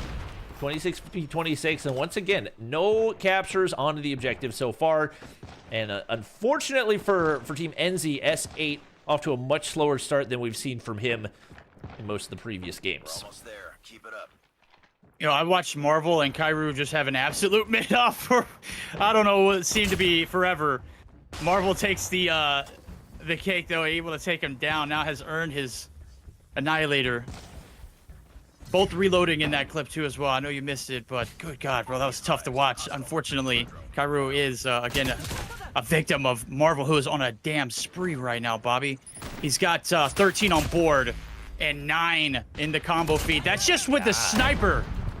Yeah, I don't think he's died yet. I think he's on 15-0 so far. I think he actually... He may have died 1 time, and I think he's on a 14 ever since then. So just stupid numbers out of him. And single-handedly giving his team a chance here on the offense. Lives equal, and the biggest thing, you already get a full capture over onto A. Spots out S8 up top, trying to get advantage off the peak, but he does get shut down. So some breathing room once again for Team Enzy, but they've still got a lot of work to do. That's still a minute 20. And even though you might get a win in the round, it's still a loss to a degree, having given up that much control on the objective. Yep. EMP going to be go ahead and popped. Green light is through. Viper did have his ante out before it, though. Nonetheless, isn't going to be able to find anything with it. So 5 shots left in the chamber. Not going to be able to clap anybody with it. Narc's going to be able to pick up the slack there as the defense is starting to fold a little bit better for themselves, but nonetheless, damage is done as that 8 tick of progress is done. There it goes. The post into that clip. Absolutely great for Viper. As we do see the offense down the 5. Can they get the job done with Enzy and crew? Go ahead and pop in just every ante that they have right now. I don't know. I think this is a misplay. You know, I know you take the round, but maybe a bit of overkill. Yeah, and definitely did not feel necessary. You have forced out some of that utility from the opposition, and you make sure to end the round with some streaks or whatnot. But yeah, definitely feels like they could have found more value, especially given how much they struggled over on the offensive side last time. So we'll see what they're bringing to the table this time around. Still 2 operators charged, but could have been in a much more comfortable spot. I would anticipate a lot more smokes going down onto A, because you cannot afford to have a second round where you do not get a single tick of progress. Yeah, can't afford that anymore. We'll see as the opener comes through. Neil and Cisco getting involved early on. The defense putting their foot on their throats. Oh, big kill from Enzy, who's going to be able to find his way, staking it on through. Will it be enough to get the backlines? FDX is going to be forced out, and surely enough, shuts down the pressure. No spawn traps here. No kind of progress on either of the objectives. And Viper's the only one that's out in the open, trying to make something happen towards this objective. Everybody I switch to just immediately dies. Dies, Every single turn. So tough to get the read on. Lives going the way of Team Enzy off the start. That bodes well for them, but once again, you've got to get these captures. They finally get somebody onto A right here. Neil on the top side, trying to do something to alleviate some of that pressure toward the front of spawn, and he's going to get spotted out. S8, maybe not his best map so far, but he's bounced back big time in this later round. Tucks away in a corner to find 3 more. My gosh. Now a force spree for him. Hunter Killer goes out. Postmortem still able to find 1. Narcs now getting pushed forward with that Annihilator. And that may be a round-saving play for Marvel right there to shut that down, because he could have done some crazy damage if he got through to spawn. He did, but again, the pressure on towards that A side has opened up a little bit of a lane towards the B. And it's Enzy, and a little bit of help there from Viper, who's able to find a 2-piece, looks into the spawn, finds another. And surely enough, we got 2 ticks of progress looking like it might come through. No, Viper's going to be left on an island by himself. Viking, the last standing for the defense as he gets shut down. And all of a sudden now, everything's flipped on its head. 13v8, the tides have turned. Enzy and crew starting to finally pick up the slack. And honestly, like, if you're Team Cisco, you almost want to feed these lives away to avoid any further objective captures. That is the last thing that you want. And Neil's running forward. He's actually going to opt to get one right here. But they've already gotten 4 ticks of progress. It looks like they're going to get another one right here. And he's actually going to try to stop this objective capture. It looks like for the time being, he's able to do so. As long as you're stopping the clock, it's big. But they've now made their way over to the opposite side. And they're getting the capture on B. He can't die. Look. And they're just farming charge on those operators as well. They get a capture on 1. Trying to make it a capture on both. He's not going to let that happen. Trying to see how many kills he can get. And that was played to perfection by Team Enzy. That should give them the edge in that final round, assuming they can do a solid job here on defense. Yeah, indeed. Viper's got a pretty to go along with it. Picture perfect finish right there. Would have liked to see them get that B cap, but Neil, he knew it was up play. He knew what was going on. Surely enough, a first offensive round victory going in favor of Team Enzy. Can they shut it out here? Don't have to worry about the overtime. It's very possible. 3 kills going in their favor. Viking gonna get shut down through the wall as the Annie from Viper has proved to be fruitful. My guy is absolutely dogging him right now as he's got 20 on board. 20 for him, make it 21, 19 for SA. Oh, they got him in the spawn trap. Oh, this one might be over. The Pred goes for 3 for Viper, and they are absolutely trapped right now, down 13 lives. Only seconds into the round, Viper continues to slip through, and he gets another Pred. The massacre ensues. FDX trying to break out a spawn. He's gonna drop as well. 1 by 1, they fall by the wayside. And with only seconds to open this round, they have already opened up a 12-life lead. Wow. Somebody open a can of whoop. Yeah, you know what I'm talking about. This has been an absolute gauntlet. One-sided if I've seen it so far in this series. And it just so happens on a round that they can shut it down and take the advantage. We might be seeing upper bracket reset here. 18v5, Bobby. This one, I don't like to count my eggs before they hatch, but ain't no way. S8R and Enzy getting involved for 2, down the 2, FDX and Cisco. Make it no-go. 3-1 victory. The boys bounce back after a devastating Search and Destroy victory. Or Search and Destroy loss, rather, to a very dominant performance in the control. Oh man, wow. I was not expecting that level of dominance, but once the control started to snowball for them, things got out of hand pretty quickly, and obviously Viper leading the way for them. Maybe not the most dominant tournament performance for him so far, but goes plus 10 right there. 156 on the impact score. There's really no way of knowing who's going to be MVP for that. Like, I legitimately have no idea. It's a coin flip at this point. On the opposite side, Viking just having a rough go of it. 12 and 22, certainly in the blender in that one. And that now pushes us to a map 4. It's going to be Summit Hardpoint. Going to be nice and mixy and chaotic. And we're probably going to see a lot of really bad gunfights. Yes. Gotta point out, man, you know, earlier on I said Viper was going to be the X factor of a series, certain one. I wasn't wrong. I was early. Okay, early. He has progressed very well. As Schiff would say, yeah, I wasn't wrong. I was just early. In that sense, absolutely a dog of a performance there in both the search and the control. And you know, MVP performances so far. You could literally toss other names in a hat, and I'd be happy with whoever got it. But obviously, I think chat may have. I wouldn't say a biased opinion, but I hope they pick the best player for us. Maybe we do like a 50-50 of our prediction as well as theirs. Yeah, you know, we have a little bit of say, but we want chat to have a little bit of say too. And yeah, I'm looking forward to some of these crazy snipes in Summit. All right. Well, we flip sides right here, chat. Keep in mind, even if we see a win here for Team Enzy, the grand finals are not over. This is true double elimination format, which means that they have to win the grand finals effectively twice. A true double elimination bracket, that means the team coming out of the top. No losses coming into this one. You got to do it to them twice, and it's not going to be easy to do. But also, don't want to counter ducks before they hatch. So exactly. We'll get ready to load into the Summit Hardpoint. Should be a banger. I think we've only seen this one time so far, at least on main broadcast. So it was certainly a mixy one, and expecting nothing less heading here into the 4th map of our grand finals. Yeah, I'm getting what's that? A little bit of relapse. Where do we go?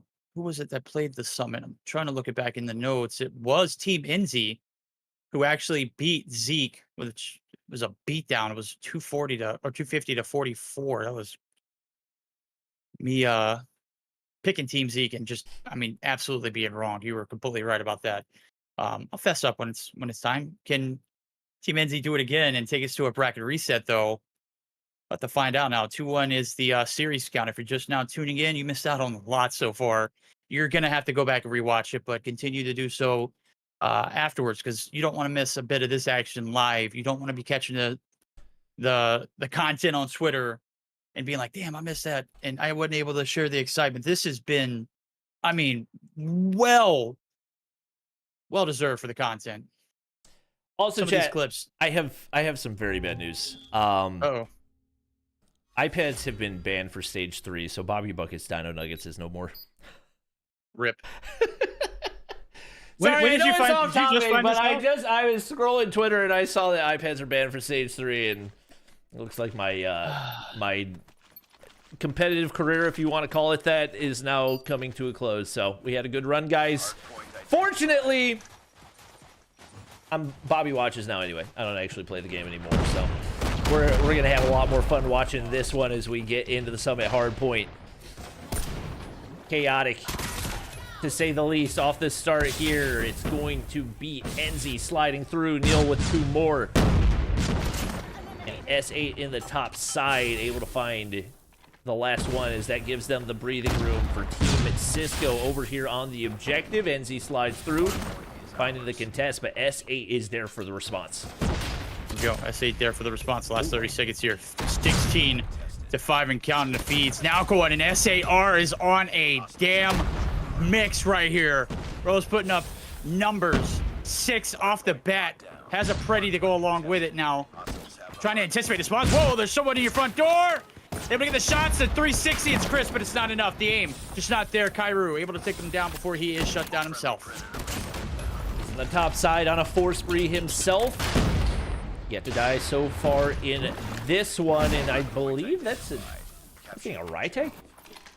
And no, that's just a different legendary Locust that we're not used to seeing. I've just seen Locust Electron animations all day long, so I become accustomed to it, but Kyra in the top side trying to keep his spree alive. No scope connects. That's the pred earned. Opening hardpoint going the way of Team Cisco. Kyra's still on a 7 spree. Has been so tough to deal with, and one more directly behind. And somehow he's still staying alive. They shut him down, but that took them way longer than need be. S8 trying to do everything he can to lock down this objective, but it's Team Cisco finally in full control. It is indeed. Vikings leading the pack there with 7 on the objective. Let's see if he can maintain it now. As everything has just been tossed at him all at once. Now Narc's going to be able to be putting a foot on the objective via the scaffolding. Let's see how much longer before the walkway is going to be crossed. Viking just playing as disciplined as he can. Gets a little antsy. Pays off there for the 2-piece. And that's going to be the last little bit of scrap time. 42 and counting. But the bad thing is his crew did not do a very good job of holding those back lines. And now they're going to be forced to play it from the front now as the backside spawns are, for the time being, in blue. But Viking can't be stopped. He's giving them the work right now. Pred drops from Kairu from above, but not going to be able to shut him down.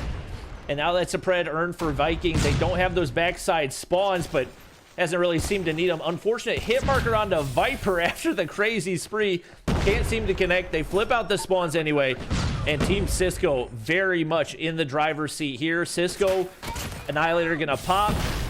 He's got 11, make it 12, and trying to work on some streaks of his own. Nobody gonna opt to go that bottom snow side either. Neil's cleaning up the rest of it as Viper drops from above, and S8 finally stops the bleeding. But my, oh my, what an opening start here. They have come out with a vengeance. Yeah, they have indeed. This one has been a bloodbath so far. 70-point lead in favor of Team Cisco, outswinging as they are needed. It's elimination right here. Well, not elimination, but you have to force the bracket reset if you don't win this game. And we'll see what pans out now. Viking and team trying to make something happen on the back lines. It is Marvel calling his number there with the Annie, but he is going to get shot from behind. And nonetheless, the opening advantage going to be in favor of Team Enzy. But how much longer can they hold it? Viking going to be absolutely canned as he makes the entry on through. The backline spawns as he just absolutely spawns right in front of... Who is that right back there? Oh, it was just a trophy. Never mind. Nonetheless. Looks like... Oh, I thought that we were going to have Enzy slipping through to spawn. Big spree for him is Annie. And streaks are earned, but still... No hard point control. They have slowly chipped away at that lead, which was up to, what, 60, 70 at one point. FDX slips on through. Whoa. Slow start to this game, but the Annie's been untouchable for him. Would have had another right there if Neil didn't yoink it from him. Trying to find one more on the bottom side. That's going to be Kairu making his way into the hard point. Viper there to reinforce, and now scrap time goes the way of Team Enzy. So a lot of work to do, especially with how difficult it's been for teams to build sizable leads in these sniper-only hardpoint games. Oh my God, Viper. Another feed out of him. He's just spree after spree in this one. He hits the quick scope on the, I believe that was Cisco out of the sky as well. They hold that hardpoint control, but still the response is there, and the better the feeds go the way of Team Cisco. Yeah, indeed. 50-point advantage rolling into it. Last 30 seconds. Viper trying to get his feet back into it now as S8 are going to be able to offer a little bit of support. They've got the objective for the time being. They need all this time to go ahead and recuperate this deficit. They're going to be able to do it for the time being. Marvel. Oh, and again, shut down. Viper just absolutely hitting the state right as he is needed. Neil, though, up top going to be able to shut him down as he's a part of that 4-piece.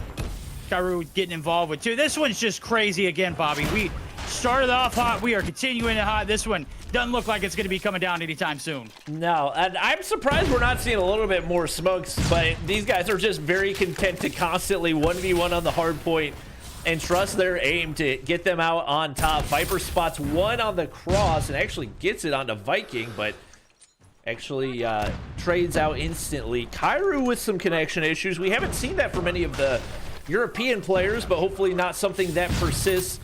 Right now, Viper trying to flip out spawns. I don't think he realizes there's still one player behind, so he gets traded out. That's Viking coming through with kill number 20 on the board. And once again, it's just the consistency across the board for every single one of these players.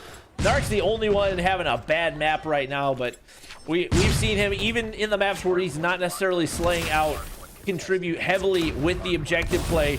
Just needs to find an opening from his teammates to actually make his way on, and looks like there may be an opportunity for that right here. Indeed. They're going to have to play for these new spawns as well. P3, definitely one of those objectives where you gotta get there kind of early. Obviously, still a little bit of time to get the flip on through. You get all that scrap time, which is great, but you're not setting yourself up for future success. We'll see what can happen now as Viper, Narcs, and crew now try to buckle up for a good hit. Narc's going to be able to find one. Viper going to be able to find one. Narcs for the second. The back lines are compromised. Cisco, the only one alive here in this instance. Can he hold on for dear life? Can he hold on to the spawns? He's got his crew on the objective for the time being, and he's doing everything to stay alive at this moment. We do have that Annihilator for Marvel as well, looking for additional support, but he gets shut down right there. Viper in the backside gets one and instantly pops the Annihilator as well. Spots Cisco running up Snowside. He's going to be able to find the kills regardless. It's all on to Viper to hold right here. He's going to be able to find two. Not enough to maintain control, and on to Narcs, but he's been their OBJ guy and finds two big-time kills as they continue to reel this one back in. 17 to his name, make it 18, and not showing any signs of slowing down. 108 seconds in the hard point. He has been there pretty much every second of it along the way for his squad, and another big beat for him. Yeah, indeed, but the bad thing is they really haven't done a good job of pumping these spawns out and dumping them, so they're going to have to battle on the back end.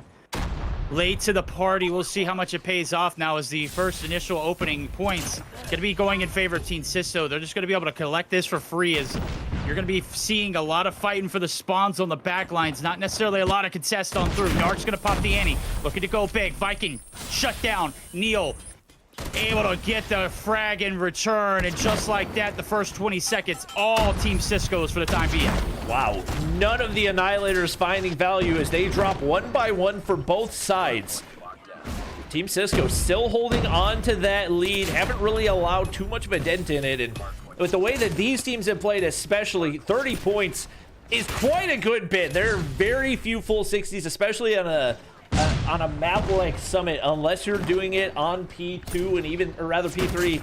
Even then, it is not easy to do. Viper turns around and absolutely smokes another. He is untouchable right now. That pred's been earned and could be big information, but he's actually going to opt to wrap lower. Snowside actually wraps back up, and maybe that delayed push will earn him a couple additional kills, as right now Marvel has absolutely no clue that he's there either. Spots out one more right there. Can't connect initially. But the no-scope goes as well. He's looking for another. Don't let him finally, do it to you. oh my God. Cisco finally takes him down. All that, and we still got a deficit of about 10 points. We're finally starting to recuperate that. This one has been a nail-biter coming into the second set of hills. This third set, we are in for a treat. Looks like a lead still surmounting here for the side of Team Cisco. They want Game 5 desperately. They don't want the reset. Will they get it? 22 seconds in remaining. It's Kairu starting to pick up the slack too as he plays the objective. He gets the kills too. And Team Enzy doing everything they can to stay alive here in this hardpoint and keep the dream rolling. Big kills coming through for both, but it's Kairu with a masterful three-piece needed at a desperate time. That lead is evaporating quickly. It is gone right as I say how difficult it is to erase a 30-point lead. They do exactly that. Enzy on 33, popping the Annihilator right here. It's Viper leading the way with 44 to his name. Enzy turning every direction possible, does get shut down. S8 looking to slip through onto the objective and really playing the support for Narcs, is it's going to be able to stay alive, and it's about to be pure chaos. It is smokes everywhere on the objective. Oh my. Annihilator comes through, but it's double Preds. Narcs and Viper strike at the same time, and they want desperately to not only get that map control, but lock in the hard point as well. Big time flank right here, but spawns are still flipping out despite Enzy having this position toward green. He does indeed, but he doesn't have anybody else on the cross that threshold. He's just gonna have to do the best to play his life. 18 seconds left to go, a lot of time to fight for. And now he's gonna be forced to push up, and this could be the wrong play and wrong timing. S8R now looking to go big, does have an annihilator for himself, looking to find something, but Neil finds him. Crossing the T's, dotting the I's. What is gonna happen? Everything is being accounted for. The backlines again in yellow. Team Cisco have the advantage. How long can they hold it for? Cisco really trusted his teammates to lock down that backside. Marvel's there, able to find one. He backs up, repositions. Quickscope's just not connecting, and S8 gets the better of him. But they need to flip out those spawns, and not having a lot of success to do it. They look to force through the front side. With S8 finding a big kill right there, it's been crucial. And they actually do flip out the spawns. One's been able to slip through, and who else but Viper? Creating absolute havoc in the back line of those spawns. Does get shut down by FDX right here, but it's allowed a slight lead to build for Team Enzy. Viking doing everything he can to keep this contested for the time being, but spawning in the backside is the worst case scenario right here for Team Cisco. Yeah, they can't close it out here. We're guaranteed a P4. And the side of Team Enzy continue to rack up the points. They've dumped the spawns on the backside. They got everything that they need to set up for new. Will they be able to execute though? Everybody's spawning back in. The contester through. Narc says, you can have it. 3 seconds left to go. We just need 11 to shut it down. And Viking is the only man on this side of the line of scrimmage. Can he go big? In a blender, he puts Viper. And he does keep the dream alive for the time being, Bobby, but only 10 seconds is needed. Nobody is there. This might be it. Cisco had to be perfect with that annihilator. Shot does not connect. It's Viper in the top side. He's gonna hit marker right there, follows it up with the kill, just needs to get on the objective and shut him down. And it's a bloodbath. We've seen this a couple times before. Nobody wants to give anything up, just chuck smokes down and pray that you come out on top. Enzy able to find 3 right there, and the cherry on top as Narc shuts him down. Ladies and gentlemen, we're headed to a bracket reset. Oh my god. Oh man, I'm gonna need to take a lunch break. I'm gonna need to recoup. I've burned more calories sitting down than I think I ever have. That's crazy. A masterclass of a first set best 5. We don't go to the Search and Destroy to close it out. That hard point was just enough. And it was a dominant start there for Cisco. It felt like they were in the driver's seat for the longest, and then we get into that third set of hills, and it's like, hey, buddy, you remember me? I'm here. I'm inching my way back in it. We get a dominant hold on P1. We connect to P2. We get the spawn flip on the back of Viper, who dropped 50. Good God, ladies and gentlemen, if you didn't get your dosage of Call of Duty Mobile for the week out of these 2 days, I don't know what to tell you. We're going to have some more to come through after this reset, though. Oh, man. Good spot to be. Once again, like, obviously you want the momentum, but to head into a full reset as well with the momentum is just absolutely crucial for Team Enzy. Looking at the numbers, Viper plus 13. He has come online at the right time. Minute 26 in the hard point, and once again, you gotta have eyes on Narcs. Even when it looks like he's having a bad map, he's contributing so much. 21 capture kills, only goes -4 right there as well.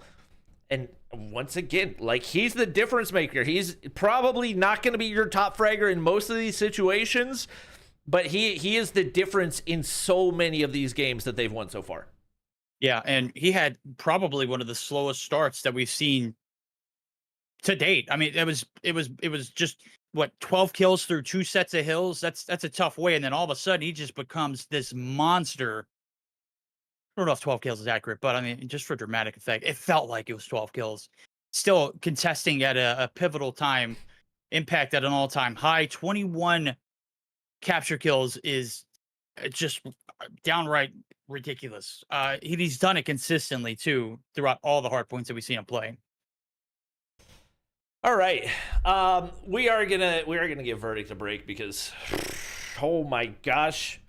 I did not anticipate, especially with the way that Team Cisco was playing, that we would see a bracket reset, but we have certainly been treated so far in this one, and it will, I would assume, continue to deliver. Once again, for those of you who don't know, bracket reset means true double elimination format. Team that comes out of the upper bracket, if you think about the way double elimination works, you still have to be defeated twice. So they've lost one time now. They've got to be taken down a second time. Team Cisco with an opportunity to redeem themselves. We'll head into a quick break. And whenever we get back, we will see the 100% definitive, certain decider of our sniper showdown. Even with reinforcements, he's not going to be able to stay alive. FDX going to be able to find one. And just like that, it's down to 3. A hope and a dream. Bomb's made its way over. S8R is going to go ahead and stick it. No, he's not. He's going to be forced back. Nades are going to come through over the top. That's going to force the positioning. But nonetheless, the bomb plant does come through. 45 seconds on the clock. 3v4 for the hold. And Narcs is pretty far out of position, so they find 2 to open here. Oh my God. making Oh my plays. God. He hits 3. Are you kidding me? Cisco's there for the trade, but now he needs a 1v3. Down than opposition, which has earned them a couple more offenses, even if it wasn't by a massive margin. Utility usage for breaking A is going to be so crucial. So they send the concussions over top. They get 1, or at least a piece of information right there. Marvel's going to slide on through, but Enzy just can't seem to find the frags. FDX waiting off the nade. Flash hits. Nobody there to trade off the kills, though, so they back up, and they've got pretty strong presence here on A side.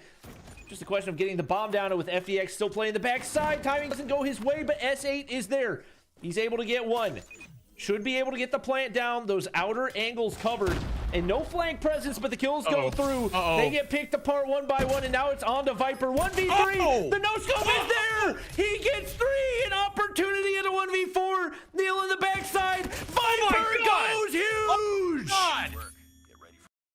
Pops for Marvel right here. Smokes go down. And Neil's going to pick up the rest of the frags. S8 looking for the opening. Not a whole lot of time to work with. You need to at least get some contest time right here. S8 finds 1.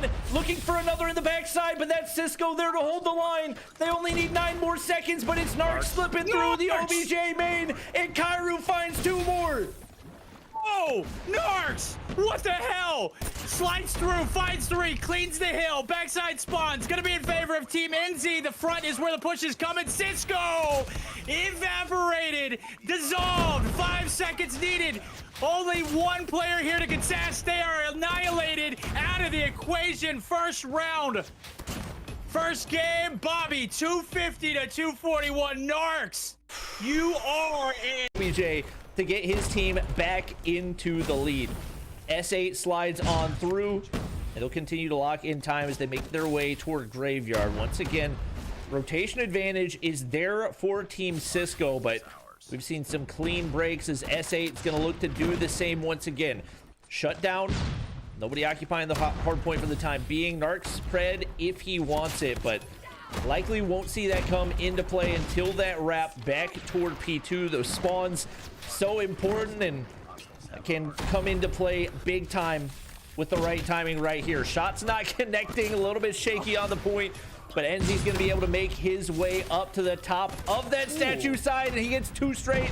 Looking to make it a 3rd. He does, yes indeed, to turn and burn onto Cisco, and the snipe on the FDX for the cherry on top. That's a 1-man squad wipe. He's buried.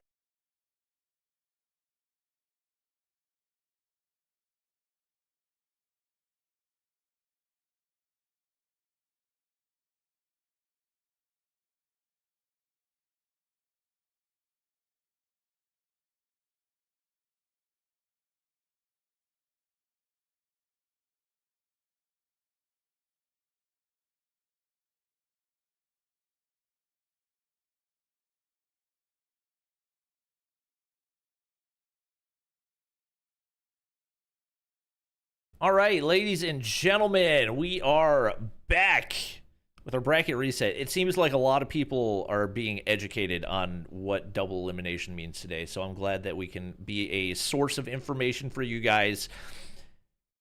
Oh, man.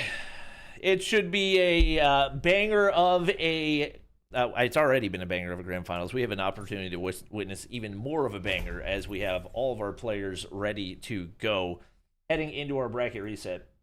It is interesting that people are so confused about this because I explained the entire thing multiple times throughout the weekend, but I understand this is new for some people. It is going to be another best of 5. Getting started with Hacienda, Firing Range, Raid. If we go to a map 3, or rather map 4, Combine. And if we round it out in a map 5, Tunisia, Search and Destroy.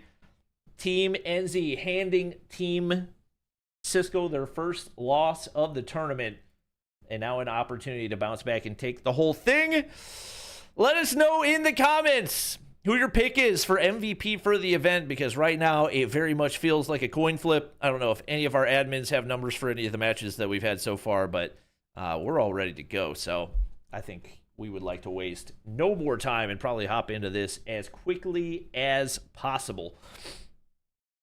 I think most of our players are ready up and good to go too. So, Verdict, do you think the momentum's going to continue to carry through for Team Enzy?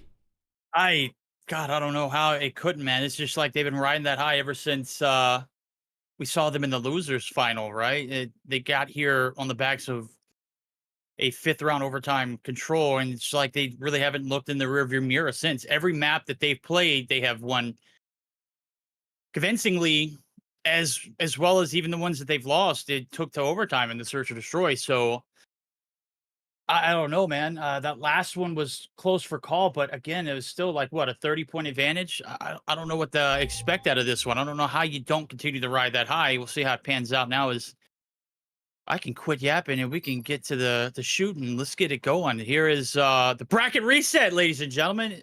We're all educated on what double elimination means now. Let's see how we utilize it. All right. It's been a roller coaster of a day so far. See if it continues to deliver, or if maybe the mental's in a rough spot for Team Cisco. I would imagine coming into that grand finals, they had to feel pretty confident. So going down that early, not a great sign for them. Nice and mixy on P1. Expected right here. It's smokes for days, and that's going to be Team Neil. Or not Team Neil. Neil picking up 2. It's going to be Team Cisco picking up the bulk of the kills. Break back in goes the way of Team Enzy. Back and forth on P1 we go. Yep, Kairu leading the pack there for the initial break, but it is, again, P1 out in the wide open. It's going to be highly contested, a lot of smokes, a lot of snake, and a lot of topside control. Who can do it better, as well as getting set up for new, is the name of the game. Right now, it's Kairu up top with 5. On the flip side of things, no one is close to that number as of right now, but things are starting to get a little bit closer as Neil picks up his 4th. As we see the motion over towards that garage site, it's going to be invested in blue. Will they be able to hold the lines of sight now? Is about 3 seconds left to go before they have to make that rotation. Slow start for S8, which is not something we've seen terribly often. 0 kills for him in that first point. Viper sliding on through. He has not shown any signs of slowing down. Does get traded by Neil, who's got 7 on the board. And hardpoint control is there for Enzy's squad. Smokes go down. Chaos ensues. Excuse me. Good gracious. Allergic to the amount of kills that I'm seeing right now. And those driveway spawns are going to be tough to hold off with the smokes coming through. That is a 3-piece now for Team Enzy. And even despite the slow start for S8, they've been able to pick up some hardpoint time, but not a convincing amount so far, as 30-point lead has already built for Team Cisco. Big 3-piece to shut down the driveway spawns. Able to find a 4th, make it 5, 6, maybe? I don't know. He's going to have to get a reload off. Marvel says, hold my shot, buddy. As it clears off the ejected. Last 8 seconds going to be up for grabs, and it is going to be Team Cisco taking a commanding lead, rolling into that P3 rotation. Hardpoint identified. The setup, though, in yellow, it is going to be Team Enzy there for days. Let's see if they can hold on to it. Enzy's trying to anchor these spawns away from well side right now. Has eyes on one. Teammates picking up the rest, and this is a good start, but I don't know if they got anybody to spawn back. They did. Big opportunity right now is Cisco's trying to clear out those spawns. Reinforcements do arrive. Annihilator pops, but he gets traded out. Huge kill out of Enzy. Spawns Looks like they're Oh not my going to God. flip, and Viper just farming. Going Farming, ham on it. baby. Oh, Hunter Killer doesn't do any damage. Maybe a trophy system right there. And minimize the amount of damage done. Still phenomenal play out of Team Enzy so far in this one, especially with him making sure to anchor those spawns, and the way they kept things clear has provided them a lot of time as they are already back into this one. Yeah, great bounce back. Viking and FDX, or Viking rather, going to be popping the ante to clear off these last few seconds. Lead still going to be in the hands of Team Cisco, but a little bit of a comeback starting to brew, and everyone's starting to get clicking. SAR, only player kind of lacking behind, and he's had a hell of a day so far. Going to need to continue that same pressure if we're going to be able to see them take this reset for themselves. As we see, Narc's going to go ahead and opt to pop the Preddy. Let's see what he can find out of it. One inside. As one comes out, able to take the one. The break looking like it might be coming through. Let's see the contest. It is an ante of their own. Marvel clearing off the staircase as well as the opening. SAR, the only person here to contest. Preddy comes through. Viper cleans house. He's on 20 right now. He is coming for that MVP if he can by any means. 21 right there. And no signs of slowing down. Nobody in front of him, but reads towards spawn. Does get shut down by Marvel right there. Gives them a little bit of breathing room to make their way up to front of the point. FDX, point of the spear. Gonna get shut down, but Marvel is there for the trades. Hit marker on the second. And shots just don't want to go, but Neil's going to be there to clean it up. And once again, the Europeans doing the bulk of the damage. Tiny, tiny lead right here, but it's enough to work with right now as Viper just continues to run the lobby. Oh, man, that's tough. Marvel tosses the plane, and it literally lands right in front of him. A little bit of sabotage. Couldn't really control that one. AI, not really good there on the throw, but nonetheless... able to bounce back on through, clears the top side as well as the hill. Able to find a third piece too as well, but the hill is going to be occupied in yellow, and Narcs just doing what he does, baby. Objectively playing the objective, taking things into his own hand. And nonetheless, he's going to get shut down. And I mean, at any point, you can get any points off of it, you'll take it. As this has literally been, since the reset, only separated by about a handful of digits. Marvel gonna slip through the top side to find one, trying to keep it contested, but once again, Viper has been that last line of defense so many times. He's already got the Annihilator charged as well. Trying to force those rock spawns, and nobody on the flank right here, so an opening, but Viking shuts him down. The other Indian in our grand finals putting in some work right here. Trades go through. Kairu, 23 on the board. Silently kind of putting up those same numbers that we've seen out of Viking. His pred's gonna drop. Viper pops the Annihilator, but he's instantly shut down. No shots taken, so he should still get the charge back. But Enzy holding down that driveway control, and for the time being, he's gonna be able to keep things locked down as they force players through mid, and Viper's just gonna be able to farm off of it. Oh my god, couldn't hit the fourth there, but clip is nasty. Oh, wastes the Annihilator, unfortunately, as he jumps in the water. Gets shut down. Lead at an all-time high for the team in the right. That's Enzy and crew. Narcs leading the objective way, 160 seconds. And I'm sure all of his kills have been in or slightly around the hill. 50-point lead. Not a good spot to be if you're Team Cisco, and Viking finds one off the rotation right here. Not going to be able to make the second onto Viper, and he just continues to lead the way. The combination of aggression and aim that he's shown in this one so far is just unmatched for the rest of the competition. He's going to slide through. Spawns do actually flip toward the well side for the time being. One player still in the back line, and Viper finally shut down by the Hunter Killer, but the damage has been done. Reinforcements arrive for the opposition. Right here is Marvel. Annihilator going to pop right here. Looking for an angle over the top side. Finally earning the team some hard point time, and even with the spawns not flipping out quite yet, they will be able to keep control. Gonna deal with anybody looking to push from that top side. He does just that. Hunter Killer has been earned, and potentially more streaks on the way. Let's see what he does. Chucks the paper plane. Shots from inside 10. Kairu looking to get a little mixy with it. able to go ahead and slide on through. Is he going to be the next victim? A lot of jumping, a lot of hopping, a lot of skipping. It's Viking able to shut him down through the smoke. Players able to coexist for the time being. There's just too much movement. I'm not cracked enough to take anything out from here, but these guys doing their best to do so. 140 to 113. Lead still in the hand of Team Enzy. They've got the setup here for new as well. Can they maintain it as the Predator missile comes through? It has literally only been score streaks that have taken Viper out every turn. If it comes down to a sniper battle, he is winning it.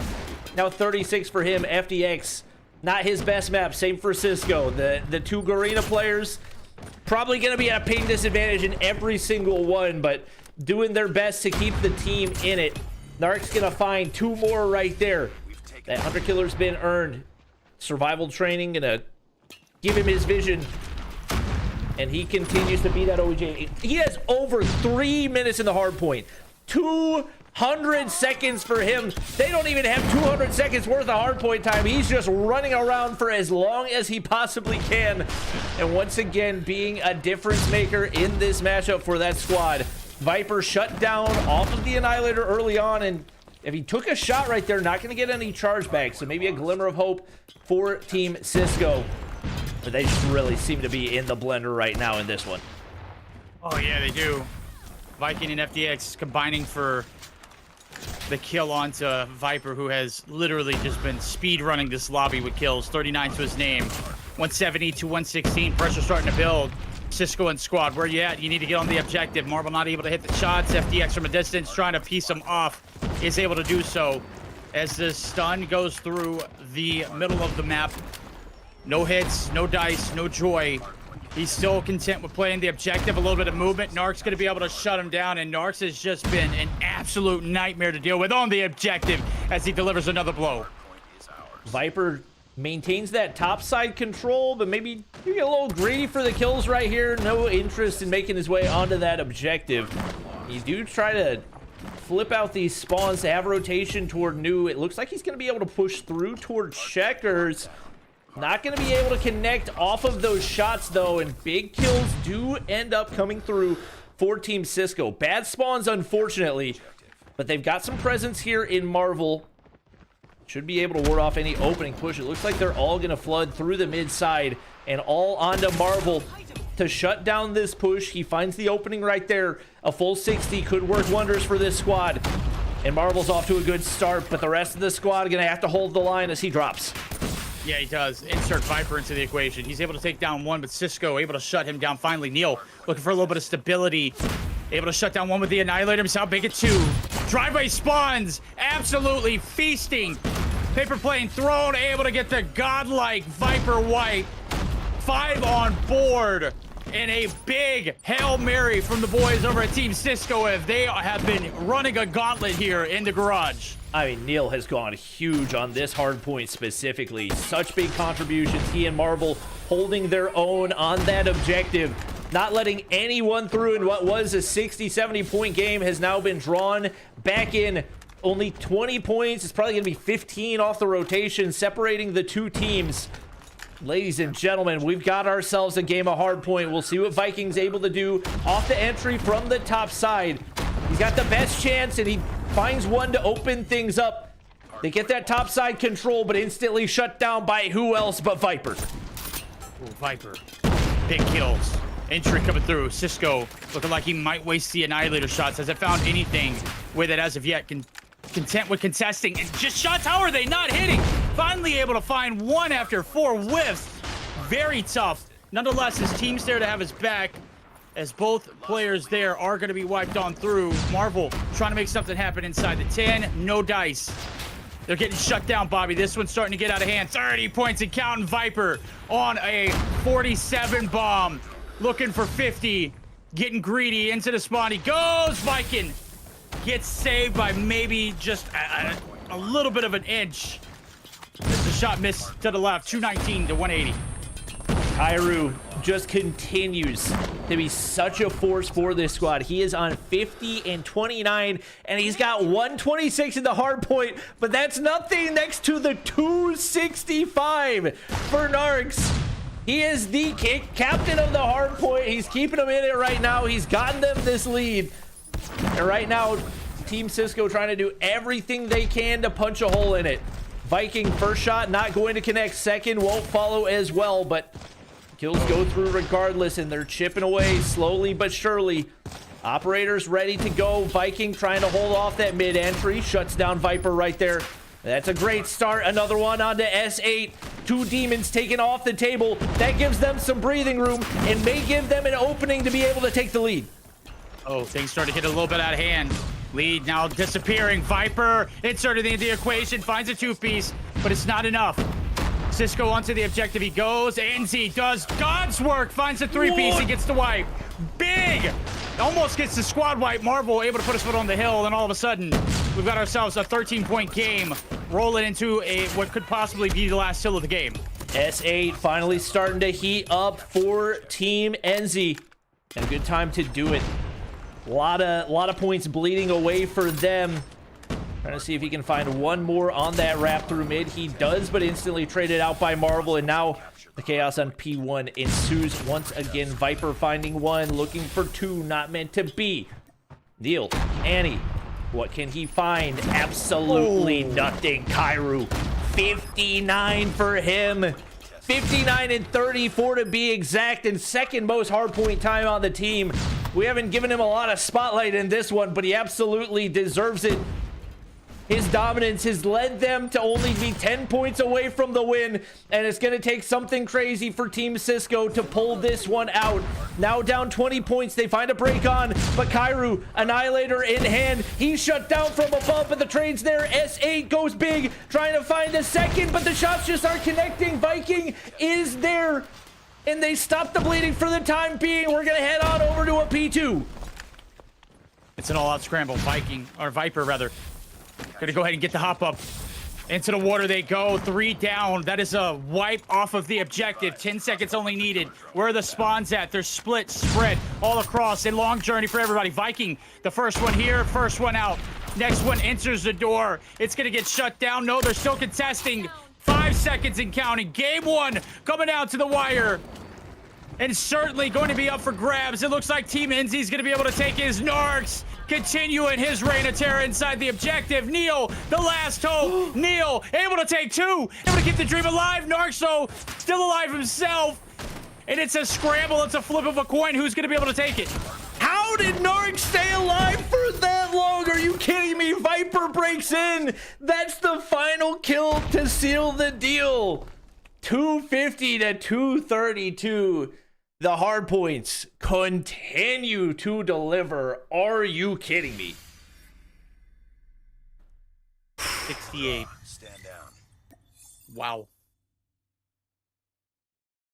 And obviously it didn't count all the contest time, but Narcs with 2 minutes and 43 seconds in the hard point cannot be understated, the impact that he has had on these games. I'm in shambles right now. What are we watching here? It's just like a heavyweight boxing match, and everybody's landing haymakers, and just nobody's staying down. 28 capture kills there for Narcs. Only person to beat him there in that one was Neil, and Neil did everything he could. Bro, he did. All the way up to the end. Just straight dogging it, man. 45 and 46, 223. I mean, I don't know. Kairu with 68, though. That is just absurd. No, as well with Viper 59. They got outslayed so hard. Oh, yeah. The fact that was remotely close was a miracle that Neil pretty much, I won't say he single-handedly pulled it off. Neil, Viking, and Marvel, obviously all major contributions. And once again, like, we knew coming into this one, servers were going to play a factor, in having 2 players on your team from Garena probably not giving any type of advantage for Team Cisco. So obviously, you'd like to see them go more positive. I mean, FTX went minus 24 right there, and obviously you don't want to see that happen, but still able to contribute enough to keep things close. It was just not enough in the face of 68 and 37 from Kairu, 59 and 47 from Viper, and just an OBJ masterclass out of Narcs. Wow. Good God. Said I was going to pace myself today, but I feel like I've just and we're just continue to get bangers after bangers after bangers. Let them eat. That was absolutely a masterclass again after, map after map after map. First strike coming through for Team Enzy as they take the advantage here in the bracket reset. They made a hell of a losers bracket run today. They started off their night with a 2-0 from the team that they're facing now, and they have not lost but one map to them so far. Is that going to continue on as we get into possibly their weakest game mode, which is still very strong? Search or Destroy on firing range. Yeah, no question about it. I don't think that, and that's the one thing that you can kind of point to. I don't think that Team Cisco have lost a Search and Destroy yet. So I haven't. You've kind of got that in your back pocket. Obviously, you don't want to lose the opening map, but you've put yourself in a good position to at least equalize. And I think a lot of it could potentially just come down to the control as the swing mode. Obviously, we saw it go Team Enzy's way the first time around, but Raid plays very, very different from Takeoff, and could be a very different recipe for this squad. Obviously, first you got to take the firing range search, but even then, if we go to a map 4, it's not a foregone conclusion. These hard points have come down to the wire every time. No, absolutely. You're absolutely right. They've been high-scoring games. They have been high-kill games. They have been everything that Call of Duty Mobile is about, and we're getting it in the form of a sniper tournament that has just absolutely delivered. I am severely impressed. You guys are COD gods with this, with the Locust, with whatever gun you decide to choose. Primarily Locust Electron, though. And then a few, Nautilus here and there. But nonetheless, it's just been superior gameplay from beginning to end. We're getting to one of our last maps of the night. Will it be a sweep? I want to see another hardpoint. I think I got a little bit left in the tank for it. Chat's saying that Viper and S8 are on 100 MS. I'm 90% sure that's not possible, because I'm pretty sure we're playing EU servers, and neither of those guys would be, unless they're just on bad internet. They would not be on 100 MS. I'm not saying they're not at a disadvantage, but probably not on the same ping that FDX and Cisco are on. Once again, doing the best that we can with what we've got, and these guys have certainly delivered at every turn. FDX going to be there to find the opener, and once again, he was kind of the X factor for them in that last search and destroy. He finds another off the nade as well, and this time around, don't really have to brute force your way through. You can use your head a little bit more, and it certainly delivers to open things up in this round. Yes, 2 on board for the Madman. Held the team back there in that hard point nonetheless. Delivering here in the search. First 40 seconds on through. 2 kills for none. We just start to get the tacticals and everything thrown on through. Inside of the trailer is FDX. On the outskirts is S8. See if you can find anything. FDX looking for the ace. My guy's got 3 in front of him. Oh my god! Cisco at a distance. Going to be able to shut him down. FDX Reign of Terror is done. Arcs absolutely eviscerated. The 1-0 lead in favor of the squad that hasn't lost a search and destroy map yet. Yep. Expected result right there. FDX able to contribute a lot more. Strategically, especially. I think that's what he brings to the table and gives them an edge here in the search and destroy. So this time, it's going to be a full send onto the A site for Team Enzy. S8 going to find the opener onto FDX. Phenomenal start right there. Narcs is there to watch the flank. And they've got solid map control. They've got the bomb down right here. It's going to be all onto the utility for Team Cisco to open this up. But with Viper finding one, it's Cisco with the only response on the opposition. It's basically going to have to be a 1v5 for him. Kairu tries to slip on through, and Cisco not going to be able to connect right there. just play with his food at this point. Yeah, there we go. Enzy was there for moral support. Nonetheless, Kairu gets the job done. Opposing team striking back rather quickly. We're getting some jabs tossed here early in this match. I love to see it, as you'd love to see more than 3 games here on this bracket reset, but hey, whatever happens, happens. Smokes on through, payoff round. It's Marvel calling his number, able to open up with the first blood. Kairu did damage last round, not able to do anything here in this one. FDX getting an 8 as well as the utilities at an all-time high. Viper able to get the trade. Marvel can't quite hit the flick onto Viper, and he's able to entry with another. That gives the advantage.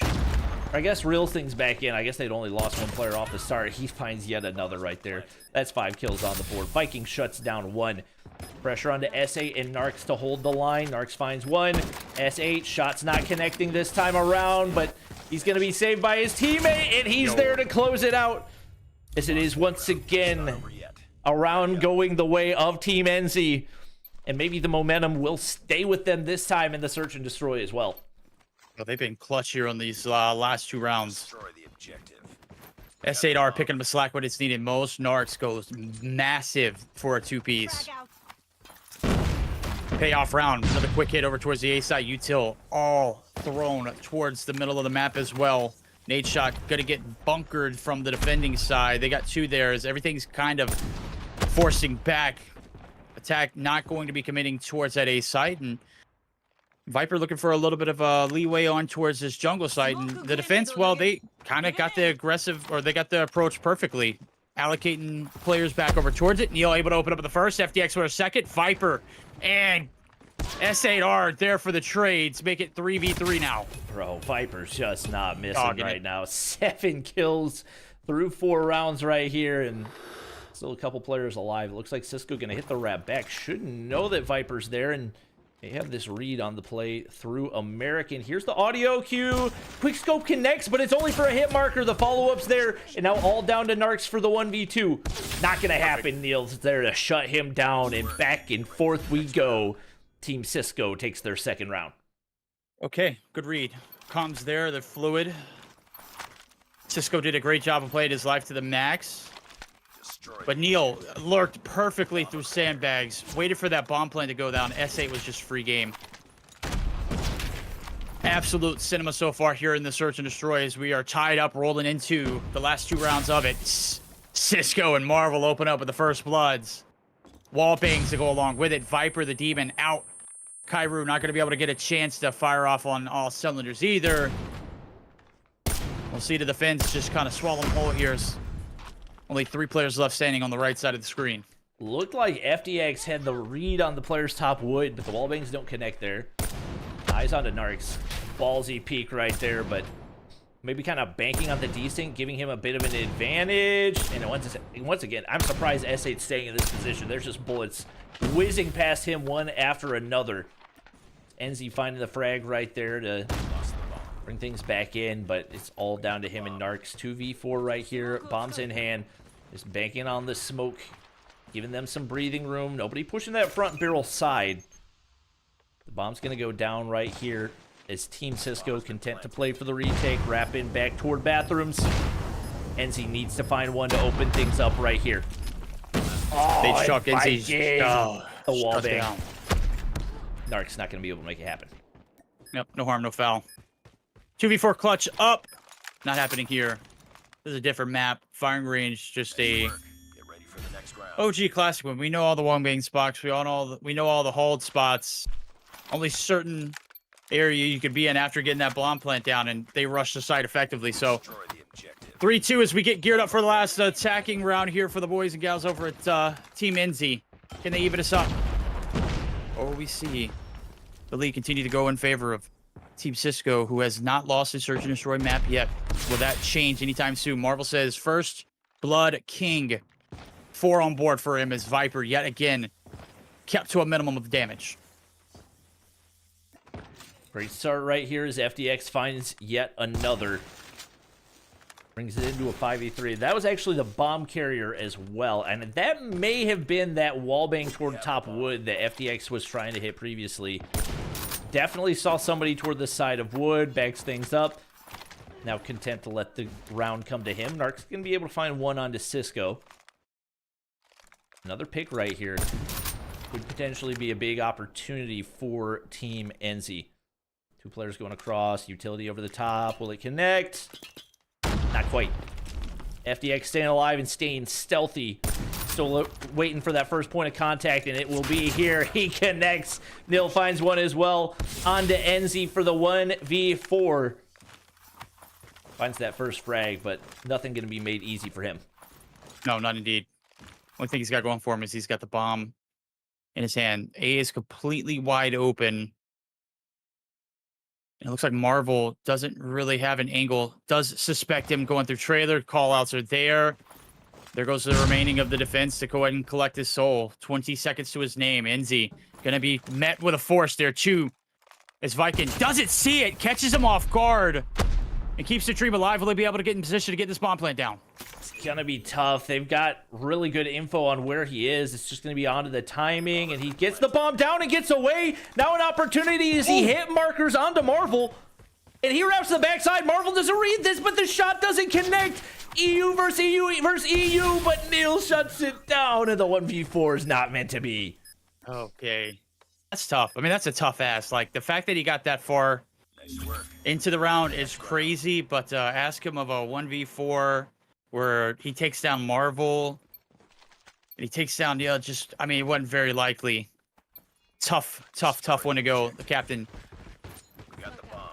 falls short of getting the clutch now as we flip sides. 4-2. Smokes on through the middle of the map. Utility chucked at it. Crazy amount to the backside. Marvel again piecing him up. Finds the first blood. And that's going to be the opening on towards the B side is to go ahead and bomb rush the site. Kairu, opportunity right here. Does get shut down. Cisco, big time kill. Gives them the man advantage once again, but Narcs is there for the response. Been big with 6 kills so far in this one. Looking to add some more to it. Viper has really been completely equalized ever since those opening couple of rounds. He's been on 7 for 3-4 rounds at this point. Both teams just completely locked down on the B side. It's really going to be on to that first point of contact. Neil with an opportunity right here. No wall banks connect. S8 actually 1 HP here on top of 10, and now a bit of waiting game over on the B side, although S8 could potentially opt to hit a wrap. It looks like all the angles are covered, and big flank right here is going to be Neil making the wrap to take down Enzy. That's just such an odd angle to hold and nobody having your tires. It was basically free. S8R now in a 1v3 clutch position. 39 seconds left to go on the clock. Bomb's going to be dropped. No, it hasn't been gone down. S8R going to be spoiled. Viking Ready for the next round. letting the lead roll. As that's what, 3 rounds in a row there for Team Cisco. They're really starting to light up this search and destroy. Things starting to become unreachable here. Got to really dig deep if you are the side of Team Enzy if you want to have a chance in this search and destroy. All right. S8 looking for a shot right here. Nothing going to connect over top. And really need to find a round right here. Going down to 6-2. Got to be nearly unwinnable. 5-3 just becomes so much more manageable. And once again, you kind of give up the site for free. And with the way the retakes have looked, Bomb has been planted. can't feel too terribly confident about it. Cisco's able to find one onto Enzy right there, and once again, you find yourself at the man disadvantage. It's a tough time executing in the search and destroy with the amount of talent that you got on the opposition. 3v5 goes the retake. And it was on to Narcs to try to find one there on the flank. Nothing going to connect, and only 20 seconds remaining. You got to be perfect. Yeah, you do. Viper's still alive. There's a dream. He's able to find one. Narc shut down. Viking, big 2-piece as well. Neil, we're on map point, Chad. This one going relatively quick. And not at all like the Metropolis that we saw earlier that went to, what was that? I don't know, maybe like almost 20 rounds. Not quite 20 rounds, but up there. Maybe 18, if my math's mathing. All right, S8 looking for something, anything. Wall banks have not been connecting. Not a whole lot of entry frags. And there it is. Neil strikes again. That first blood goes the way of Team Cisco. They've been in the driver's seat for the entirety of the search and destroy. Pretty much every search and destroy they've played so far. Obviously, we had a close one last time around, but the odds not looking good. S8, big time kill to equalize. 4v4 we go. And neither team really getting too aggressive right here, so The bomb's going to go down, looking for the retake. Kairu's able to find one. He has been basically non-existent so far in this one. So if he can find a couple picks, and should have seen FTX barrel right there, hits the no-scope. Vikings kind of all alone on the site, but able to take one down regardless, and all onto Marvel, holding this back bathroom spot. Finds one right there, and an opportunity! He shuts him down! Marvel clutching up to take the map. That pretty much summed up all of that search and destroy right there. Marvel eating them alive. 1v2 clutch for the boys. 7-2 victory. Team Cisco striking back quickly there in the search and destroy. And in the grand finals reset, we are all tied up, one apiece. Oh, man. Didn't realize what I was committing to with this bracket race. All right. I know. Hey, we're in it for the long haul, though. We've already committed already. Oh, man. Yeah, I'm not tapping out yet. I'm telling you, I'm getting there. I'm getting there, but... You know, I put 3 waters in the fridge earlier, and I've only knocked out 2, so I've still got time left. Neil, 9-4 right there, leading the way. I don't think we got his POV a whole lot, but couple of entry frags for him, 4 for Marvel. He's done that so consistently for his squad so far in this one, and maybe not the best map for Viking, but win's a win regardless. 6-5, still far from a poor performance. On the flip side, like, once again, Viper contributing as much as he possibly can despite his team's struggles there on that map. That was across the board, probably one of the weaker searches that we've seen out of that team. I would say especially for Enzy, because I feel like last time around, I think they were up against Team Ganeth, and that was one of his better maps. So a little bit surprising, but we'll see if they can regain as we get ready to head into the control. And once again, that is going to be on Raid this time around. Here we go. Heading over to the lovely Hollywood Hills of California. Who's going to take the advantage based off of the slaying power? You definitely got to favor the side of Team Enzy. They just overall in the hard points have looked better with the gunny, hands down. And then we saw the last control was not even close after that first round. It was just an absolute abomination, and Viper leading the pack there too. So let's see what we got on board now. As everybody's readied up, we're gearing up for our last control of the series, of the tournament. This is it. This is their last chance if you want to take a victory. We haven't seen them do so yet. As a matter of fact, they've only won search and destroy so far in this series, and in the last. You got to make sure that you put your best foot forward if you're Cisco. Yeah, I mean, this feels like the swing mode, like win the control and likely win the series based off the way the previous maps have gone for these teams. Obviously, we got different maps in the rotation, but the result of those maps has been relatively predictable. Obviously, last time it was Team Enzy getting the edge in that crossfire control, but really, really down the wire. Actually, no, that wasn't even in this matchup. Wait. I don't know. All the maps are getting mixed up. Takeoff is where they took the win. And it was pretty convincing there in the takeoff. It ended up snowballing more than I expected. So we'll see if Team Cisco can bounce back. Just waiting for him to ready up, and it looks like he is good to go. So we should be good for map number 3 of our bracket reset. Okay, how upsetting is this if Enzy just absolutely owns all of the respawn modes, and they make just a terrific run through the lower bracket. Started their day off in the higher, or in the upper rather. Get sent down by the team that the very team that they're facing right now. How poetic it has been. They take us to a bracket reset. We're getting the control guaranteed. Copy pasta from the last series, maybe. We'll find out now as we're going to go ahead and jump into it. Hollywood Hills, California. It's the raid game number 3. On the defending side, it's going to be Team Enzy and crew. Let's see how those gunnies get hot early on. Marvel able to look the first blood as Viper bites the bullet. Looking like they're going to be able to get a little bit of map control here early on. 28 fights 27, make it 27v27, and yeah, usually expect to see one aggressive push toward one side, Doesn't work out. Hit the wrap back, and Viper going big off the start once again. 3 kills already for him. I've seen a lot of people talk about Viper's not a sniper man. Did y'all not see Viper play CDSI last year? Like this dude has been that guy with a sniper for a long time. He might not be the current sniper mate for his squad, but he can snipe for any COD Mobile squad on the face of the planet. There's no question about it. The lives get equalized pretty much instantaneously. And Cisco's gonna get the read, but unfortunate hit markers. It looks like he may have actually come in contact with the wall right there. He's gonna get shut down by Kairu. Peeker's advantage ends up working out. Viper from the top side, trying to shut down the A push right here, but no info to work with. May have seen Neil in the backside, but you really would like to stop this capture, and they take a long time to do it. Viking finally shut down. Neil slides on through, and he's going to look to get the rest of this time locked in. Kairu from the top side. Big shots right there, but A objective goes through regardless. Yeah, objectively one of the hardest ones to capture here on this map, too.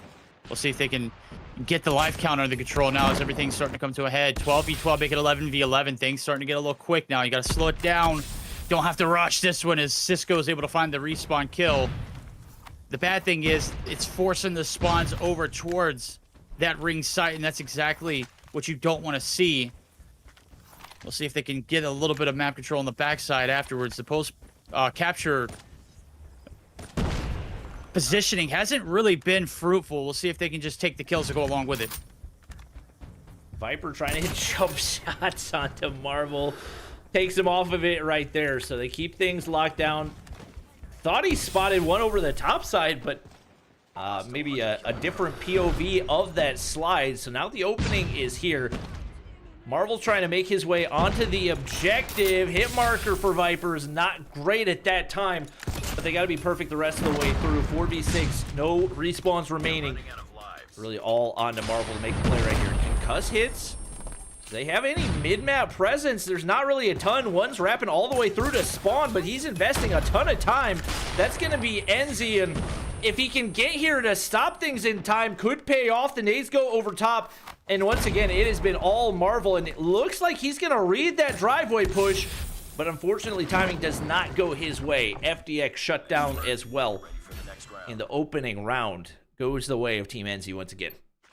Here we go. That one came down to a nail biter. And again, it's just post-capture positioning.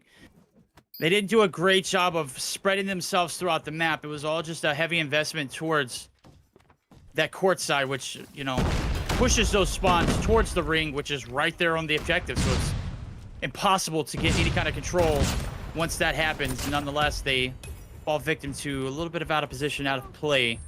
Right now they're getting outplayed as well on towards this objective. B, 1 tick of progress in, minute 17 left to go on the clock. Kairu tries to branch out, and that's exactly what you will get, but the execution just not there. Able to get the 2nd tick of progress as well. Now it's all up to Cisco to maybe find some kind of damage control here with their Annihilator. Also not a great sign for Team Cisco that there are 4 operators charged and ready to go for Team Enzy. They've already got a massive life lead, and Cisco has found 0 value out of this Annihilator so far. Does find 1 onto S8, but needs to find more. Charge is about gone. It looks like it's going to be a 2-piece, and at least he keeps his life, so not the end of the world. FDX, I don't know if this is this might be a spawn trap that they're trying to set up right here. They've got players in positioning to do it. They just can't seem to find any of the kills, and unfortunately, that's going to mean, for the most part, pretty much a wasted Annihilator. Actually, not trying to set up. No, they were trying to set up the spawn trap, and yeah, they were. Just nothing out of it. No, nothing out of it. Out of position. Obviously, they kind of nerfed that spawn trap slightly.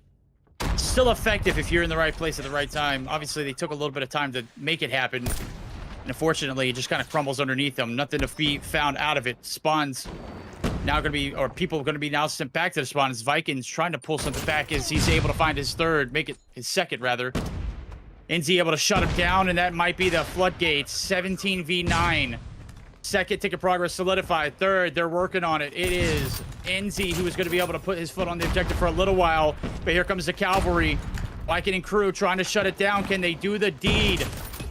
13v4, Bobby. This one is getting, I mean, way out of hand. way too quick. Yeah, Viper is single-handedly putting them in the blender. He farms, what, 6 off the spawn right there. Neil doing his best to keep things locked down here on the objective, but, I mean, 3v11, that's a good start. He and Marvel do a big portion of the damage, but once again, there's only so much you can do, especially with no respawns. Marvel's going to be able to find 2 right there. My, oh my, I don't know how he's actually still alive in this one, but trying to defend that objective for an entire minute is going to be near impossible. Finds another one on Denarx, finally put out of his misery. And it seems like there's a chance Team Enzy could run away with this one. Once again, hard points have been close, but they've taken the edge in the majority of them. And right now, seems like they're going to run away with another control as well. Oh, yeah, boy. You know, as when we were starting to stream out, I was like looking at the time when this grand final started. I was like, man, we might get done before noon Central Time, 1 Eastern. Boy, was I wrong. We're heading on to 2 Eastern. And this one still has potential to go the distance. Not this control in particular, unless they complete the reverse, which I'm all game for. Chances that happen are highly unlikely, just based off how we've seen these first 2 rounds play through. But anything is possible. Hunter Killer up in the air, Neil and crew capturing as much time as possible. We'll see what kind of post-capture kills and positioning they can get. This is where their downfall was the first time around. Looks like they're going to be learning from their mistakes, though. Question mark? Maybe? Would seem to be the case. At least a stronger start, and they are just catching fire, maybe at the perfect time. It's never over till it's over. Viking's going to find 2 more with the Hunter Killer right there, so he's sitting on a little spree, trying to get the Pred. Nothing to be earned, but once again, that 10 life lead early on. Very, very good sign for them. They've already got A locked in as well, and literally nobody remotely close on B. I'm not really sure what's happening for Team Enzy. Maybe they got a little bit overconfident in the round and weren't locked in right there, but they are getting smoked off the map. 25 versus 10. And this has been about as one-sided as it gets. It's not even like a spawn trap or anything. They just have not won a gunfight. I'm not really entirely sure what's happening. Okay. We're left twiddling our thumbs. I'll shut my pie hole. Completely different night and day rounds as we just saw. What? First round on the offense. I mean, they capture A, yeah, but literally do nothing. Take it super slow. Don't get any kind of post-capturing map control. And all of a sudden, they just can't lose a gunfight. Only drop 5 bodies the whole entire round. Right now, they're investing a lot on towards this B site. And boy, oh boy, were they wrong. Marvel able to shut down one as he's got the Annie. Is going to get shut down immediately after. Here comes the Preddy. Nothing yielded. Only intel. And it's Narcs and crew now trying to take control of the basketball court as well as that first stick of progress. Hunter Killer drone Cisco popping Annie here in spawn. Seems like they've got the read on him. Nobody wants to peek that backside angle, but Viper peeking over top should have had eyes on him. Either player able to connect, but now he's got to do it with the sniper. Does it anyway. Big shot onto Enzy. Viper says nothing more than that here, sir. Looks like they will be able to get A locked in early on. They get that life lead. Now an opportunity to put it away. I didn't know if they were going to troll the entire series or if it was just that one map that they didn't feel like trying on. But regardless, FTX able to equalize those lives a little bit, and the round's still far from over. It is. First tick of progress still not coming through onto the B site. They're clearing all odds and ends. S8R now. Annie out for the ready. Able to clear out 2. Can he make it 3? Does indeed make it 4. And now is going to go ahead and push up inside of the spawns. He's going crazy, Bobby. Can he follow it up with the snipes? Unfortunately, no. It's going to be Enzy who's going to be able to find him and take him out in the movement. Good God. These guys are still cracked after how many hours of gameplay? I don't even know. This has got to be like map number 15 on the day or something for Team Enzy, but they are not slowing down one bit. Kairu farming those last couple of kills. It's a 17-0 round to clean things up right here, and they will take the win here in the control, and now 1 map away from being crowned your Sniper Showdown champions. Like that dramatic voice you did. That was great. Thanks. Second time you've done it. Hey, I'm here for it, buddy. I'm here for it. I love it. Let's take a look at post-action report. Yeah, that's what I'm saying. It got a bit rocky there towards the middle of that match, but everything started to come back in. It's a draw. Is Team Stand down. Enzy only dropping 1 round? And that 1 round was pretty devastating too. Like they only killed 5 people. That's tough, but that's a great way to bounce back. It'll just show you it's not over until it's over. 23-18 for Kairu. He is not a search and destroy god. He is absolutely on point for anything respawn related, though, as he does lead the pack, having the highest impact as well as the most kills in the lobby. Enzy, man, I gotta say, I gotta commend him, man. Dog has got it in him. 18 and 16. He has been consistently on top of the leaderboard, regardless of what game mode it is for his squad. All right, chat. Well, we're getting ready to head into what could potentially be the last map of the tournament. Start submitting your nominations for tournament MVP, because I still don't know who we're giving it to. Could be Kairu. I think you could make an argument it could be Narcs, it could be Viper, it could be S8. You could even argue it was Enzy. Like, I legitimately don't know who to give the edge to. It is best of 5. That is now the 2-1 lead in the series. And I'm not sure if we've seen Team Enzy drop a hard point so far. Yeah, at the beginning of the day, they lost to Cisco. That's right. They did. They did. Take a look at my notes here. I don't have notes. I just got to run a show. This will provide me with the greatest of intel. And even then, it was still a close map, but we haven't seen a blowout on Hardpoint as of yet. Literally 18 points or less has been the deficit for these two teams.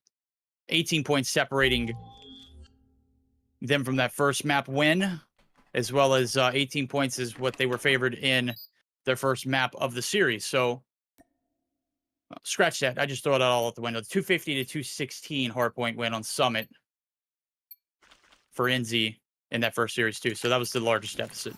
Still, I mean, you're in the 200s. That's a great map. I asked chat for tournament MVP, and everybody's saying 3 different names in their comments. So chat doesn't even know who the MVP should be. Could potentially come down to this last map. And once again, it's not over yet, but looking like a strong start for Team Enzy here in the series, and having already taken that one match, or rather, yeah, one match in the bracket reset. Gotta think bodes well for them. S8 on the back side, trying to farm a couple of extra kills. Neil slides on through to shut that down, and strong initial presence on those outer edges. Looks like Neil had that lined up to perfection, but shot's not going to connect right there. He finally gets the last one. Oh, yeah, that was tough to watch, but hey, it be like that sometimes. Hunter Killer there, earned for Neil. He starts off hot with a 6-kill feed. The team absolutely reaping the benefits of that too, as well, as they've taken a little bit of a lead rolling into this P2 setup. SAR and them are going to just go ahead and cut their losses and make sure they keep these backside spots, but Neil can't be denied. Able to clear it out. Paper plate on the ready. Tosses it on out. Narc just always there to reciprocate.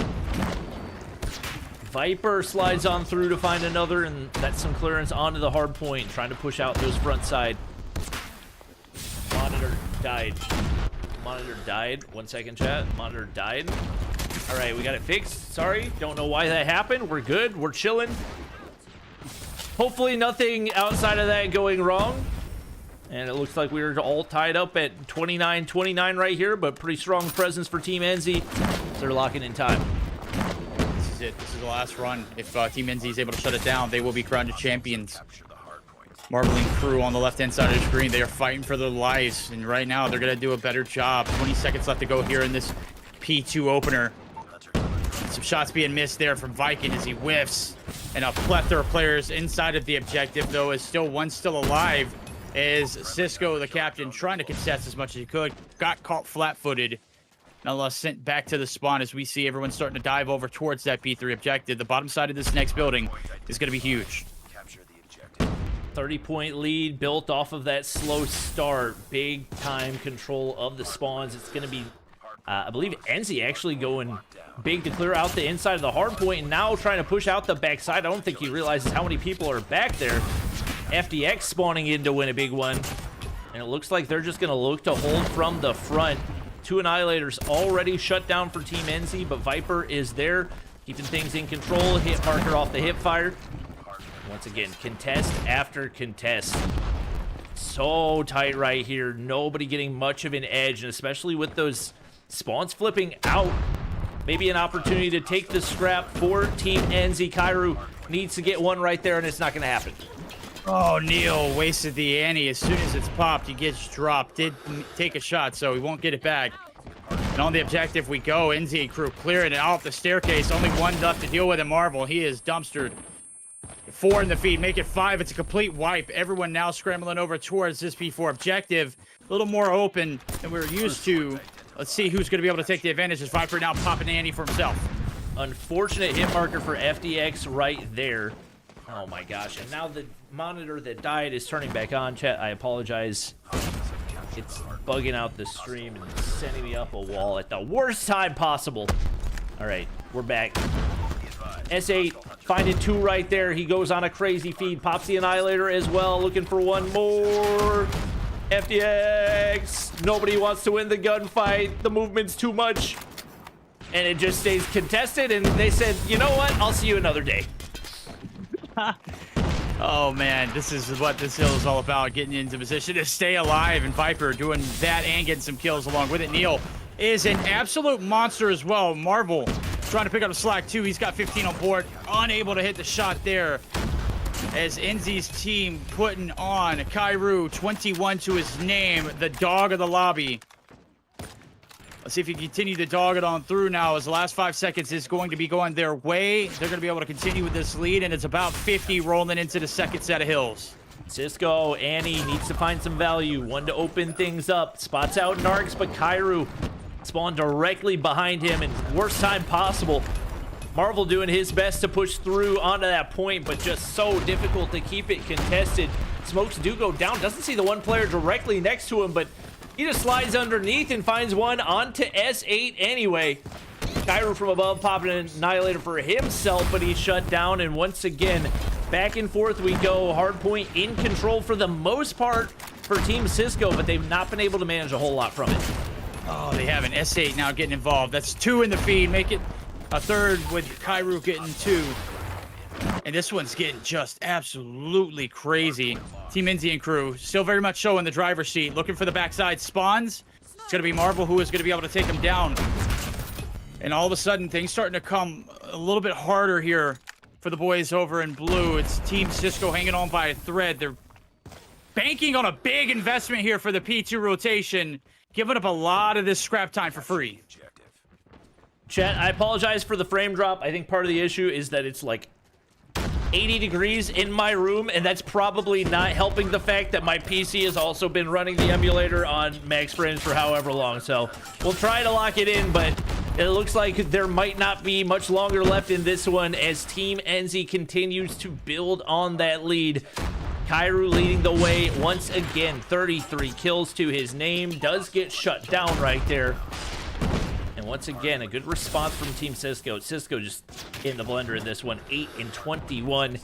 Not finding a whole lot of success, and especially when you get this far into the tournament, maybe a little wear and tear on your senses and your mental. We'll see if he can bounce back. S8 just gonna sit in the hard point, see how long he can keep it contested right here. It is absolute chaos, and the smoke's not doing any favors to my PC either.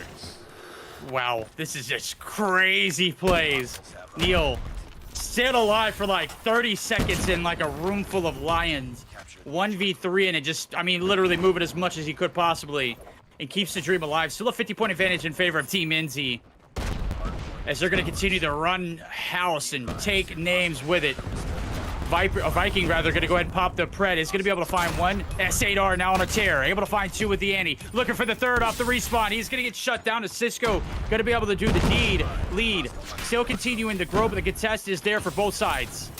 Viper looking for something. He gets a Colette. Hip fire shot through the smoke right there. And another for S8 to once again give them some clearance. He's going to look to take topside control, but I think everybody's already made that wrap toward the side entrance. Shot's not connecting initially, but does hit the follow-up. And once again, they're holding on to this 60-point lead. Has been tough to put a dent in it. Viking does some damage there with a triple kill Annihilator in hand. Not going to last very long, though. Now Cisco looking to push toward that backside, and Shot's just not connecting for him either. Praying for the reconnect on the Annihilator indicator, but taking a long time to take that shot. He gets traded out instantly. Yep, it's tough. P4 we go, 156-87. Only 94 points in counting to close this one out if you're Team Enzy and take the W. Close out the series. Narcs whiffing a lot of shots there on his Annihilator. Able to take down one. Finally follows up with a second of himself. This one's going to be a lead. Continuing to grow. It's getting out of hand. Bobby, the pacing has just been perfect here for Enzy and crew. They've got Annies at the ready yet again, and this is beginning of the end for Team Cisco. They're getting tossed into the blender. Kairu, 41 on board with a 4-piece. Just absolutely bonkers. And he's with the he's coming for that MVP. He wants that thing bad, and he is showing it in a big way. 41 and 23. So consistent throughout the entirety of the tournament for this squad. Enzy's going to slide on through. He's going to be able to find one more. One more to be dealt with on the backside, and he does exactly that. And now an 80-point lead, one of the biggest hardpoint leads that we have seen in this entire event so far. The feed does go blue to give a little bit of hope to Team Cisco, but it, to a degree, feels like it's only prolonging the inevitable. Oh, it is indeed. 82-point lead. Break coming through.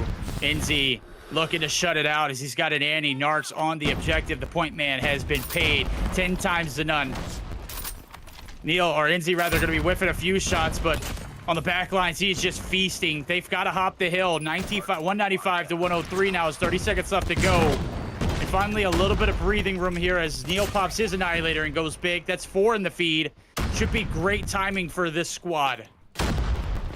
We do see those spawns flip out, and Neil pushing for that last couple of kills. The Pred's been earned, and they do a good job of putting a dent in that 80-point lead. Maybe not the best spot for Neil's Hunter Killer right there. It's still complete chaos above him, just kind of waiting it out.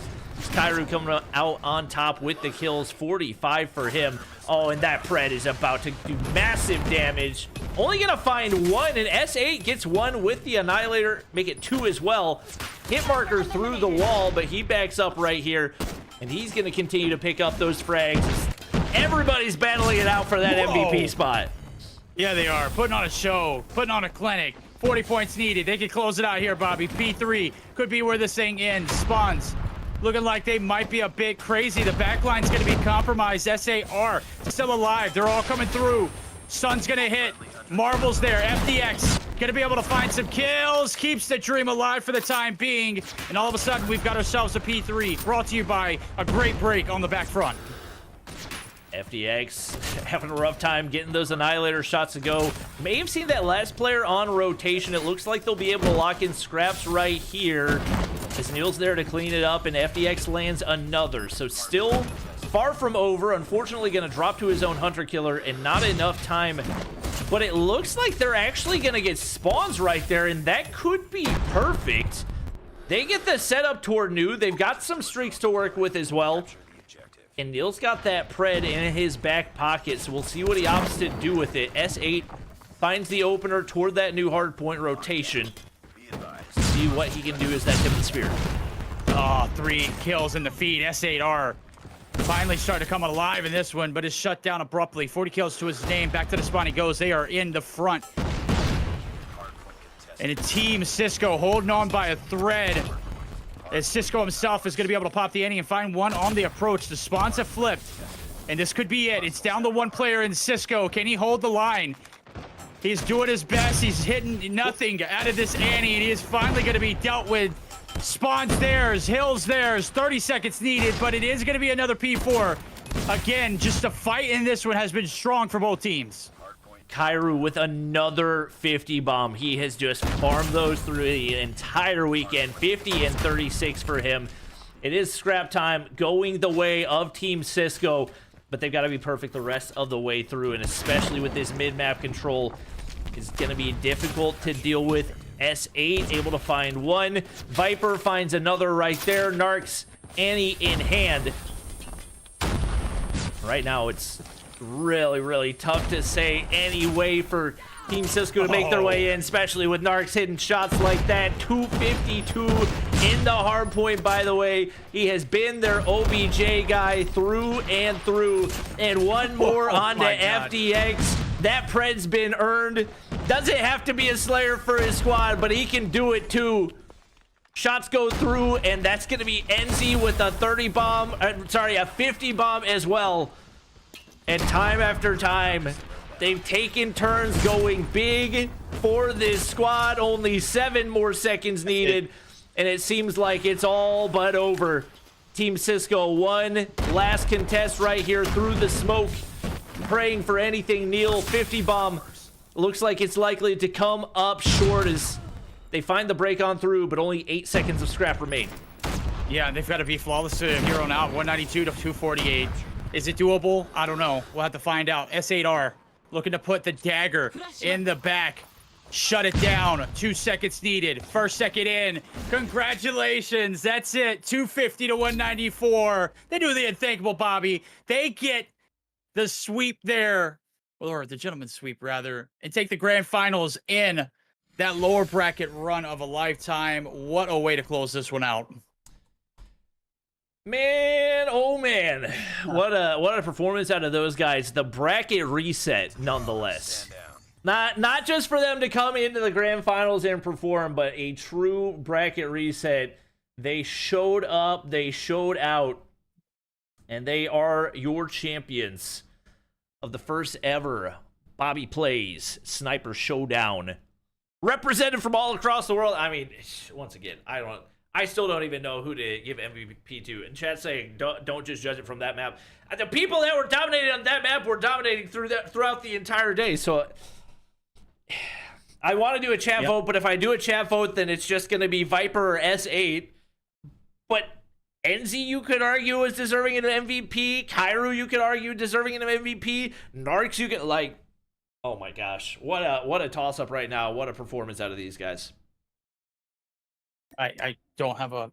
The only thing that I can say is Kairu was probably the only one consistently in that number 1, number 2 spot on all the respawns. I don't think you even count the Search or Destroy because they didn't win a single map of Search today. And if you're judging it off of that, I mean, Kairu has clearly ran the lobbies. But I mean, again, you got to look at it from the perspective of, you know, they got EU ping, so of course he's got to be doing that. I mean, he showed up. That's the most important thing. All right. Well, a lot of chat is saying Kairu, and I feel like it should be Kairu as well. So I'm going to run a poll, and if he gets the majority of votes, then I feel like that makes it pretty definitive. Obviously, everybody had big maps. I wish I could do a five-person poll. Right. If we were going to put people into the poll, I don't even know, like, of those 5, who do you even leave off? That's tough, man. I mean, I know Kairu was there. Enzy just had, like, probably he had the most fluid performance out of everybody. He performed in the Search and Destroy. He performed consistently in both the hardpoints and the controls, but Kairu is just so damn dominant, man. It's very hard. I don't know what to say. S8 didn't have that very great of a second series. Yeah, I would as a agree matter with of that. fact, I didn't really think he had a great standout performance in the first one, but yeah, I know there's a lot of people in chat that would be upset by that, but it is tough to make an argument from the numbers for S8 being especially if it's primarily for like the grand finals MVP. I don't felt like he had the biggest contributions. You know what? I'm gonna run a poll with no S8, and we're just gonna see what those numbers end up being. Once again, S8 was far from bad in the grand finals. You know, like everybody on this team, very, very strong. But there's a lot of people voting for Viper, and while Viper did have a couple really big maps, I'm surprised. I'm surprised Narx is getting no love. Narx was the sole OBJ guy for them the entire tournament. He gets 4% of the vote. That's insane. That's insane. Who'd you vote for? Can you vote for your own? I cannot vote for my own, but I would have voted for Kairu. Yep, I would have too if I voted. Just the consistency, not only in the grand finals. And I can run back the poll one time without Narx in there and with the other three, because the people are most definitely not voting for Narx, which I think is disrespectful. I think there is a very legitimate argument for him to be tournament MVP, but I understand it does typically skew toward the kills for most people's opinion. If there was a award for support player, he'd 100% get it. Yeah. Easily. It wouldn't even be. I mean, because he had 20 plus capture kills in every single hard point, and literally that's the map, or that's the game mode that counted the most for this matchup. And there's people calling him OBJ merchant. Like, what do you mean OBJ merchant? Like, he's the part of the reason they're winning those maps. If they don't have somebody maining OBJ the way that he did all the way through. Actually, let me see. Can I go back and look at all the match results as well? Even if I was spectating? I can. Oh wait, no, I can't. Never mind. I lied. Same result, 44% Kairu. All right. Yeah, 12% S8. Once again, S8, one of the fan favorites. His fans showed up. Viper had some dominant maps for sure, but casters agree. Chat, even if it's not unanimous, definitely leaning the direction of Kairu. So I think he's got to be crowned our tournament MVP. Hats off. There's a new sheriff in town. His name is Kairu, and he won the MVP. He put on for his squad. I gotta say, that was one of the craziest tournaments I've ever casted, Bobby. And I've had the chance to cast various regions, various different times. This one was super unique, and the format overall was a W. I mean, just yeah, there's chef's kiss, buddy. There's a lot of formats that we've run over the years for events, but I feel like this is probably one of my all-time favorite ones. So I'm very glad chat was able to enjoy it. Hopefully we get an opportunity to do something like this again. And once again, congratulations to our champions, Team Enzy, taking home the crown. Really showed out in this one, and Enzy, kind of like a last-minute team captain as well. We didn't have him named as one of the initial captains, but he really showed out for his team, and thank you to all the teams that played, all the players that participated, especially the ones that were on kind of brutal ping for the entire time. They stuck it out. They didn't complain. It made the best out of what ended up being a really fun format. So I appreciate you guys watching. That's going to wrap things up. I'm going to let Verdict go because we have been here for a long time casting a lot of Call of Duty Mobile, but hopefully you guys enjoyed. I know that I certainly did, and that's going to wrap things up for the event. So thank you guys for watching. Hope you enjoyed. Let me see if Enzy is still streaming. He is, but he does not have redirect privileges, which is super unfortunate. All right. Well, we're gonna rate him. I guess I can. Dang it, Cisco doesn't have redirect privileges either. We will spam the link for Enzy stream, and you guys can go show him some love. I appreciate you guys watching. Hope you guys enjoyed. If you did, drop a like down below. Subscribe if you haven't already. If you haven't downloaded Call of Duty Mobile yet, you can do so using the link in the description. Thank you guys for watching. Hope you enjoyed. And we'll catch you guys in the next one. Adios.